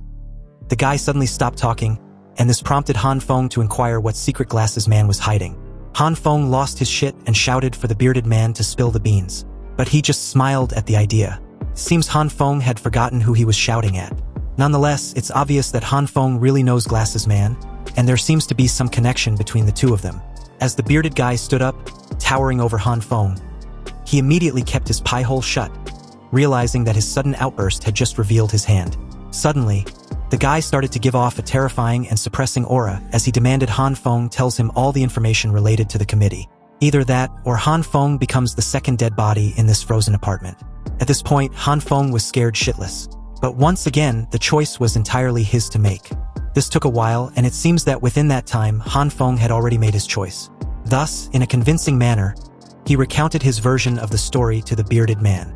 Han Feng spoke passionately, lying by omission and merging his story with half-truths. He also exaggerated just enough to have a dramatic effect, concluding the story that Glass's man came to his house with explosives and took away his woman and supplies. To show sincerity and credibility, he even took out his gun and placed it beside him. Han Feng then stated that in a desperate attempt to get his revenge on the committee, he even got himself a gun but later realized he couldn't deal with them with just this weapon, although he had once used it to protect his life. Inwardly, he hoped the half-truths and the gun could be somewhat credible enough to convince the man in front of him. The bearded man momentarily closed his eyes and let out a heavy sigh, stating that a broken pistol was nothing to the committee. And the best proof of his assumption was the fact that Glass's man didn't even keep the gun but gave it back. He sat back in his seat and continued that Glass's man also doesn't see Han Feng as a real threat, hence why he simply let him go, and also wasn't forceful about convincing Han Feng to join the committee. Oh, well, Han Feng was a bit speechless, unable to rebut. Nonetheless, it seems the bearded man believed what Han Feng said. Han Feng, at this moment, got his curiosity piqued about what the bearded man said about the gun.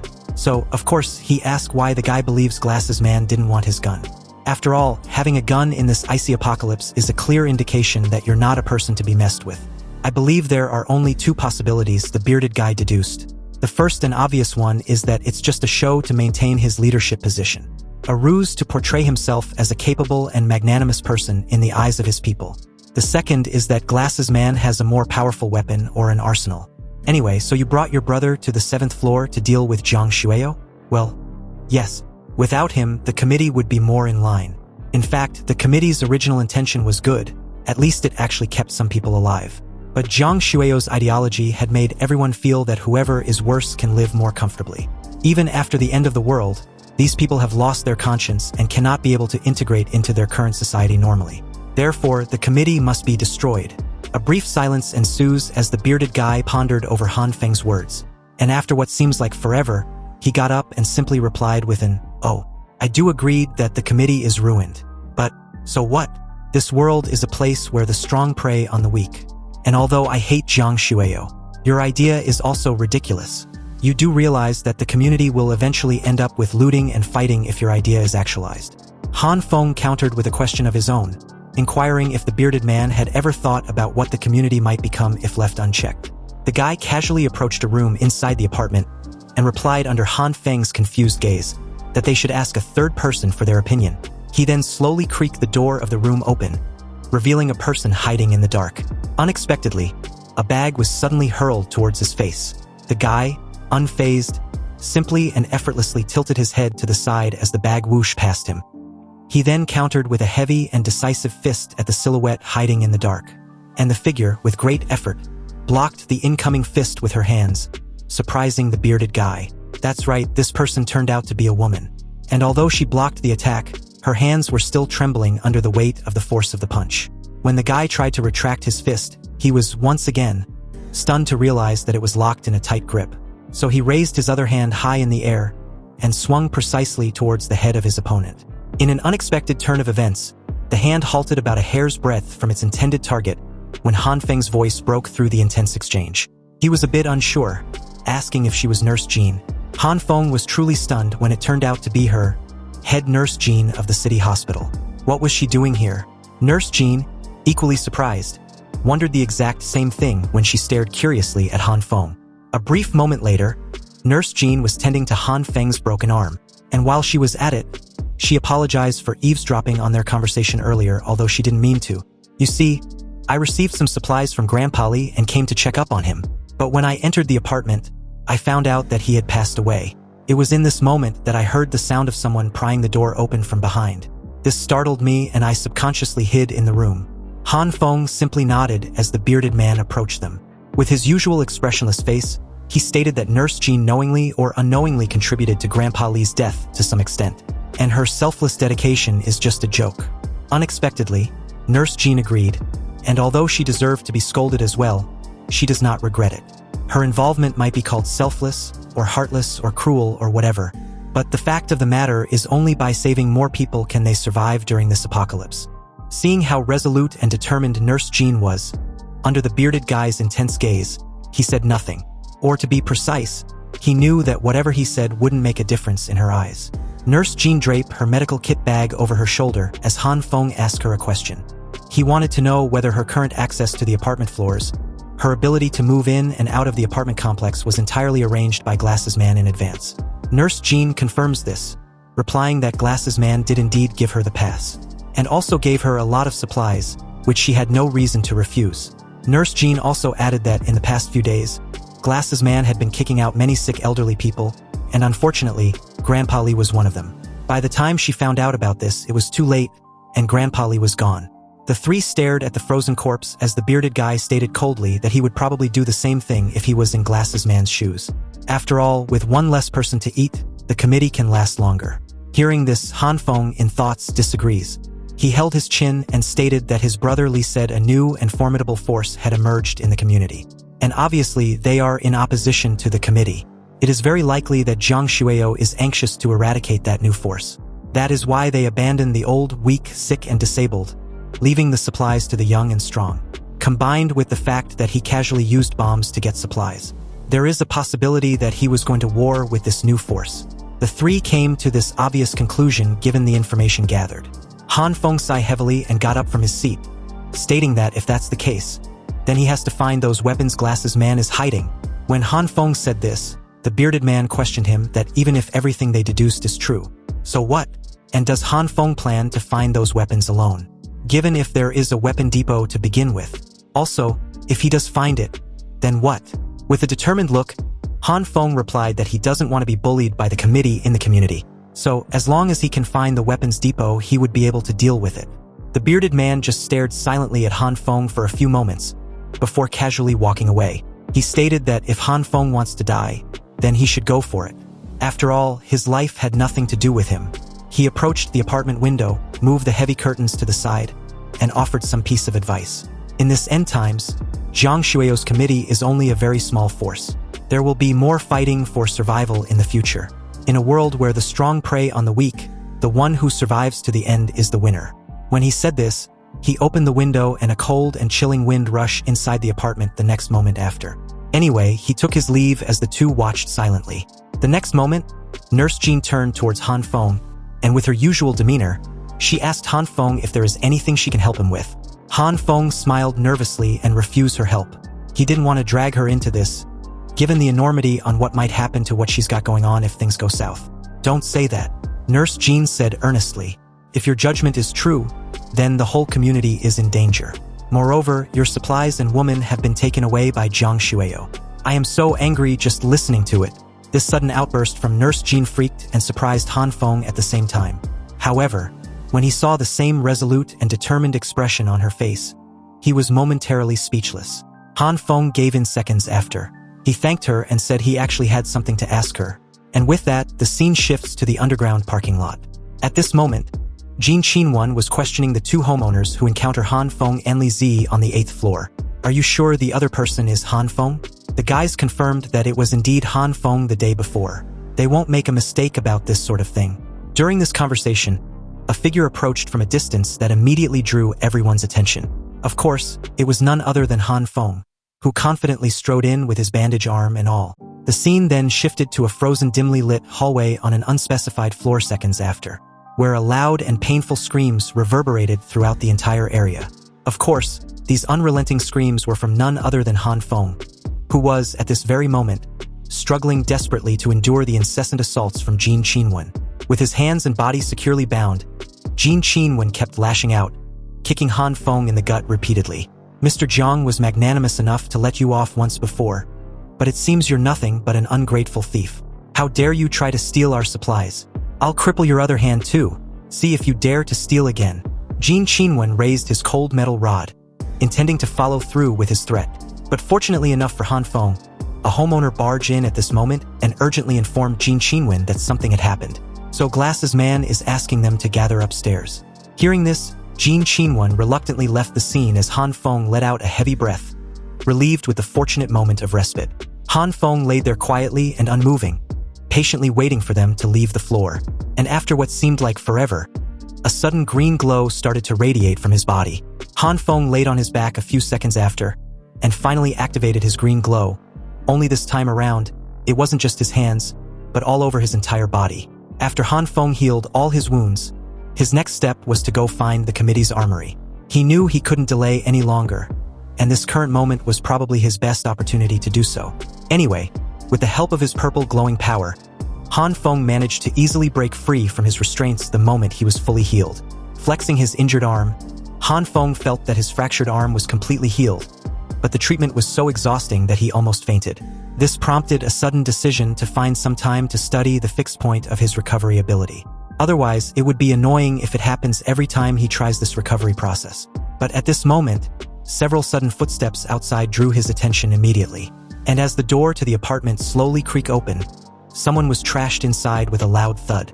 On the other hand, Han Feng, at that very moment, had the ropes back around his body and was pretending to be unconscious. The two homeowners resumed their conversation and left shortly after. Han Feng suddenly opened his eyes the very moment the door was slammed shut. And as he turned towards the person lying next to him, he was curious to know who it might be. "Brother Li," he murmured in complete shock. That's right, the person lying next to Han Feng was a brutally battered and barely conscious Li Zi. It seems he got the worst of the beating compared to Han Feng. Li Zi woke up shortly after with a handprint on his cheek. It seems that Han Feng had to give Li Zi a heavy slap to wake him up from his unconscious state. But what's even more surprising was that Li Zi actually thanked Han Feng for the slap, stating that the bitch slap successfully did the trick. However, he continued, "If there is a next time, please slap the side that is not swollen. Currently, I have no feeling on the left side of my face." Han Feng, a bit impatient, asked Li Zi what happened on his end when they got separated. Through his muffled groans, Li Zi recounted everything that transpired. Apparently, when Han Feng was dragged into that room, the homeowners in the committee started banging the hallway door open shortly after, and from the looks of it back then, they were seconds away from barging in.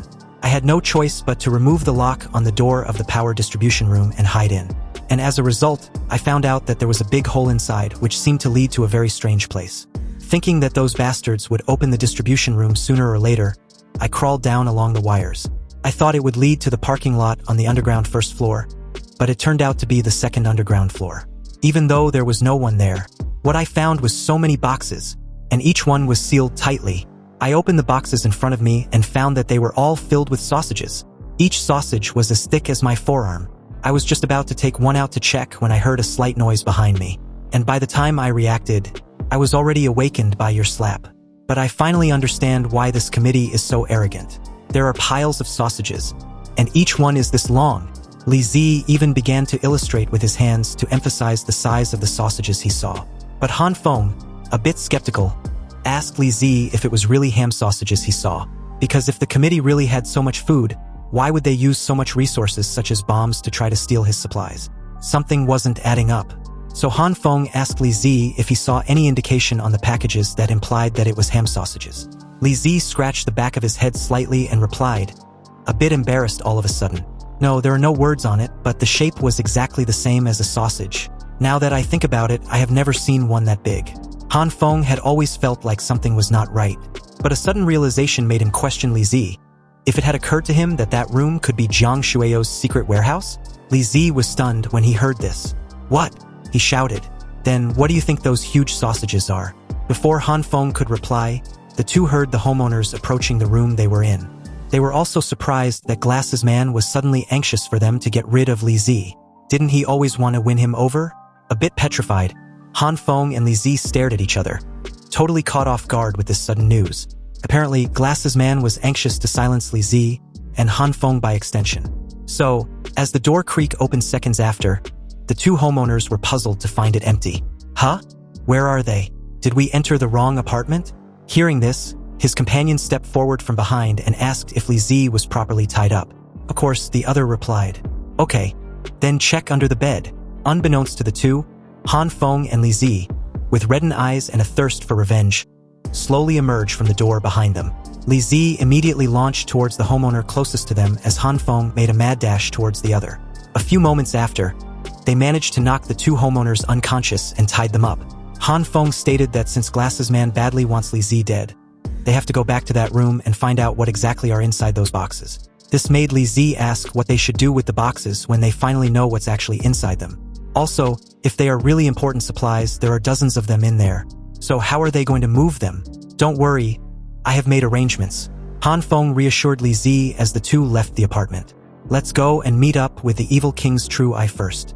Anyway, speaking of the little girl, she suddenly contacted Han Feng through their communication earpiece device. She told Han Feng that a sister of his had arrived at the apartment door, wanting to be let inside. Apparently, Han Feng had sent Nurse Jean to that apartment, but for some reason, he suddenly sensed the little girl's hesitation, so he asked what was wrong. The little girl replied that the lady at the door had come to Han Feng's apartment before and even stole his gun, threatening to kill him, so she wasn't sure if it was okay to let her in. As Han Feng thought over what he just heard, a grim realization immediately dawned on him.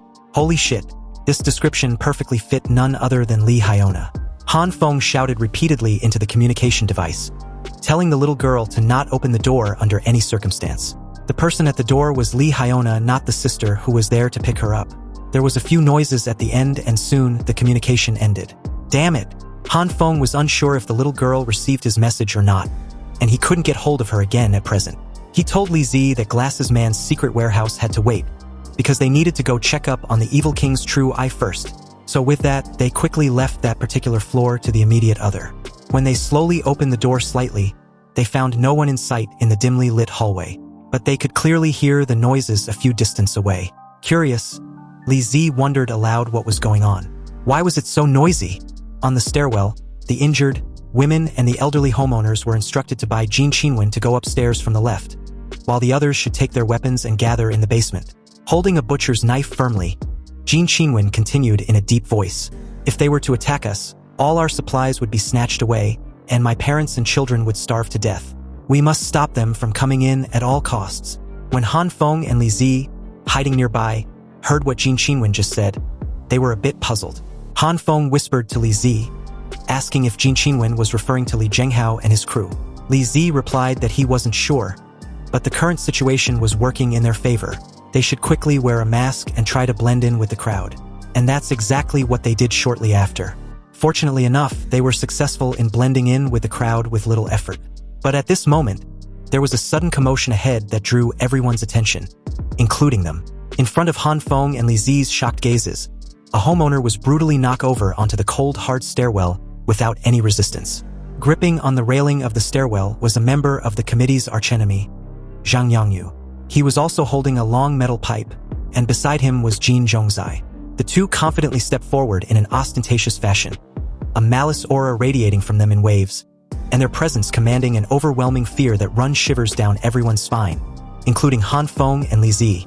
Sadly enough, the scene shifted to Li Hyona, who was still standing behind the door of the little girl. Hyona pricked up her ears at the door, but she still couldn't hear any movements inside the apartment. She was sure of this and even began to question if Han Feng really moved there. Unexpectedly, someone called her name that immediately prompted her to look forward. When she did, she was surprised to see Nurse Jean, who obviously questioned what she was doing there. Hyona gave a nervous laugh and replied that she came there to find something to eat. Looking for something to eat? Nurse Jean repeated curiously, then wondered why she brought so many people along. That's right, behind Hyona was a massive crowd of homeowners of various ages. Hyona reaffirms her earlier excuse and curiously asks what Nurse Jean was doing there. I'm here to treat someone. Nurse Jean replied calmly, but Hyona's sudden expression made her question if she had a problem with her treating people. Hyona didn't reply but skeptically wondered if Han Feng was sick. No, she immediately reassured herself. And as she remembers Nurse Jean and Han Feng's familiarity and closeness with each other back then at the underground parking lot, she deduced that the two seemed to know each other extremely well. This gave Hyona an idea. So under Nurse Jin's curious gaze, Hyona began whispering something to the homeowners behind her, which made them suddenly stare at Nurse Jean in a weird way. She subconsciously took a step back and nervously warns the two guys advancing cautiously in her direction. What are you trying to do? Mr. Jiang gave strict orders to everyone not to disturb me while I'm working. Unexpectedly, this statement only managed to convince Hyona of her idea even more. Apparently, Hyona's plan is to use Nurse Jean to force Han Feng's hand. She firmly believes that as long as Nurse Jean was caught and held as hostage, Han Feng wouldn't refuse to open the door. Ignoring Nurse Jin's warning, the two men apologized and grabbed her arms, and firmly secured them behind her back. At this point, Nurse Jean had had enough, so in a calm yet threatening tone, she demanded to be released immediately, or else she shouldn't be blamed for being ruthless. Of course, the two didn't listen, so in one swift, fluid motion, she forcefully freed herself and grabbed the two effortlessly by their arms, and slammed them into each other. They collapsed to the ground, groaning in pain as Hyona and the crowd of homeowners behind her stared with widened eyes, speechless and stunned with Nurse Jin's monstrous strength. The crowd, together with Hyona, took a couple steps in retreat as Nurse Jean did the opposite. Their fear were clearly evident on their faces. I don't care what you guys are here for, but please don't disturb me while I'm working, Nurse Jean stated calmly but firmly. Hyona was momentarily shaken at this point, but she quickly recovers and silently pulled a knife from the pocket of her jacket. And with a shout, she lunged at Nurse Jean, calling her a monster. Her sudden scream was followed up with a wild diagonal slash on Nurse Jin's subconsciously raised arm. Unfortunately for Hyona, her attack only managed to slice through Nurse Jin's jacket, missing her arm by mere inches. With this failed attempt, Hyona stumbled back cautiously, warning the rest to be careful. The woman in front of them was insanely strong. As the commotion escalated, the door to Han Feng's apartment suddenly creaked open, drawing everyone's attention. But what happened next was so freaking weird that it left Hyona and her comrades scratching their brains. trying to make sense of it. Under their stunned and frightened gazes, their melee weapons suddenly began to tremble violently, and as the air crackled with an unforeseen force, all the weapons were yanked from their hands abruptly, flying toward the open door as if pulled by an invisible vortex. Inside the apartment, a swirling portal shimmered into existence. This was obviously the force emanated from the dimensional gate, activated by none other than the evil king's true eye. Hyona and her comrades stood frozen, staring at the door in utter disbelief. Suddenly, the little girl began to form intricate hand signs with her fingers, her movements deliberate and precise. She looked eerily focused, reminiscent of a jujitsu-type shit from a popular anime. Subsequently, the dimensional gate suddenly surged with an immense power, and the pull from it also increased massively, sucking everything in its vicinity. At first, the swirling vortex only managed to pull the clothes of the homeowners, but shortly after, it became so intense that the homeowners themselves were being sucked in against their will. "There's a ghost!" Someone screamed in disbelief. Chaos ensued as the homeowners panicked, their cries for help filling the hallway as they scrambled to grab onto anything stable. Meanwhile, in the dimly lit underground parking lot, Li Zhenghao and his crew wreaked havoc, throwing punches and smashing anyone who dared to cross their path. The entire scene was chaotic, with the sounds of bones being crushed, fists being thrown everywhere, and groans of pain echoing throughout the entire basement. Amidst this madness, not far from the earlier scene, Han Feng and Li Zi were being chased in a hot pursuit by an enraged Jin Zhongzai. Han Feng, panting excessively, glanced back at their pursuer and stated breathlessly that he only managed to land a single punch on the big guy. "Is there really a need to keep chasing after them? A single punch, you say?" Li Zi shouted between breaths. "That one punch you just casually mentioned seems to be extremely heavy." Behind them, Jin Zhongzai's swollen face was twisted with rage, his left cheek puffed up from Han Feng's earlier punch. Jin Zhongzai roared, his voice shaking with fury. "Bastard, I'm gonna fucking kill you." Recalling the incident, Han Feng felt smug. To think his punch, reinforced by his purple light, would be so powerful in a desperate situation filled him with immense satisfaction. Unexpectedly, some of the homeowners in the committee, amidst the chaos, noticed that Han Feng and Li Zi had escaped, so they also gave chase. Li Zi cursed loudly at their rotten luck. On the other hand, Han Feng's expression grew grim. He knew their imminent end was inevitable if they're caught for the second time. A plan was needed, like ASAP. Suddenly an idea struck him. He told Li Zi that they needed to split up. Li Zi should go pick up the evil king's true eye while he distracts them. They'll meet at the agreed spot later. Li Zi hesitated slightly, his worry evident. He questioned Han Feng how the hell he was going to pull that off. "Don't worry," Han Feng assured him. "I will think of something." The two ran off opposite each other. Spotting a nearby half-assed frozen car, Han Feng wasted no time garnering everyone's attention. He quickly made his way on top of the frozen car, flashlight in hand. Han Feng raised his flashlight high in the air, illuminating the dimly lit basement. "Listen up, you fucking idiots," he shouted, his voice cutting through the chaos. Then, with a cocky grin, he raised his middle finger to the crowd and bellowed, "I was one of those people who raised the prices of supplies earlier. All of you peasants can freaking starve to death." The crowd collectively froze for a moment, their faces contorted in absolute disbelief and unsuppressed rage. "Is this guy fucking serious?" Someone snarled. "He's too damn arrogant," another added. "Kill him. We must kill him and chop him up into pieces." The crowd instantly turned into a furious mob, suddenly united by a common enemy. They surged forward in Han Feng's direction with evident murderous intent. Han Feng bolted on top of one car to the next, his mind racing.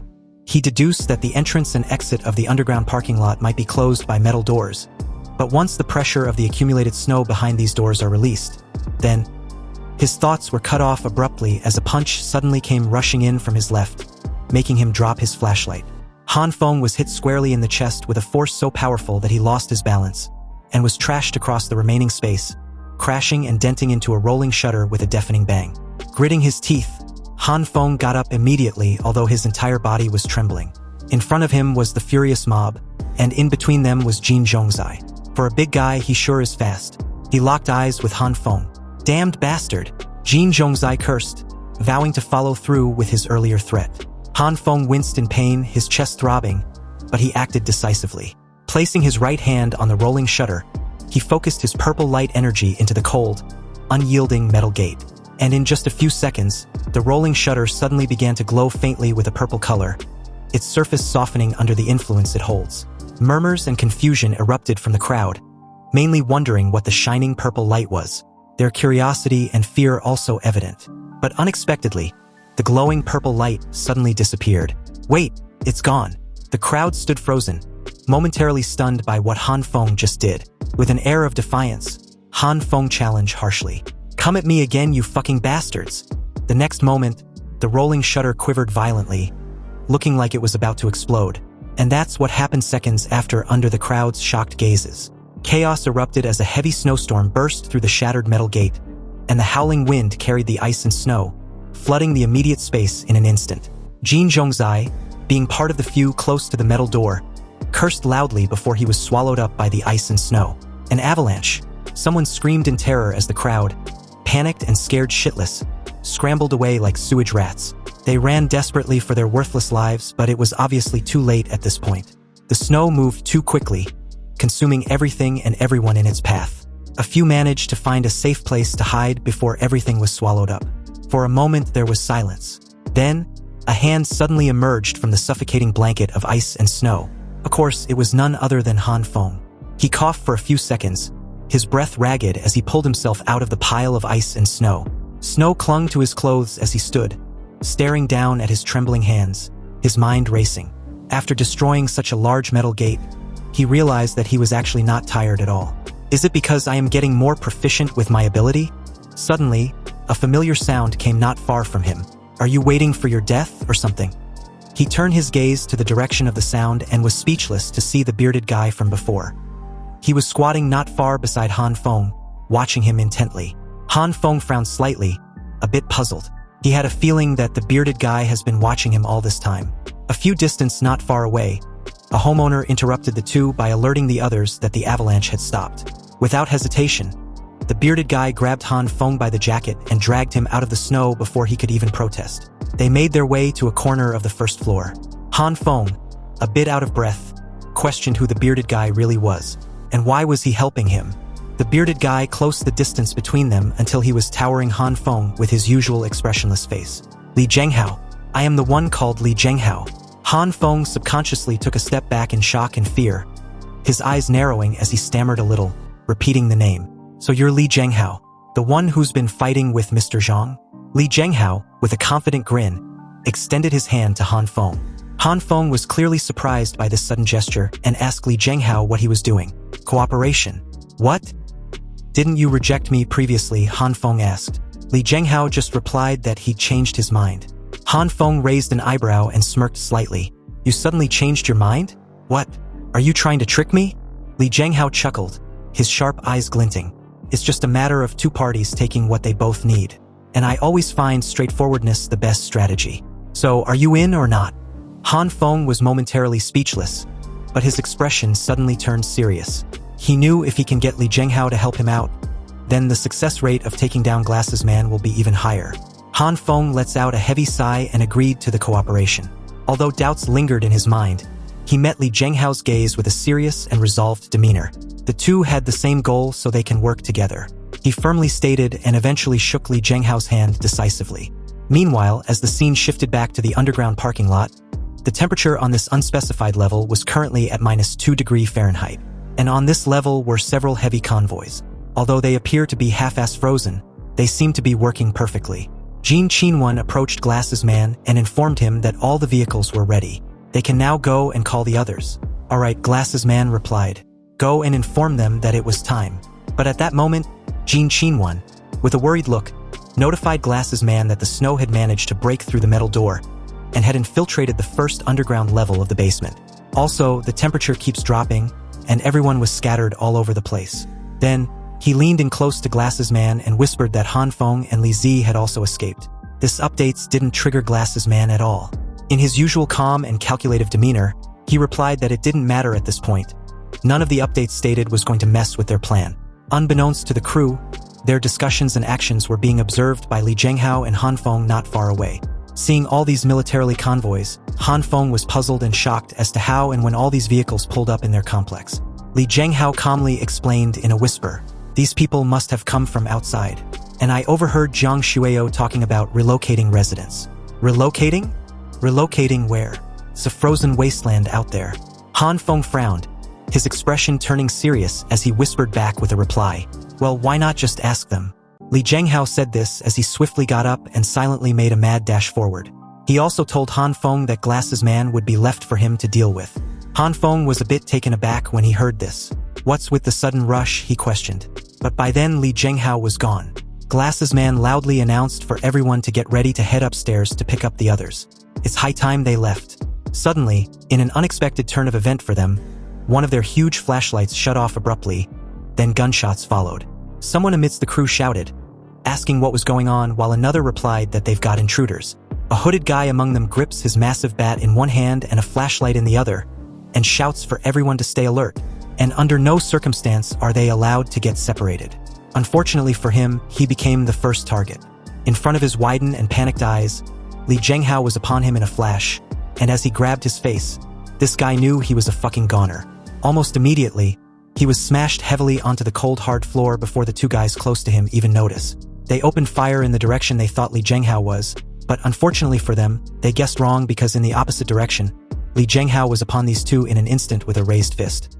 And in one punch, the guy was knocked out and trashed into the other guy like a bag of sand.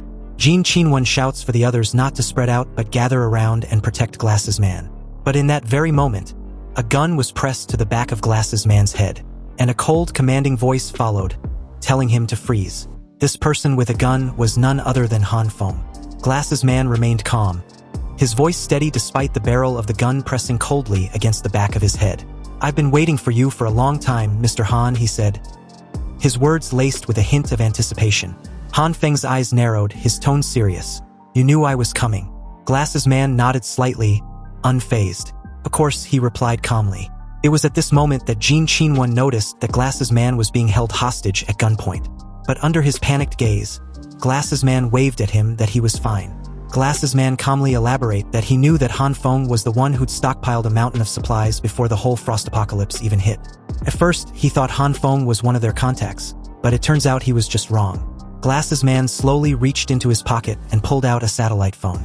He then tells Han Feng to take a closer look at the bottom of his gun. Han Feng's eyes dropped to the bottom of his gun with a clenched teeth. His expression shifted. A taping device? He muttered, a hint of disbelief in his voice. Although Han Feng immediately figured out when Glasses Man did this, he was surprised that he was able to pull this off and annoyed about the fact he just found out. Glasses Man smirked, relishing in Han Feng's glaring oversight. He questioned Han Feng why else he gave back his gun. Obviously, he knew what he was up to, and even if he didn't, what can Han Feng do about it now? He'd outplayed his hand and he lost. Han Feng, with a nervous realization, wanted to know what Glasses Man meant by their contacts. Who was he picking up? And what for? Han Feng's expression darkened, and his grip tightened on the gun as he pressed it toward Glasses Man. Glasses Man spread his arms and tried to reason with Han Feng. But Han Feng immediately told him to relax. After all, if he wanted to deal with him, he would have done it already. Glasses Man tried again. You're a smart guy, Mr. Han. I'd like you to join us. As you can see, as long as we keep sending people to them, we can survive and thrive. Hearing this, Han Feng flashed a mocking smile, his eyes narrowing with disdain. You want me to be your pawn? He sneered. Sorry, but I refuse. That's a shame. Glasses Man replied with a heavy sigh, his expression unreadable. Suddenly, Han Feng was interrupted by a sharp sound not far from his side. Turning his gaze in the direction of the sound, a man clad in a military outfit and heavy gear came to view. The moment he realized he had been spotted, he clutched his semi-automatic rifle tightly and sprang into action. Han Feng's eyes widened in shock when he saw this guy, and immediately knew he was a special op. The guy took a stance and readied his aimed weapon in Han Feng's direction. And without hesitation, Han Feng immediately bolted to find cover as the guy opened fire. Bullets whizzed past him as he moved swiftly, trying to evade the shots. Behind him, two guys with similar outfit emerged from their hiding spots to assist. As the sound of gunfire filled the entire space, Li Zhenghao managed to grab Han Feng's jacket and yank him to his side in the nick of time before he was riddled with bullets. Han Feng, a bit shaken by the entire experience after his adrenaline had worn off, asked what Li Zhenghao was standing there for. They needed to get the hell out of there. But Li Zhenghao told Han Feng to chill. Yeah, they're special ops, but it's just 3 of them. So dealing with them shouldn't be a big issue. As the 3 special ops cautiously advanced forward in their direction, Li Zhenghao whispered to Han Feng that he would distract them while he finds an opening to attack. What? Han Feng's expression was incredulous. Li Zhenghao shouldn't make jokes like that. The enemy have rifles, you know. But before he could drive his point home, Li Zhenghao shifted his stance, and seconds after, he charged head-on, moving with lightning speed. When the three special ops guys saw this, a chaotic scene immediately erupted as a series of gunfire was discharged. However, Li Zhenghao, with swift precision and nimble movements, skillfully reads the enemy's movements and move accordingly, leaving afterimages and marginally missed bullets in his wake. The dude looked like a man on a mission, and the moment he got within their immediate vicinity, he pulled out a concealed truncheon and engaged the soldiers, dodging bullets and delivering swift blows, using the environment to his advantage. The air was filled with the sounds of punches, gunshots and shouts as the fight raged on. Li Zhenghao fought fiercely, determined to create a diversion for Han Feng. Han Feng, on the other hand, watched Li Zhenghao fight with unmatched skill and precision with widened eyes and curse under his breath. It was clearly obvious at this point that there was absolutely no way this dude was normal. Meanwhile, as the scene pans back to Glass's man's side, he told his crew that there was no time to wait for the others. They will just drive straight up there to grab them instead. Han Feng watched the unfolding scene and slowly made his way behind the convoy. He silently activated his purple glowing hand and extended them toward the floor. Almost immediately, the purple energy swamped the entire area around the back of the heavy truck, softening the floor it had spread out to. The right back tire of the heavy truck sunk into the floor and got stuck the moment it tried to move. Glass's man and the others inside felt a jolt, and as the heavy truck struggles to move forward, Glass's man asked Jin Qinwen what was wrong. But his lackey, confused, tried to steer again but suddenly stopped. Realizing the crux of the problem, Jin Qinwen muttered with widened eyes that the right side of the vehicle seemed to have sunk into the ground. Glass's man saw the scene through the rear view mirror on his side in disbelief. His first thought was that the ground was collapsing, but that was obviously not the case. Subsequently, Han Feng moved to the left side of the vehicle, his mind racing. He analyzed the situation and noticed that if the purple light is used too much, the range of area affected shrinks, and it wasn't able to sync both sides of the wheels. Without warning, a guy suddenly opened the back left door of the vehicle and hurled a grenade toward Han Feng. With a smug smile, he gave Han Feng a farewell respect and quickly closed the door. As the grenade heads towards Han Feng, time seems to have slowed down significantly as he felt his life flash before his eyes. In the air, the explosion erupted in a flash, sending a shock wave through the air in all directions as Han Feng was thrown several meters away. The force of the blast was so massive that the ground shook violently, creating a cloud of dust and smoke. And amidst the debris was Han Feng's shattered body with lifeless eyes. The scene then pans to nothing, and as Han Feng slowly opened his eyes, he saw a familiar face staring back at him. Still a little drowsy, he felt a tickling sensation over his body. It was cool and refreshing, and felt great. Han Feng didn't want this amazing feeling to stop and kept muttering to keep at it. It wasn't until he felt something massive licking his face before he fully opened his eyes. Han Feng found himself staring directly at a sheep as huge as a horse, its long and large tongue inches away from his face. It was only then that Han Feng realized that he was back to his goat dreaming space, and only this time the entire experience felt bizarre. Before he could react, the huge sheep quickly wrapped its tongue around him, lifting him off the ground with ease. Then, a familiar bright green light slowly emerged, and shortly after, the entire tongue was glowing with the green light. And with it, Han Feng's body suddenly turned severely damaged, and also miraculously began to heal as his eyes glowed with the green light. The scene quickly shifted back to the underground parking lot, where Han Feng, at this very moment, laid unconscious on the floor, glowing all over with his usual glowing green light. As both his mouth and eyes glow with the green light, his entire body seems to be healing in real time as well. However, he appeared to be in a subconscious state like he was sleepwalking. Meanwhile, the heavy truck managed to move slightly from its initial spot. Jin Qinwen tightened his grip on the steering wheel and glanced at Glass's man in the co-pilot seat. "Good thing this car has a lot of horsepower," he said, his voice filled with relief. "Otherwise, we really might have been stuck." Suddenly, a hand appeared from the side mirror, glowing with a bright red light like hot magma, and before Jin Qinwen could react, the hand slowly moved. And with its movements, the entire side of the truck completely disappeared in real time, revealing none other than Han Feng. The red light disintegrated the heavy metal into nothing. "You damn monster!" Jin Qinwen raised his gun and aimed it at Han Feng, his voice seething with rage. Han Feng stood still, his expression vacant as his eyes shimmer with an eerie green glow. For a moment there, he just stares at the dude trembling all over with his gun still aimed at him. He suddenly grabs it with his glowing red hand, causing the panicked lackey to pull the trigger. Fortunately for him, he uses the disintegration effect of his glowing red light to destroy the shot fired and the gun simultaneously. However, the effect didn't stop there but extended and spread, destroying most of the fabric on Glasses Man's loyal lackey. And this absolutely freaks the living shit out of him. Glasses Man and the grenade guy from earlier quickly got off the car and bolted as the effect continued to eat away the car as well. At this moment, Jin Chinwon was completely exposed, and immediately began to feel the severity of the extreme cold of -2°F. With half of his clothes gone, he starts to tremble violently. You see, the disintegration effect of the glowing red light amplified the severity of the extreme cold in that short period of time. So as Jin Chinwon tried to ask for help, his time seems to be almost up, because shortly after, he freezes all over, and his widened eyes felt lifeless. When Jin Chinwoo, his twin brother, saw this scene, he flipped, livid. Yeah, the guy completely lost his shit, and all he saw was red. He grabbed a metal pipe from the vehicle he was in, and bolted towards Han Feng like a madman. Jin Chinwoo cursed, raised the metal pipe in his hands, and swung it at Han Feng's head with all his might. But this version of Han Feng was instinctive and just too OP.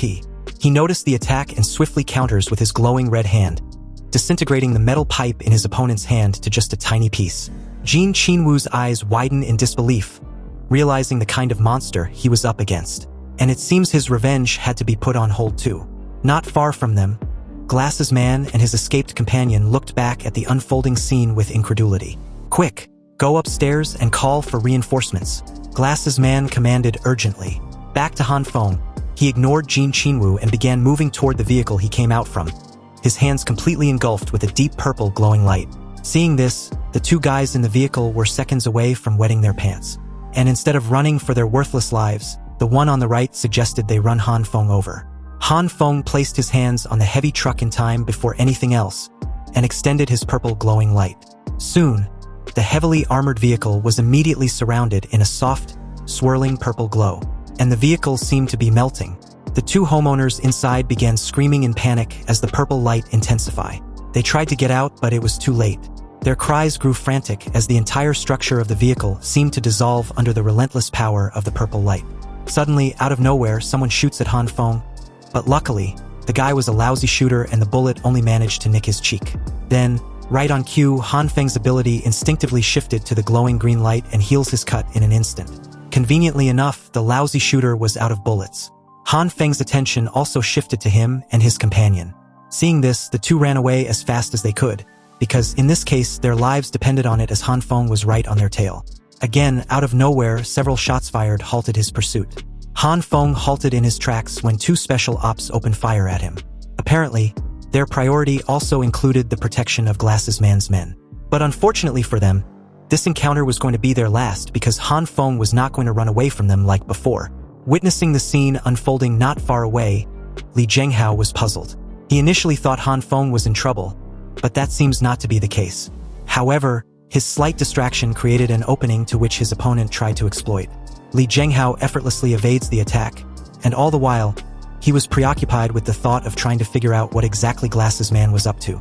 When the scene cuts back to Han Feng, he was effortlessly evading all the shots fired, and was gradually closing the distance between himself and his opponents. He had shifted his ability to his purple light at some point, and without warning, he activated it and placed his hands on the floor. The glowing purple light immediately surged forth, and in a blink of an eye, the two special ops were trapped, confused about what the actual fuck was happening. They were unable to move their feet, and the entire experience was similar to being trapped in a quicksand. In their moment of distraction, Han Feng made a mad dash towards them and swiftly grabbed their firearm. When the two tried to shoot him, he switches his purple glowing hand to a red one, and just like earlier, the disintegration effect kicks in, and the shots fired, together with the rifles, were destroyed instantly. But before the disintegrated fragments of the rifles and the bullets could fully dissolve into nothing, he uses the effect of his green light, which represent the evolution of matter, to halt the disintegration process. Then he finally adds the purple glow to join the disintegrated fragments and change the shape of the object he was currently holding. The two special ops were still trapped and could only watch as Han Feng raised the weapon in his hand, launched towards their frightening and trembling figures expressionlessly. And in one swift motion, he slashed their necks as blood splattered everywhere. Their lifeless body fell to the ground as Han Feng stood there, spent. He remained motionless as Jin Qinwu creeps up behind him for round 2. Han Feng's vision became blurry, and before Jin Qinwu could even strike him down, he fell on his own. Han Feng passed out and was completely defenseless and utterly at Jin Qinwu's mercy. With a crazed expression, Jin Qinwu wasn't going to pass on the opportunity to enact his revenge. He even made the statement that Han Feng reaps what he sows, before shouting that he's a monster and needs to go to hell from which he once came from. Fortunately, Li Zhenghao appeared in the nick of time to land a powerful elbow punch to his face. The force of the punch trashed him across the small space there, his body mangled as if struck by a truck. Li Zhenghao grabbed the unconscious Han Feng and noticed he'd just passed out with no injuries. This guy just acted like a madman just now. Did he lose control? Li Zhenghao's voice was filled with concern, and the situation earlier was too chaotic to fully comprehend. But in that very moment, he heard something that instantly drew his attention. Li Zhenghao quickly regained his composure and left the scene with Han Feng and his captive without a second to spare. His body moved with swift precision. Shortly after, Glasses Man, together with his reinforcements, each carrying ballistic shield and a metal pipe, slowly emerge in full combat mode. He announced the need for caution, and they should first join up with the 3 soldiers. However, he was shocked to find out that they've been sent to meet the King of Hell long before he even came back. Also, there were 2 bodies, so where was the other one? The other homeowners replied that they couldn't find him, but he was probably dead like the 2 in front of them. A damage assessment informed Glasses Man that his loyal lackey, Jin Qinwen, froze to death, and only Jin Qinwu and a few others trapped inside the car were still alive. Mr. Grenade Guy clenched his teeth and asked Glasses Man what they were going to do now. The soldiers are dead, and they don't know the location of the base camp. The plan has failed. Glasses Man calmly replied, his voice filled with uncertainty. He told everyone to head back to their respective homes. They will regroup later. The scene shifted to a dark room, where a bucket filled with burning books was placed in the center. The flames flickered, casting tiny shadows on the walls. Suddenly, Han Feng woke up with a loud shout. Grenade! His voice, filled with urgency and warning, echoed throughout the entire room. Han Feng laid on the sofa, a blanket draped over him. His voice was weak and strained, barely audible as he looked around, confusion on his face. So with a puzzled expression, he wondered why he wasn't dead and where he was. Li Zhenghao took a drag of his lit cigarette and asked Han Feng if he was back to normal. This statement confused Han Feng even more. What do you mean, back to normal? And come to think of it, weren't we in basement 2? How did we get up here? And why am I not injured? He even looked down at himself in disbelief. Li Zhenghao, clearly irritated, gave Han Feng a sharp look over. You don't even know it yourself. Then how am I supposed to know? Anyway, he continued, facing Han Feng, his eyes cold and hard. Regarding Jiang Shueo's plan, I do have a general idea. But as for the specifics, I believe this guy can fill us in. Beside him was the special op, securely bound by ropes as blood oozed from his mouth. The dude looks like he was seconds away from shitting himself. With his hands leisurely placed in his jacket pockets, Han Feng got up and slowly approached the scene as Li Zhenghao continued his brutal interrogation. You said the base sent you to conduct a transaction with Jiang Shueo, right? What kind of transaction was it? The guy replied with a shaky voice that the transaction was to exchange weapons and food for the residents in their apartment complex. For what? Why do you guys need the residents for? Han Feng asked, his voice loud and impatient. With bloodshot eyes and a few broken and missing teeth, the guy trembled all over from fear and pain as he replied that they needed the residents to help build their base. Ha! Han Feng narrowed his eyes and spoke coldly. In this situation, rather than reducing the number of people, you guys are trying to expand your forces. Han Feng leaned in with a face that shows that he wasn't buying whatever BS the guy was selling. Did he take them as idiots? Was he fooling around with them right now? Swallowing hard, the guy immediately panicked and desperately tried to reason with them that what they were doing wasn't anything bad. It's all for the sake of rebuilding civilization and saving humanity. But at this moment, before he could continue, Li Zhenghao grabbed his middle finger and forcefully bent it downward, breaking it. A loud crackling sound filled the room, followed by a sharp, ear-piercing scream. Li Zhenghao then asked what will happen if they don't complete their task. What if they failed the mission? The guy groaned in pain, shaking profusely. He replied that the base will send more people over. Li Zhenghao then leaned in close to the right side of his face and asked his next question in a cold tone. Will there be any superhumans among them? The guy's right eye immediately widened when he heard this question. and in a trembling voice he tried to play dumb.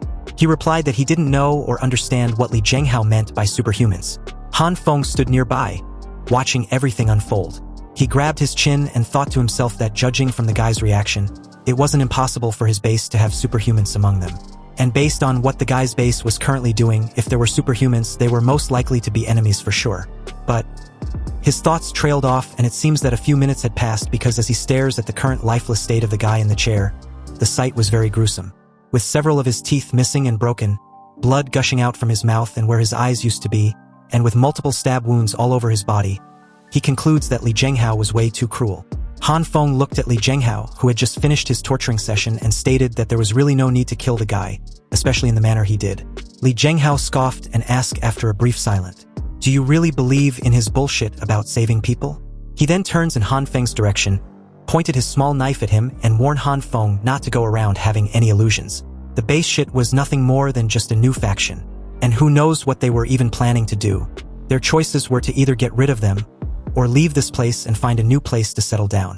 Han Feng understood and nodded slightly after a brief silence. He replied that he will go back and discuss it with his people.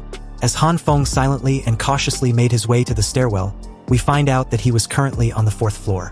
So as he descends the flight of stairs, he seems to be deep in thought. From what he'd witnessed, Li Zhenghao was a man of great potential. But he knows nothing about what the people on his side does. Who knows what they are capable of? If what the Special Forces soldier said was true, finding another foothold elsewhere might be the safest option. Han Feng went back to the underground parking lot. He crouched down next to one of several frozen cars lined up, and swiftly moved to the next, scanning his surroundings. Turning his head from left to right and right to left, he wondered where the few military jeeps and forklifts were. Suddenly, Han Feng heard footsteps heading his way, so he clutched his weapon tightly and prepared himself. But the moment he moved in to take action, he was surprised to find no one. Han Feng immediately realized in that very moment that he'd fell into a trap. And at the same time, someone suddenly appeared from behind and was closing in on him extremely fast. Han Feng also sensed this and swiftly turned around, only to see a fist heading straight for him. So with quick reflexes, he activated both his purple and green glowing light around his entire left arm, and effortlessly blocks the punch. The force of the collision was obviously massive, but surprising enough, Han Feng didn't feel any pain at all. He felt nothing. He didn't expect the combination of the two lights to have such an effect, and be this effective as well. He immediately drops his metal rod and activated the same combination on his other hand for a full-on confrontation. But before things got heated up, Li Zi appeared at the scene and shouted for them to stop. They're on the same side. Han Feng and Nurse Zhan were equally surprised with their clash the moment Li Zi shone his flashlight on them. A while later, Han Feng finished narrating what happened and asked for their input about searching for a way out of the neighborhood. Li Zi's face darkened when he heard the full story. He loudly cursed Glass's man for using people to exchange for supplies. On the other hand, Nurse Zhan felt a little conflicted. She thought sending their neighbors to an establishment with a higher chance of survival wasn't a bad thing. Han Feng wasn't surprised by Nurse Zhan's obliviousness, but Li Zi, on the other hand, was mind-boggled. Han Feng pointed out that the soldier's statement about helping to build a base were just empty words. After all, if it was really a good thing, then wouldn't Glass's man himself have gone there for shelter? Why would he need military escorts? Han Feng led them to a bulldozer nearby as he continued to explain that at present, there are so many things they don't understand. It's difficult not to believe what their enemies say, but they can't fully trust what they say either. They don't even know if there is really a base out there. Han Feng walks up to inspect the heavy vehicle as Li Zi asks a daunting question. What were they going to do if more people really comes there? That's something to worry about in the future, Han Feng replied calmly. If we can't find a transport vehicle, we've got no other way to leave this place. Han Feng asked them to check the heavy vehicles around to see if they can find anything useful. Li Zi found 2 jeeps ahead and decided to go check it out. Nurse Zhan also moved to the back to check there. Inside the bulldozer, Han Feng was surprised to find the keys missing. But before he could make sense of the situation, Li Zi shouts for him to come over. When he did, he was stunned to see a huge weapon box filled with guns, rifles, grenade, and all type of shit. Seeing so many weapons, Han Feng suggests they keep them, especially the 2 handguns because they might be useful in the future. Li Zi nodded in agreement. As Li Zi calls the 2 women over, Han Feng stared at the current melted state of the truck and wondered if it was truly done by him back then. Anyway, they spot the 2 women at the other end of the basement and wondered what they were doing there. Han Feng suggests they go check it out. When they got there, Han Feng, like the rest, had no idea of the massive entrance behind and wondered why there was such a huge cloth covering the wall. And there seems to be some kind of noise coming from the other side. Han Feng asked the little girl if she happens to have a huge flashlight in her alternate dimension. Of course, she replied with her usual tone. With less difficulty, she managed to get it out and turn it on, illuminating the entire space. On the count of 3, the group pulled down the large curtain cloth, revealing something that stunned the 4 into silence. They remained frozen, staring at the massive pathway within the solid ice and snow. Now, they can be sure that there's definitely a base somewhere. And this massive, well and carefully constructed tunnel also proves that these people were not as simple as they initially believed. To be able to secretly dig such a large underground passage under the noses of the community was quite impressive and a bit scary now that Han Feng thinks about it. He suddenly thought of the special op and the information they managed to squeeze out of him. If what he said was just the tip of the iceberg, then their neighborhood was not safe. Not even a little. As the group made their way inside for a close-up inspection, Li Zi suddenly called out for them to come take a look at something. With evident curiosity in his eyes, he ran a hand over a pipe system attached to the wall within the entrance tunnel. But the moment Han Feng saw what Li Zi wanted to show everyone, he stated objectively that the system looks like a drainage pipe in the community. Han Feng also spots the little girl silently moving further within the tunnel, so he casually grabbed her by her hair. "Hey, where do you think you're going? It's too dangerous." The little girl said nothing, but the moment Li Zi saw this, he was momentarily stunned. He told Han Feng to let go. Anyway, they couldn't just proceed further within the tunnel without adequate preparation. So the group decided to go back first and come back when they do. A while later, with the convenience of the Evil King's True Eyes alternate dimension, the group managed to grab all the necessary gear they could think about under such short notice. After a thorough check over, Han Feng was sure that together with the weapons they found earlier, they were enough. "Oh, and before I forget, give me some food seeds and a piece of raw pork." The little girl managed to successfully take out the desired items. But as she hands a gun over to Li Zi, she noticed Han Feng staring at her. So she asked if there was anything else he needed. "No, not really. We're just going to explore the route this time. If there is any emergency, we will return in time." Inwardly, Han Feng was a bit pleased with her improvement. It seems the little girl had become more and more proficient in using her abilities, and can now easily and accurately find items from her alternate space without any fuss. Before leaving, Han Feng made mention that the room they were currently in was quite secluded, and no one would come there in a short time. The two should wait there for them till they get back. Also, he had reinforced the walls and doors, so even if they are discovered, they shouldn't be able to break through in a short time. On his way out with Li Zi, Han Feng reminded them that it wasn't safe to stay outside for a long time, and suggested the need to go back inside. Nurse Jean remained silent as the little girl assured Han Feng not to worry. She, the Evil King's True Eye, will protect his apostle. This response stunned Nurse Jean. Speechless, she stared at the little girl in disbelief. Anyway, Han Feng and Li Zi made their way down the flight of stairs, then down the underground parking lot, and finally at the entrance of the massive tunnel. Han Feng silently assessed their current predicament. Under the current circumstances, the threat they face was not only from Glass's man, but may also come from that tunnel. And since the community was no longer safe, why not try to find another survival point through that tunnel? After a brief survey, the two entered without a backward glance. Inside the frozen and eerie tunnel, Li Zi comments that he initially thought that the tunnel would be warmer since it was underground, but it was just as cold as if they were up there. Han Feng agreed, and he uses a shovel to check the current state of the soil. He stated that the soil was all frozen, so it was only natural for the tunnel to be cold as well. Also, they don't know when the construction of the tunnel was even made. Li Zi insisted Han Feng take the lead while he followed behind. 15 minutes later, they made their way up through a narrow path.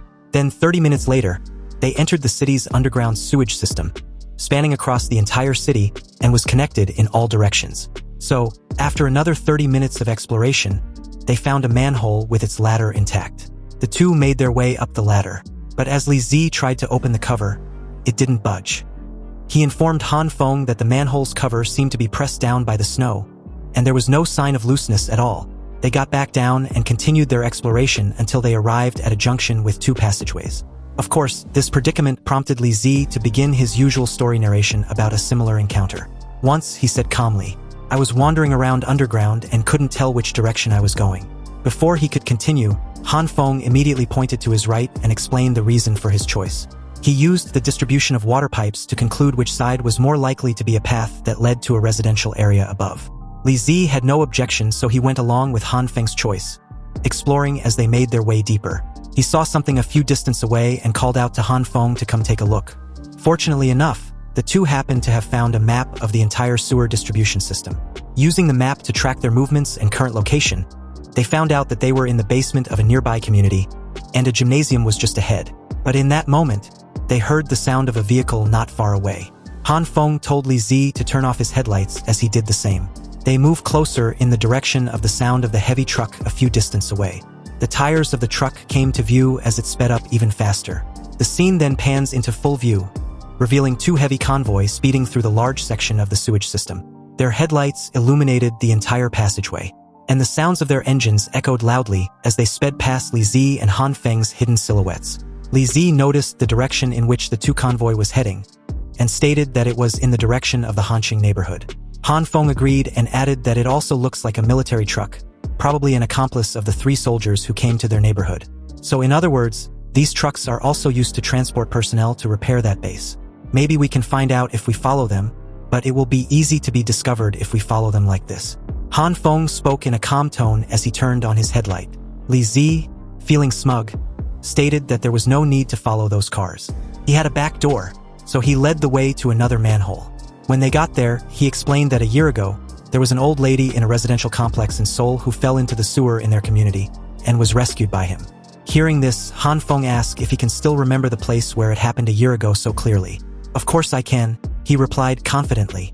I was a top student in high school because my memory was pretty good. Li Zi climbed the ladder, got to the top, tried and failed miserably to open the cover, which was almost frozen over. Han Feng lets out a regrettable sigh when he realized it couldn't be open. Then, he suggested that Li Zi try again from the front. There may be a little deviation, so they went to the front and check again. He checked the first, it didn't open.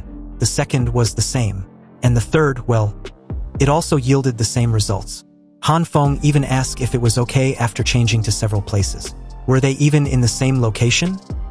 Anyway, on the fourth try in another location, the cover finally opened, making Li Zi teared up in relief. He silently removed the lid of the manhole, turned off his headlights, checked his surroundings and came out. The moment he did, Han Feng followed. The two were at Seoul's community underground parking lot. You see, I've already said that I know everything about this place, Li Zi proudly stated as he helps Han Feng out of the manhole. He also made a mental note to later find the grandson of someone named Lao Wang. Han Feng immediately signaled him to pipe down. They weren't alone in the basement. The two silently made their way towards the source of the sound they heard, hiding behind the frozen parked cars. Up ahead, Han Feng's eyes widened slightly when they encountered a dead body. And from the looks of it, it seems that there was a fight in this residence as well, and it hadn't been long since it happened apparently. They managed to get as close as possible, and from the view, they knew the group were creating another massive tunnel similar to the one at Han Feng and Li Zi's residence.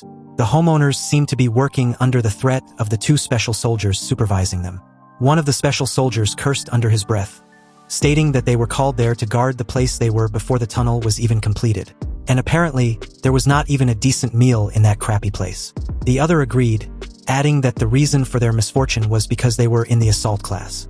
Han Feng heard their exchange and deduced that the people in this community were also most likely being controlled by these soldiers. Suddenly, the ground began to shake violently. Li Zi pointed at the scene nearby and told Han Feng to take a look. One of the soldiers shouted for the homeowners to run away from there. The tunnel was about to be opened. Most of them managed to get away in time, but those on top of the scaffold couldn't, and was blown away together with the rocks and sand like they were nothing. Anyway, as the dust amidst the fallen debris gradually began to settle, a glowing green eye came to view. And upon a closer look, a bulky soldier who happens to be a superhuman came to view, specifically a strengthening type. Damn, is that hulky thing even human? Li Zi asked Han Feng with an incredulous look. Han Feng said nothing, but the expression on his face showed a thoughtful and apprehensive look. No wonder this massive tunnel popped up under our neighborhood without anyone noticing. It turns out this was their means of creating it. But it's way too dangerous to stay here.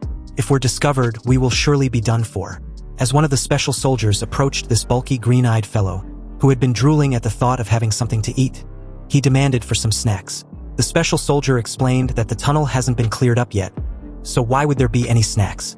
This response, of course, did not sit well with our hulky fellow, who clenched his teeth so tightly that veins popped out on his cheeks and forehead. Infuriated, He smashed the floor repeatedly like a child throwing a temper tantrum. But the powerful force in his actions sends massive shockwaves throughout the entire floor, sending debris flying and forcing everyone to scramble for cover. Before the scene could escalate any further, the special soldier shouted for the hulky guy to stop. Is he planning on burying everyone here? Han Feng and Li Zi took cover behind a van. Realizing the danger, Han Feng took this as their cue to leave. He signaled with his hand for Li Zi to retreat. The two began to crawl back from where they once came. But due to the dust from the wreckage around, Li Zi accidentally inhaled some of the dusty smoke, and suddenly sneezed so loudly that it echoed throughout the entire underground parking lot. With wide eyes and a grim realization, Li Zi's expression instantly showed how he royally fucked up. Han Feng was equally surprised as the two immediately made a quick dash for the manhole. In that moment, the two got spotted, and as Han Feng urged Li Zi to hurry inside, the hulky guy was ordered to catch them. Inside the tunnel, Li Zi apologized to Han Feng for his slip-up. He just couldn't hold it in. Han Feng just straight up tells him to quit whining and run, because the big guy was hot on their tail, and not only that, he was catching up, like really fast. How the hell is this big guy moving so fast anyway? Before the two could max out their speed to try to open the gap, the big guy placed his hands on the ground, and a sudden massive force gathered underneath them. With the least bit effort, he slams his hands onto the cold hard floor. And just like that, a powerful shock wave surged through the floor of the tunnel, wrecking the entire passageway. Fortunately, their escape route wasn't completely cut off. Han Feng told Li Zi to go ahead. He will stall the big guy for as long as he possibly could. He activated his purple glowing hand and placed both hands on the ground. As the purple glow spread out and took effect, the big guy tried to move but immediately found himself trapped. He suddenly sank midway, surprised. The big guy stated with a look of apprehension, "You're actually a superhuman too. If I can capture you, then..." His words were immediately cut off as Han Feng added the green glowing light. Unexpectedly, this fusion between the purple and green light made the big guy scream in pain.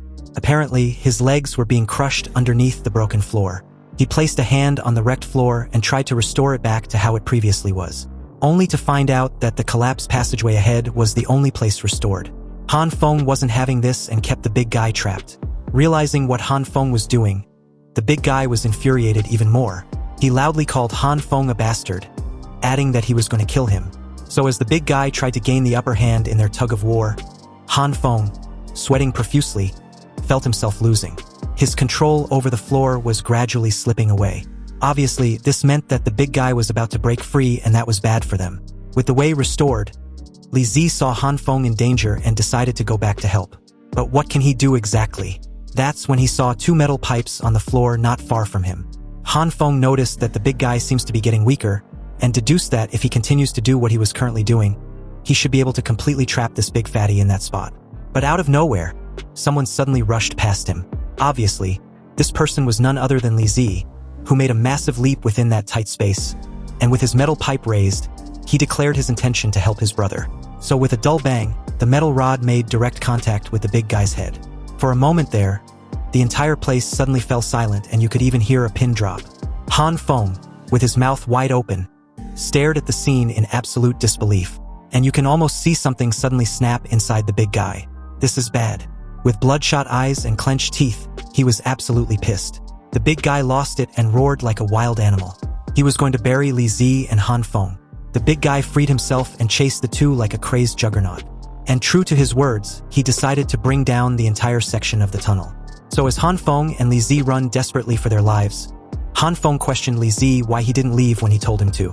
Li Zi replied that he wasn't a deserter.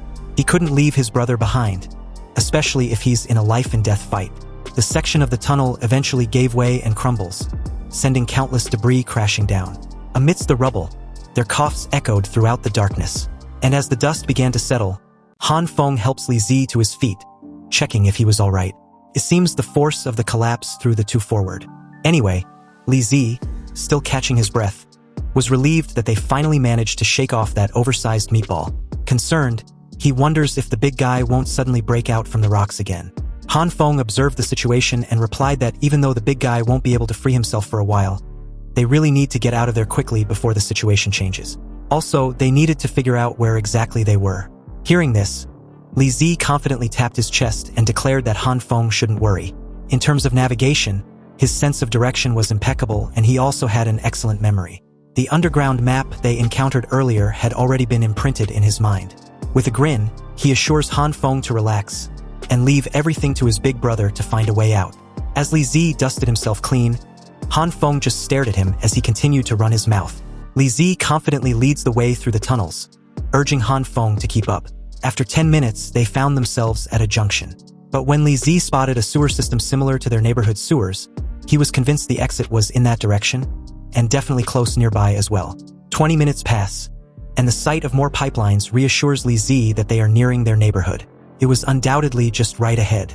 However, after 40 minutes of wandering, doubt starts to creep in. Li Zi was puzzled and found the whole situation strange, because according to his memory map, they should have reached the exit by now. Han Feng, on the other hand, was exhausted. He knelt down, realizing that despite Li Zi's confidence, they might actually be lost.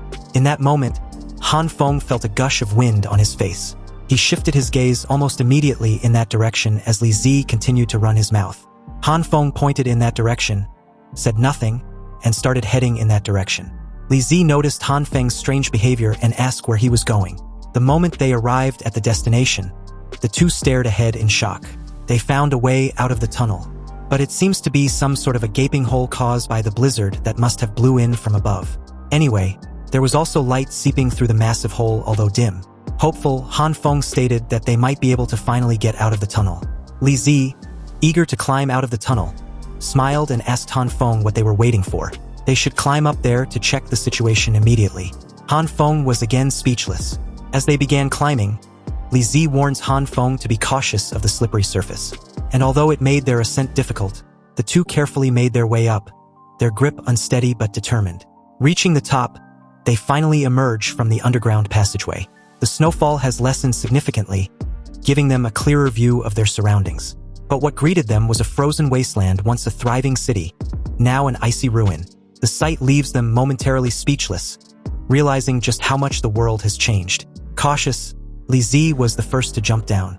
And the moment he did, he quickly assessed the frozen ground and told Han Feng that it was safe so he can join him. The snow on the ground had hardened, but their movement might be a bit tricky, so he still needs to be cautious. As Han Feng scans the desolate landscape, he suddenly recognizes a familiar structure. The frozen ruins resembled the Dingfeng building, a landmark. This building was recognized as the tallest structure within a 5-kilometer northward of their neighborhood. At that moment, realization hit the two like a thunderclap. If the Dingfeng building was here, then they've been heading in the wrong direction all along. Their escape route wasn't leading them to safety, but rather taking them further away from where they needed to be. On the desolate landscape, Han Feng illustrated their current situation on the ground, explaining everything in great detail. Happy Community is located within the South 3rd Ring Road of Hanchuan, a country-level city. At present, we are almost at the city's North 4th Ring Road, and given the current situation, the tunnels are no longer an option, so the only way to get back to the community is to walk above the icy ground. Fortunately, the snow on the ground seems to have hardened enough. We have to go through the relatively high Jingshan area to get back. But factoring our estimated journey and predicament, it's impossible for us to complete the journey in one day. Hearing this assessment, Li Zi suddenly got on his feet and reassured Han Feng not to worry. He has connections everywhere. When they get to Jingshan district, he will use some of these connections to ensure they're welcomed. They will eat delicious food and enjoy hot drinks, lie down for a while, and then they'll continue their journey. And as always, Li Zi top it off by bragging about how he conveniently used to walk on this kind of icy environment often. It's not as troublesome as Han Feng made it out to be. Speechless, Han Feng just watched as Li Zi walked off in his usual confident strides, only to sink midway inside the snow seconds after. Seeing this, he quickly went and helped him out, advising they move slowly and cautiously because it's quite slippery under the snow. As he said this, he observed their surroundings and noticed that the snow was getting heavier by the minute. It seems they needed to find a place to stay for the night. Shortly after, the two had managed to enter the frozen ruined city without any mishaps. However, as Han Feng, cautious due to Li Zi's previous encounter, used a metal rod to check the path ahead, his buddy Li Zi, who obviously never learns, just kept yapping all the way without a care. He reminded Han Feng that another 3 kilometers like this and then, voila, they will be able to reach their neighborhood in no time. Just another estimated hour or so and it will be all over. Li Zi finally got himself a metal rod as the two walked side by side. They eventually felt the freezing cold a while later. And as the two were shaking profusely, Han Feng stated through his clenched teeth that the snow was getting heavier. They had to hurry up, otherwise they might freeze to death. Li Zi was a little doubtful about the thought of freezing to death, because from his point of view, they made sufficient preparations before heading out. But just then, they noticed something ahead that shut Li Zi up real quick. Ahead of them were two frozen guys who seems to have also made sufficient preparations when they weren't ice lollies. The irony was not lost on the two. However, this was also a good opportunity to loot for supplies. And that's exactly what they did immediately after. 2 shovels, 2 trekking poles, 2 flashlights, gloves, boots, ropes, but nothing to eat. It seems that these 2 ice sculptures relied on their outdoor equipment as a means to go out and search for supplies. But there was a sudden snowstorm, and unfortunately, they couldn't find a suitable shelter, so they froze to death. And speaking of snowstorm, the current one was too strong. So Li Zi suggested they rest for a night in the Jingshan Villa area ahead before they continue. Otherwise, they would probably freeze to death outside like those two. Han Feng agreed, informing Li Zi that he was thinking the exact same thing. And just like that, the two matched off after taking the essentials they needed out of the loot. The snowstorm was gradually picking up, and they were getting desperate in search for a suitable shelter. Luckily, they came across a villa on a hill not far from their location. And due to the convenient location on the hill, the villa area had not been swallowed up by the heavy snow. They took a moment to observe the villa but never spotted any movements or lights inside any of them, although they don't know what had happened to the people inside, if there are any, but they were in need of a shelter and had no choice but to approach. Just then, they noticed someone approaching them as two silhouettes came to view. Han Feng smiled and asked Li Zi in a mocking tone if this was the connection he mentioned. Because surely it couldn't be, right? Li Zi scratched the back of his head and replied that wasn't entirely sure. He suddenly rushed ahead, telling Han Feng to wait right there while he personally go ask. Han Feng refused and tried to warn him about the possibility of encountering an enemy, but Li Zi was already gone at that point. This idiot, it was not a good thing that two people suddenly appear at this time, he thought as he cautiously approached. Han Feng's eyes suddenly widened the moment he got closer. Up close, he saw that Li Zi was held as hostage by two strangers. With Li Zi at gunpoint, and another aimed at him, Han Feng was told not to move. He did as he was told but slowly reached for his gun carefully tucked behind him. Unfortunately, the guy, the fatty one, noticed and fired a warning shot. Stop with the fucking tricks and be still. I remember telling you not to move. His partner saw him all worked up and patted him on the back. You're a fucking tiger, he said. If he's injured, will you carry him up the hill? The guy replied he saw something shady. He believes Han Feng was not honest and seems to be hiding something. He approached Han Feng and asked him to take out whatever he was hiding. Han Feng hesitated for a moment, assessing the situation. If he retaliate now, his healing ability might be enough to take a bullet, but what about Li Zi? He would definitely die. So reluctantly, Han Feng handed over his firearm, and seconds after, they were led up the hill in handcuffs. On the way, the two were in between the two guys, the fatty leading the way while the other lagged behind. I was wondering how someone would dare to wander around at a time like this. It turns out they have guns. Fortunately, I was careful, the fatty added as he turned his gaze in Han Feng's direction. Otherwise, I might have fallen into the hands of this kid. Han Feng put on a bright smile and stated politely that since they had taken all of their supplies, there's no point keeping them, right? So why not just let them go? He was told to stop worrying about those useless ideas. They have their reasons for taking them captives. Li Zi asked Han Feng what useless ideas he was insinuating. Han Feng whispered that they might be kept as backup food. Hearing this, Li Zi immediately got scared shitless. He told Han Feng not to scare him like that and silently began to cry. Han Feng kept observing the surroundings and was a bit marveled. The location on the hill and the one-way path was convenient enough. This place is indeed an excellent place to have. It took a while, but they eventually got to their destination on the hill. And when they did, the guy took a remote button and pressed it. Then almost immediately, the iron gates automatically opened, impressing both Han Feng and Li Zi greatly. Han Feng's impression was mainly about the fact that these guys still had electricity. However, the moment they entered through the electric iron door, he noticed that the power was out in the small buildings around, so it's even more impossible for the entire place to have power. This meant that the source of electricity must be coming from a generator or something nearby. Also, judging by the current state of the buildings, they seemed to be small villas that had just been built. They continued to walk forward until they saw something that startled the two yet again. Up ahead was a frozen luxurious mansion, and from the looks of it, it seems to be well maintained, although the surroundings looked a bit unkempt. Actually, the entire villa area seemed to be like a project, like a private resort or some shit that no one ever got to enjoy. But how did these two do it? How did they manage to get their hands on such a place because it doesn't look like theirs? Thinking of all these, Han Feng grinned from ear to ear. If they can defeat these two idiots and take over this place, with his abilities and the evil king's true eyes dimensional space, they can transform this place into a fortress. This was perfect. The guy behind saw Han Feng grinning and smacked the back of his head. What the fuck was he grinning about? They were going to finish digging this place for them. The fatty added that after Han Feng and Li Zi finished digging, they would not only let them go, but also give them supplies. Han Feng felt the two were lying but still asked them like an idiot.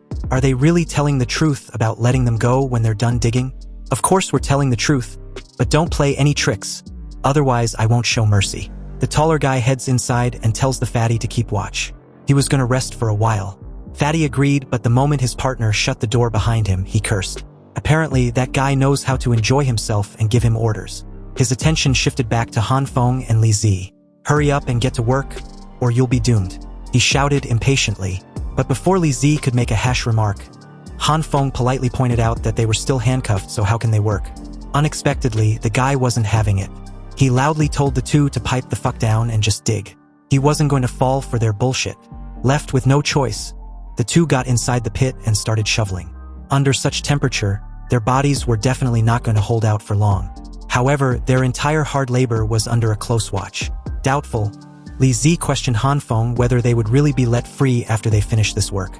Han Feng replied that he didn't know, however, they should just keep working for now. In that very moment, not far ahead, he noticed something strange that he couldn't ignore. A closer look shows several frozen corpses buried under a heavy pile of snow. This is bad because it seems that those two were planning of not letting them go all along, but rather working them to death or putting a bullet in them the moment they were no longer useful.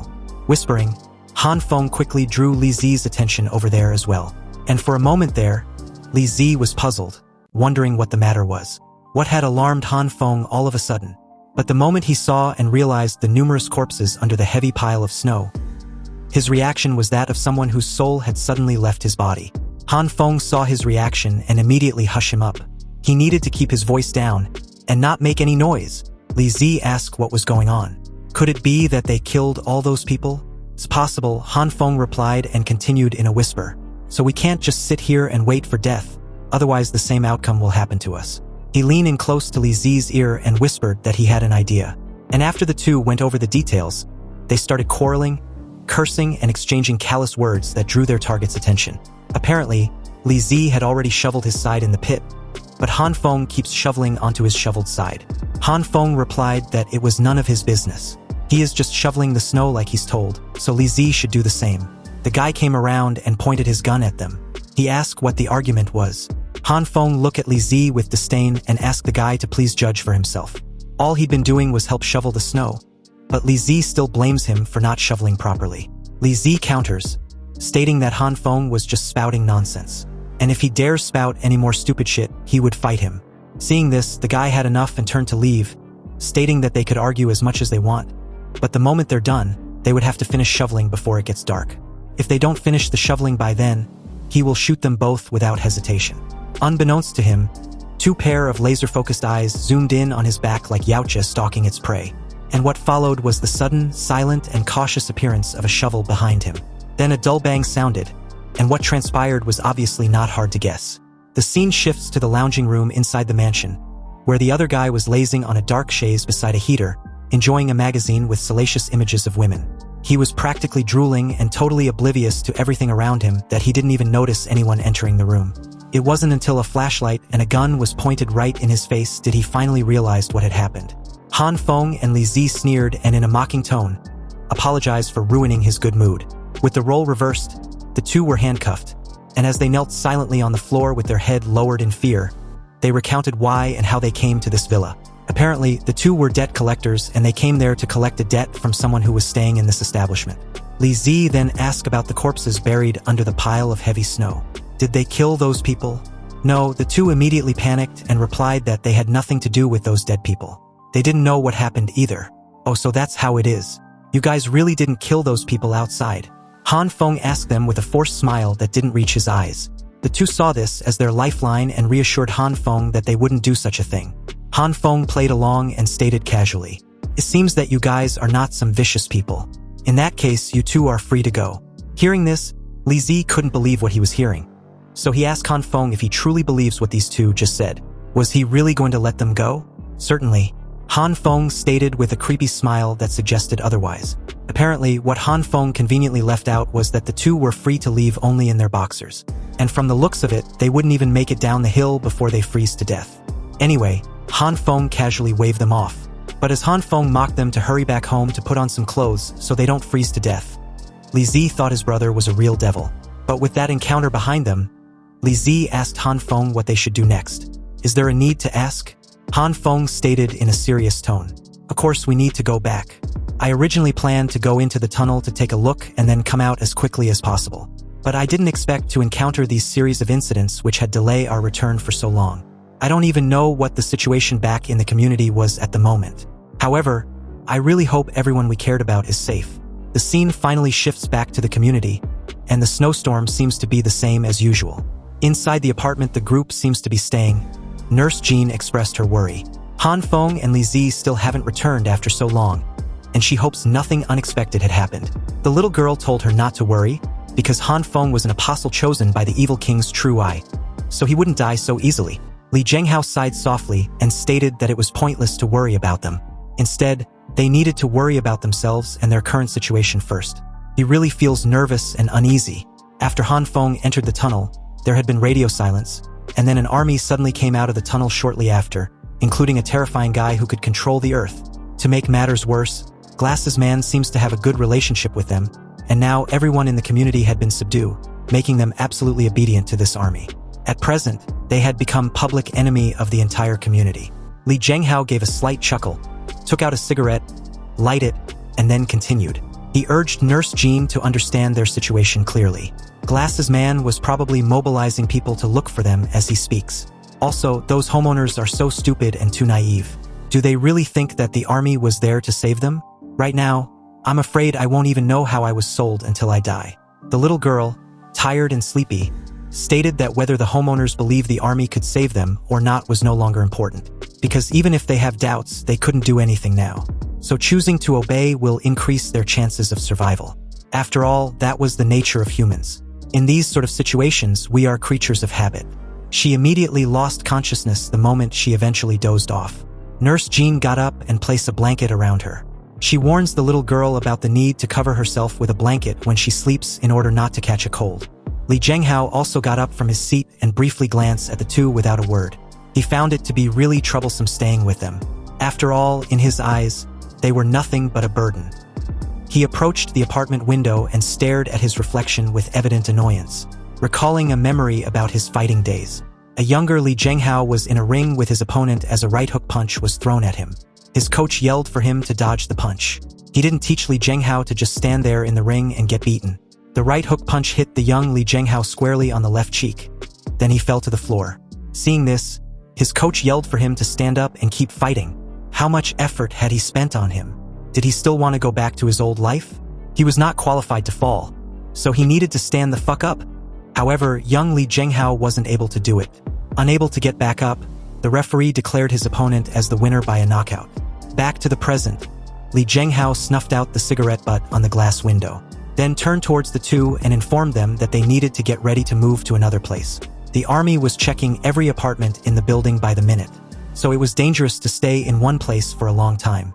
But at that very moment, a dull bang reverberated through the apartment that made Nurse Zhan and Li Zhenghao halt in their actions. They stared at the reinforced door as another dull bang sounded. Only this time, the door was blasted away like it was just a mere cardboard. Dust from the fallen debris briefly clouded the entire space as the three watched with different expressions. Li Zhenghao's face was that of an eerie and a serious expression. Nurse Zhan was that of bewilderment. And as for the evil king's true eye, she was drooling and could barely keep her eyes opened. Li Zhenghao wondered how they were discovered so quickly. Unexpectedly, what he heard next made him question himself why he even suggested working with Han Feng in the first place. Sitting in front of him, the little girl just rubbed her tired eyes with a nonchalant demeanor, and even asked the two if it was time to eat. A hand suddenly gripped the frame of the door. Then our familiar drooling hulky simpleton enters the apartment in a menacing dramatic entrance. There is indeed someone in here because I smell a living person. Meanwhile, as the scene shifted to the underground parking lot, specifically near the entrance of the tunnel, a few guys of the army in league with Glasses Man were diligently packing stack of boxes containing the supposed sausages Li Zi found in the secret warehouse. The moment they were done, the supervisor reported to their boss that the inventory and headcount were complete. They had a total of 87 refugees and 126 boxes of food supplies. The boss, clearly scar-faced on the right eye, commended his men for a job well done. With the loading complete, they should transport everything back to base. The lackey agreed to do just that and leaves. The scar-faced boss took a drag of his cigar the moment his attention shifted back to the person sitting right across from him and urged him to continue what he was saying. The 3 members of the party he sent out earlier to assist him. Where are they? This person, who was none other than Glasses Man, replied that the matter with the Scar-Freak's men had nothing to do with him. They were killed by a guy named Han Feng. Scarface questioned what kind of person could take out 3 members of his special forces. Glasses Man better have a solid reason, even if he was lying. Glasses Man stated almost instantly that Han Feng was a superhuman with superpowers. A lot of his people, including himself, had seen him use this power. It's some sort of purple light that had the ability to melt metals. Anxious and a bit desperate, Glasses Man got up from his seat and reminded Scarface that he had been listening to his plans, preparing all those sausages, which all of them, by the way, was made with. But before Glasses Man could finish his statement, he was suddenly silenced with a simple gesture from Scarface. He placed a finger on his mouth and coldly warned Glasses Man that some things should be left unsaid. Hearing this, Glasses Man continued, informing Scarface that he was currently out of options. And besides, there was no reason for him to lie to his benefactor. Scarface got up and placed a hand on Glasses Man's left shoulder. He appreciates his effort for providing them with so many food supplies. And as far as he's concerned, Glasses Man was already considered as one of their own. And he doesn't kill any of his own men without a good reason. But about this Han Feng person, I will send someone to go find him. Then we can question him face to face. I really hope you're not lying to me. So, with that, the scene cuts back to our drooling hulky simpleton, who questioned which of the 3 people inside the apartment was Han Feng.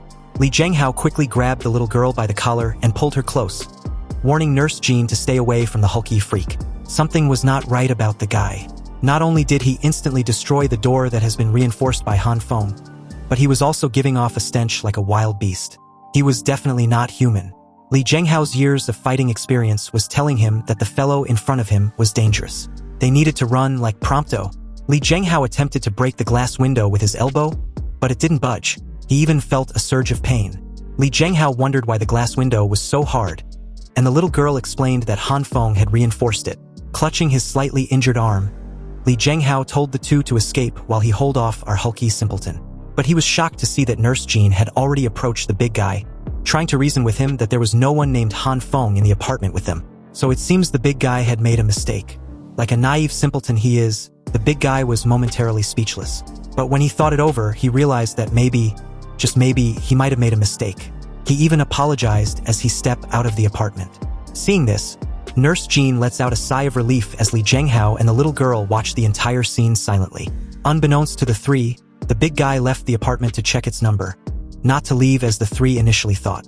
Realizing apartment number 1804 was the right number all along, and he hadn't made a mistake as he's led to believe, our big idiot was enraged and just burst back inside the apartment like a raging bull. Apparently, the big guy's absolute bottom line was being lied to. He smashed the apartment floor in a crushing manner like he wanted to bury everyone inside right then and there, declaring that if Han Feng doesn't show his freaking face now, the 3 should prepare themselves to meet the king of hell. Seeing that shit had hit the fan, Li Zhenghao opened the glass window. And before the 2 women could comprehend what he was trying to do, he grabs them by their jacket and throws them out with all his might. In the air, Nurse Jean wanted to question what Li Zhenghao was doing, but there wasn't any time for that or warn him of the big guy being right next to him before freefall kicked in. Back inside the apartment, Li Zhenghao turned to face our angry big fellow who was about to smash him down into a meat paste. It's unclear whether Li Zhenghao managed to dodge or not, but as the 2 women began to fall, a massive shockwave blew out the pile of snow on the apartment window. Now, just a few minutes ago, before everything transpired the way it did, a short distance elsewhere, Han Feng and Li Zi were traversing on the snowy landscape to that precise location, having the time of their lives. They shouted with excitement, enjoying the thrill of the ride. Han Feng even complimented Li Zi on his ingenuity with this snowboard idea. He now has a whole new level of respect for him. Li Zi laughed, and being the guy that he is, he couldn't just shut the fuck up and enjoy being complimented. No, he had to ruin it by reminding Han Feng that he used to negotiate billion-dollar deals, and also often accompany clients to ski resorts. Anyway, they happened to arrive in Happy Community, specifically their apartment complex, at the exact moment the two women were about to free fall. The two, excited to be back, moved cautiously as Han Feng suggests they find a window to sneak back inside. But at this moment, they heard a loud boom from above. Confused, they raised their heads as Han Feng questioned what was going on, and in midair, the little girl quickly thought of a way to cushion their fall. She opened her alternate space and released countless pile of folded cloths. The idea worked out as the two crash-landed onto them like a freaking meteor, creating a deep pit as the heavy snow made a massive splash everywhere upon impact. Han Feng and Li Zi had to even dive away for cover. But as the dusty snow settles, Nurse Jean and the little girl seems to have landed safely, but looks totally wrecked by the fall.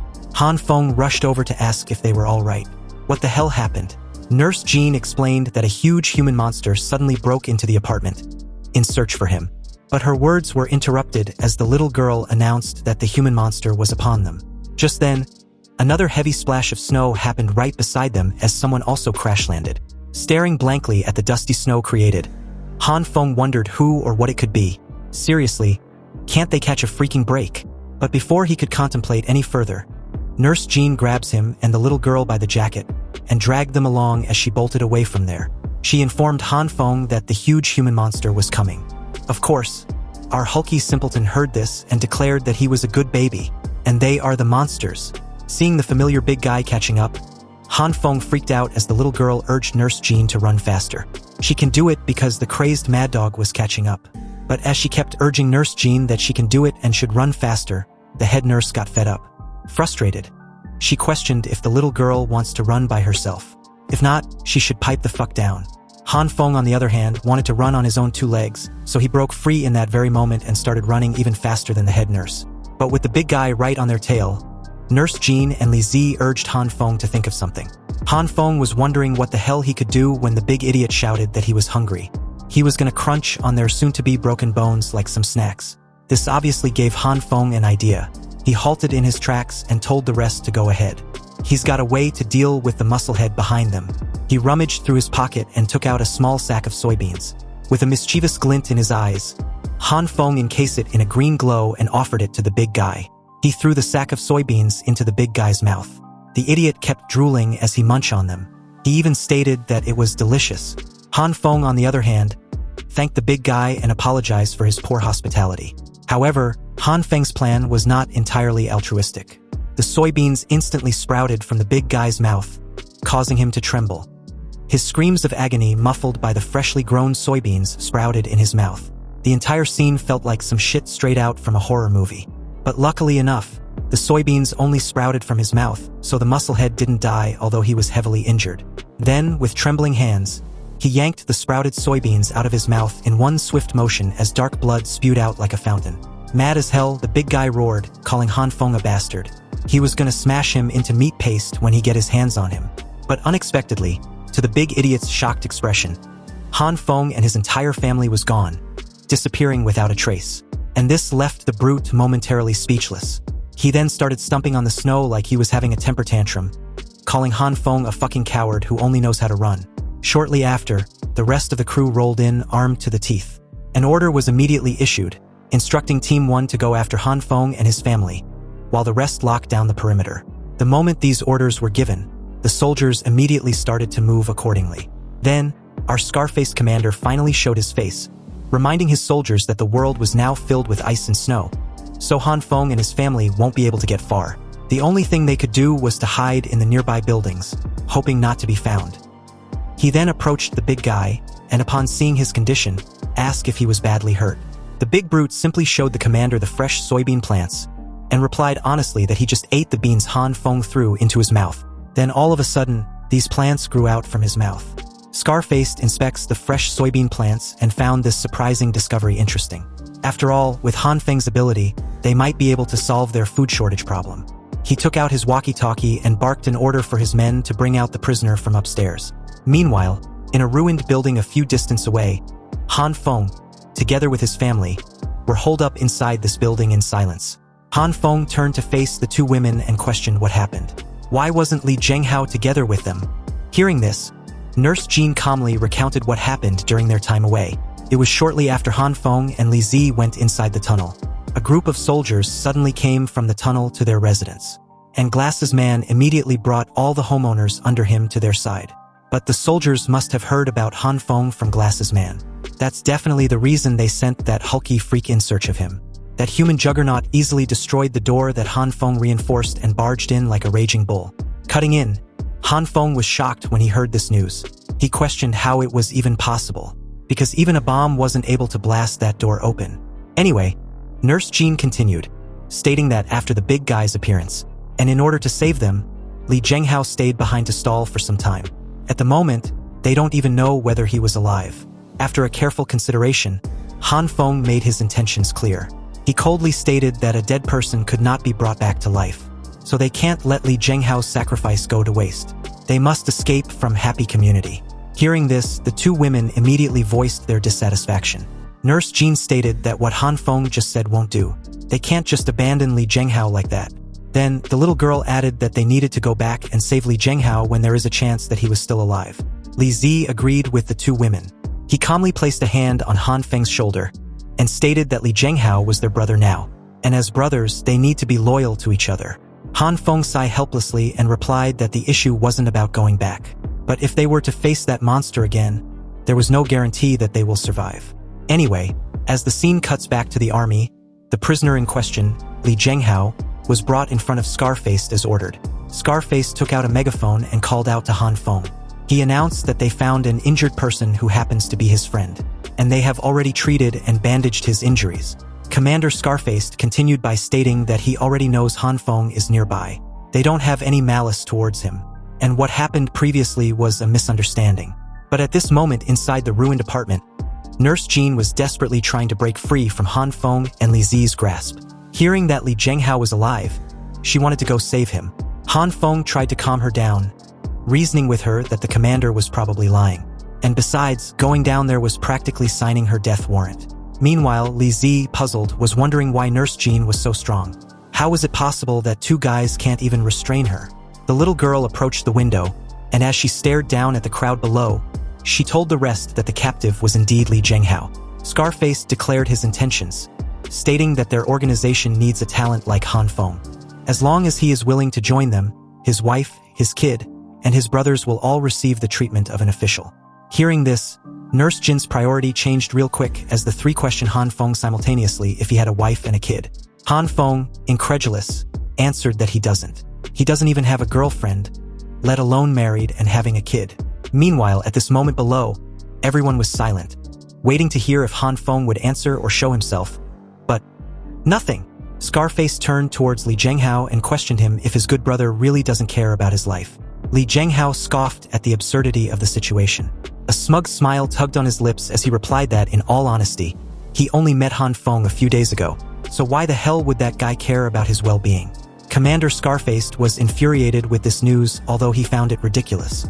After all, who in their right mind would risk their life to protect a woman and a kid in league with another man they just met? This stupid act had even made him grossly miscalculated and misunderstood the situation. Scarface smacked the back of Li Zhenghao's head like he was scolding an insolent child. And to make matters even worse, Li Zhenghao corrects the angry bastard that those two he saved wasn't even Han Feng's wife and kid. They were just homeowners Han Feng met just a few days ago. This news was like spitting in the old fucker's face. What a waste of time and effort. Cursing, he kicked Li Zhenghao to the ground, then loudly tried another approach in reasoning with Han Feng. He stated that there was no reason for Han Feng to risk his life for a bunch of strangers he just met a few days ago. If he's interested in women, then he can have his pick of the countless women they have at their base. Now, Han Feng was the one being restrained because apparently he'd lost his mind and was currently thinking with his lower head. He suddenly had this ridiculous idea that surrendering wasn't such a bad idea after all. With great effort, Li Zi tried reasoning with him not to be so lecherous. He needed to calm down. And besides, that old bastard was definitely lying to him just like he tried with Nurse Zhan. He was right, going out there was definitely signing a death warrant. Seeing the grown-up acting like 3-year-olds, the little girl told them that they weren't reliable. None of them could be trusted in saving Li Zhenghao, but she has an idea on how to do it. So are they going to help out or not? Dumbfounded and curious, the three asked simultaneously how she intends on saving Li Zhenghao. Anyhow, back to Li Zhenghao. Scarface placed a foot on his injured and bandaged arm with irritation. He tried to pressure Li Zhenghao to speak up and try to convince Han Feng. Normally, under such circumstances, how is it possible that they still remained quiet? Seems that Han Feng is a really cautious person. Hearing this, Li Zhenghao questioned if it wasn't simply because Scar-Faced has an aura of a bad guy. With the way things are, it's impossible that they have enough food to feed so many people, but they are going around searching for residents to take in. What exactly are they trying to do? Feeling smug, Scar-Faced replied that saving people was their responsibility. And selfish bastards like Li Zhenghao wouldn't be able to understand noble sentiments. Knowing full well that Scar-Faced was spouting lies, Li Zhenghao immediately called him out on it. Scar-Faced crouched down beside Li Zhenghao and stated that he will be dying soon anyway, so he will let him on a little secret. He yanked his head back by the hair and leaned in. In the current state of the world, which creatures are most common? So much so that eating them is still not enough to kill them off. Li Zhenghao connected the dots, and a look of horror immediately washed his face. So, it is as I suspected, you guys are gathering homeowners for... But before Li Zhenghao could finish, a gun was stuffed into his mouth. Scar-Faced coldly stated that only the living needed to consume food to survive. But as for the dead, they must become the food.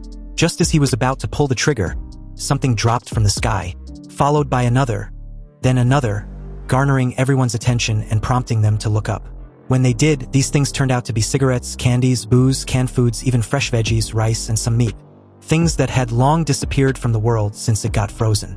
Seeing such priceless items, all the soldiers, including the big guy, rushed towards the items like a clan of crazed hyenas. They truly lost their minds over the items, ignoring their commander's orders when he told them to get back into their positions. They shouldn't cause any disorder and should get their heads straight. He even fired a warning shot to grab their attention, but his men still ignored him. Realizing his men were not heeding his command, he clutched his gun tightly, turning his head from left to right and right to left, knowing full well that once the team was in disarray like the enemy wanted, they will definitely launch an ambush. Obviously, the old bastard was right on the money because in that very moment, he heard the noise of something moving in the building beside him. And before he could figure out what it was, a freaking bulldozer suddenly emerged from the building. And behind the steering wheel was none other than Han Feng, who yelled that it was their time to fight back. Now, let's go back a few minutes that led to the bulldozer escape strategy. The evil king's true eye laid out her plan in her usual bizarre language, declaring that she would first sprinkle some alluring fodder from the sky to attract all the starving sheep.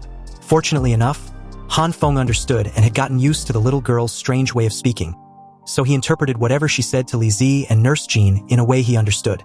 Anyway, about what the little girl said earlier, what she meant by sprinkling some alluring fodder was throwing down all kinds of food and supplies to create chaos amongst the soldiers below. She then continues that Han Feng will then attack the gathered sheep with his metal beast form, while breaking through the flock of sheep and rescuing the one that had lost his way, and finally bring them to their new homeland. Han Feng explains that the little girl probably means he, Han Feng, will be responsible for breaking through the soldiers by using a vehicle to save Li Zhenghao, and also bring everyone along later on so they can escape together. Li Zi comments that the plan sounds solid and seems like a great idea, but Nurse Jean, on the other hand, was curious as to how Han Feng understood the little girl. He simply answered that he'd had a lot of practice, and all that practice had perfected his understanding. His little boasting session was cut short when the little girl loudly ordered everyone to start moving according to her enlightenment. Hearing this, the three were momentarily speechless. Han Feng moved closer and grabbed the ridiculous hat on her head, wanting to know something, keeping aside how simple and crude the plan is, and the fact that whether the soldiers will be attracted by the things she throws or not. He would like to know how they were going to get a vehicle. It was then that the little girl revealed that she picked up some of the vehicles back at the underground parking lot. And just like that, we're back to the present, where Han Feng was currently having fun wrecking everything in his path. Initially, he was skeptical about the whole bulldozer thing, but now that he's operating this heavy vehicle in real time, it really felt good to drive. Now, they can even the fight. Fortunately enough for the soldiers, the bulldozer didn't land on top of them, although it did splash heavy snow in several directions, including theirs. Han Feng saw the soldiers beside the vehicle and immediately made a sharp right turn on the spot before deciding to move through them, killing some in the process. But what's even mind-boggling was amidst all this chaos, the soldiers who were being bulldozed were more concerned about the food and supplies than their lives. Scar-Faced saw the vehicle heading in his direction and immediately ordered the big guy beside him to block it. So under Li Zhenghao's shocked gaze, this brute actually stood firm and spread his arms to block a freaking bulldozer weighing about 180 tons. Like seriously, was he that stupid? He even claimed that there was no one or anything stronger than him before trying desperately to stop the bulldozer. Han Feng saw this scene and was amazed at the sheer stupidity. To think someone would be willing to compete in strength with a machine of this caliber. Again, was he that stupid? Or was there something wrong with his brain? Han Feng floored it close to the max as the big guy tried to match reality. Of course, he failed spectacularly, and was doing a reverse side flip like a seasoned veteran moments after, before crash landing headfirst in the snowy ground. It seems this guy has like 9 lives and his existence was becoming insufferable. Seeing the current state of the big guy, Scar-Faced placed his heavy right leather boot on Li Zhenghao's head and aimed his gun at him. He warned Han Feng to stop if he didn't want his friend to die. However, under such heavy noise and earmuffs, Han Feng didn't hear a word that Scar-Faced said. He just laughed and showed no sign of stopping. Realizing this, Scar-Faced was shocked with widened eyes. Although he had a shred of doubt on whether this threat would work, he really didn't expect this outcome. Did Han Feng really not care about Li Zhenghao at all? He is truly a ruthless person. Scar-Faced dived to the side at the last moment he realized Han Feng truly had no intention of stopping. On the other hand, Li Zhenghao screamed in pain the moment he was being swept away. And by the time Scar-Faced got up, the bulldozer had already zoomed past him. Li Zhenghao initially thought he was done for, but was surprised the moment he realized that the right section of the bulldozer's blade had become incredibly soft like a pillow. Obviously, this was Han Feng's doing. He managed to use his purple glowing light to soften that section. He also told Li Zhenghao to hold on tight, he was going to floor it to the max. However, the moment the bulldozer didn't change direction, but seems to be heading straight into a building, Li Zhenghao loudly questioned where Han Feng was going. Did he not see the freaking building in front of them? Obviously, the moment the bulldozer neared the building, it made a sharp right turn and stopped. And the very second it did, Han Feng shouted, informing the rest to hurry up and rush inside. Li Zi grabbed the little girl's hand as the three, with great effort, jumped from the building onto the bulldozer. At the same time, bullets rained in their direction without reservation. But the entire stop lasted about a minute before the heavy vehicle sped right back into action, with Scar-Faced and his men right behind them of course. Their bullets whizzing through the cold wind with a shitty efficiency. The sudden shift in momentum turned the entire escape strategy from happy community into a high-speed chase. And the ground filled with ice and snow became more convenient for the bulldozer than the heavy armored cars behind. Scar-Faced ordered his men to continue firing, and under no circumstance can they lose them. They mustn't let them escape.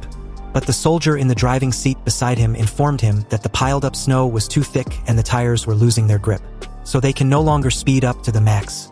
Hearing this, Scar-Faced cursed loudly. He wondered where the group managed to get their hands on a freaking bulldozer when their base only has a few of them. But he was left speechless the moment he learned that the bulldozer was apparently one of their very own, and was previously used by their advance party. Seething with rage, Scar-Faced bit into his cigar as veins bulge out on his face. He ordered his men to follow their tracks and keep chasing no matter what. They must find them, but at that moment, their path was suddenly being attacked with numerous items, which left Scar-Faced cursing again with a bewildered expression. These items rained from the sky like a meteor shower, hitting and denting the hood of the heavy armored cars. The vehicles were forced to make an abrupt stop when they saw that their path had been fully blocked with gas tanks, furniture, kitchen appliances, tables and chairs, television, and whatever you can name. It's probably among them. Scar-Faced got out from the car, questioning where all these things suddenly came from. Meanwhile, the person responsible for the blockage was currently closing her pocket dimension in which all those items were pulled from. When she did, she declared that the army should despair before her power.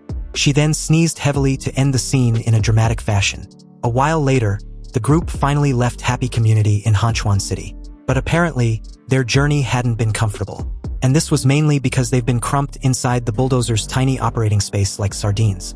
Han Feng, silent and a little grumpy, wanted the little girl, who had fallen asleep, to not drip her freaking snort on his head. Li Zhenghao thanked the group for saving him. Li Zi wanted to drive the bulldozer, and Nurse Jean questioned where they were going now that they've left their community. Han Feng replied that he and Li Zi found a pretty good hillside villa earlier. He was preparing to move there and wanted to know what the others think. Hearing this, no one had any objections. And given the situation, what other option do they have? In that moment, a beeping sound had been going off excessively, warning the group about the pending lack of fuel. Nurse Jean informed Han Feng of this glaring issue. But the very moment she did, the bulldozer stopped moving, and seconds after it shuts down. Han Feng asked the little girl about the oil she'd stored in her alternate space. She gave a clipped answer, opened her alternate dimension, and started rummaging through the items stored like crazy. However, in front of everyone's shocked gazes, she took out several bottles of cooking oil instead of diesel oil. At this point, It was obvious that the little girl had completely misunderstood the type of oil Han Feng asked for. Han Feng was on his last nerve as he stared dejectedly at the 7 bottles of cooking oil. It had been a while since he asked for the fuel, and the little girl hadn't been able to find any. She tried again, fumbling excessively, but still couldn't find them. Growing impatient, Han Feng asked what was going on. After all, the little girl was now capable of taking out whatever she desired from her alternate space, given it's available in that separate dimension, of course. So what seems to be the problem now? In that moment, the little girl finally understood the crux of the matter. Apparently, she had thrown all the fuel, together with the fridge, sofa and generator out when she formed the blockade earlier. The rest instantly freaked out when they heard this.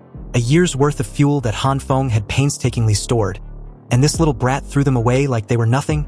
Hearing this, the little girl tried to make up for her mistake. She took out a gas tank and sheepishly informed Han Feng that they still had a bit of natural gas. Would that be able to work? Han Feng grabbed his messy hair in frustration and stated that he will be the little girl's disciple if she could start a freaking bulldozer with natural gas. Reading in between the lines, she then took out her next item, a bucket of the black coal substance Han Feng had long considered as trash, a product of his numerous failed experiments. Seriously, what was he supposed to do with them? But in that moment, an idea struck him like a thunderclap.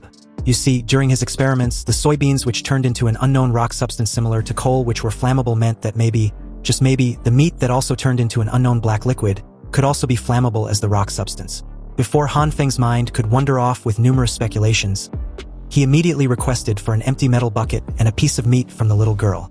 So, in that tiny cramped operating space, Han Feng placed the empty metal bucket in front of him and started the meat transformation. The rest curiously watched as Han Feng effortlessly used his green glowing hands to transform the meat into a black goo substance.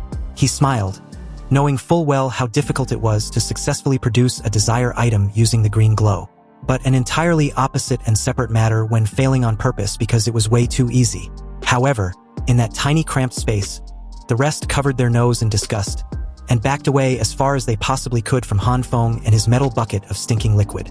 Li Zi questioned Han Feng what it was.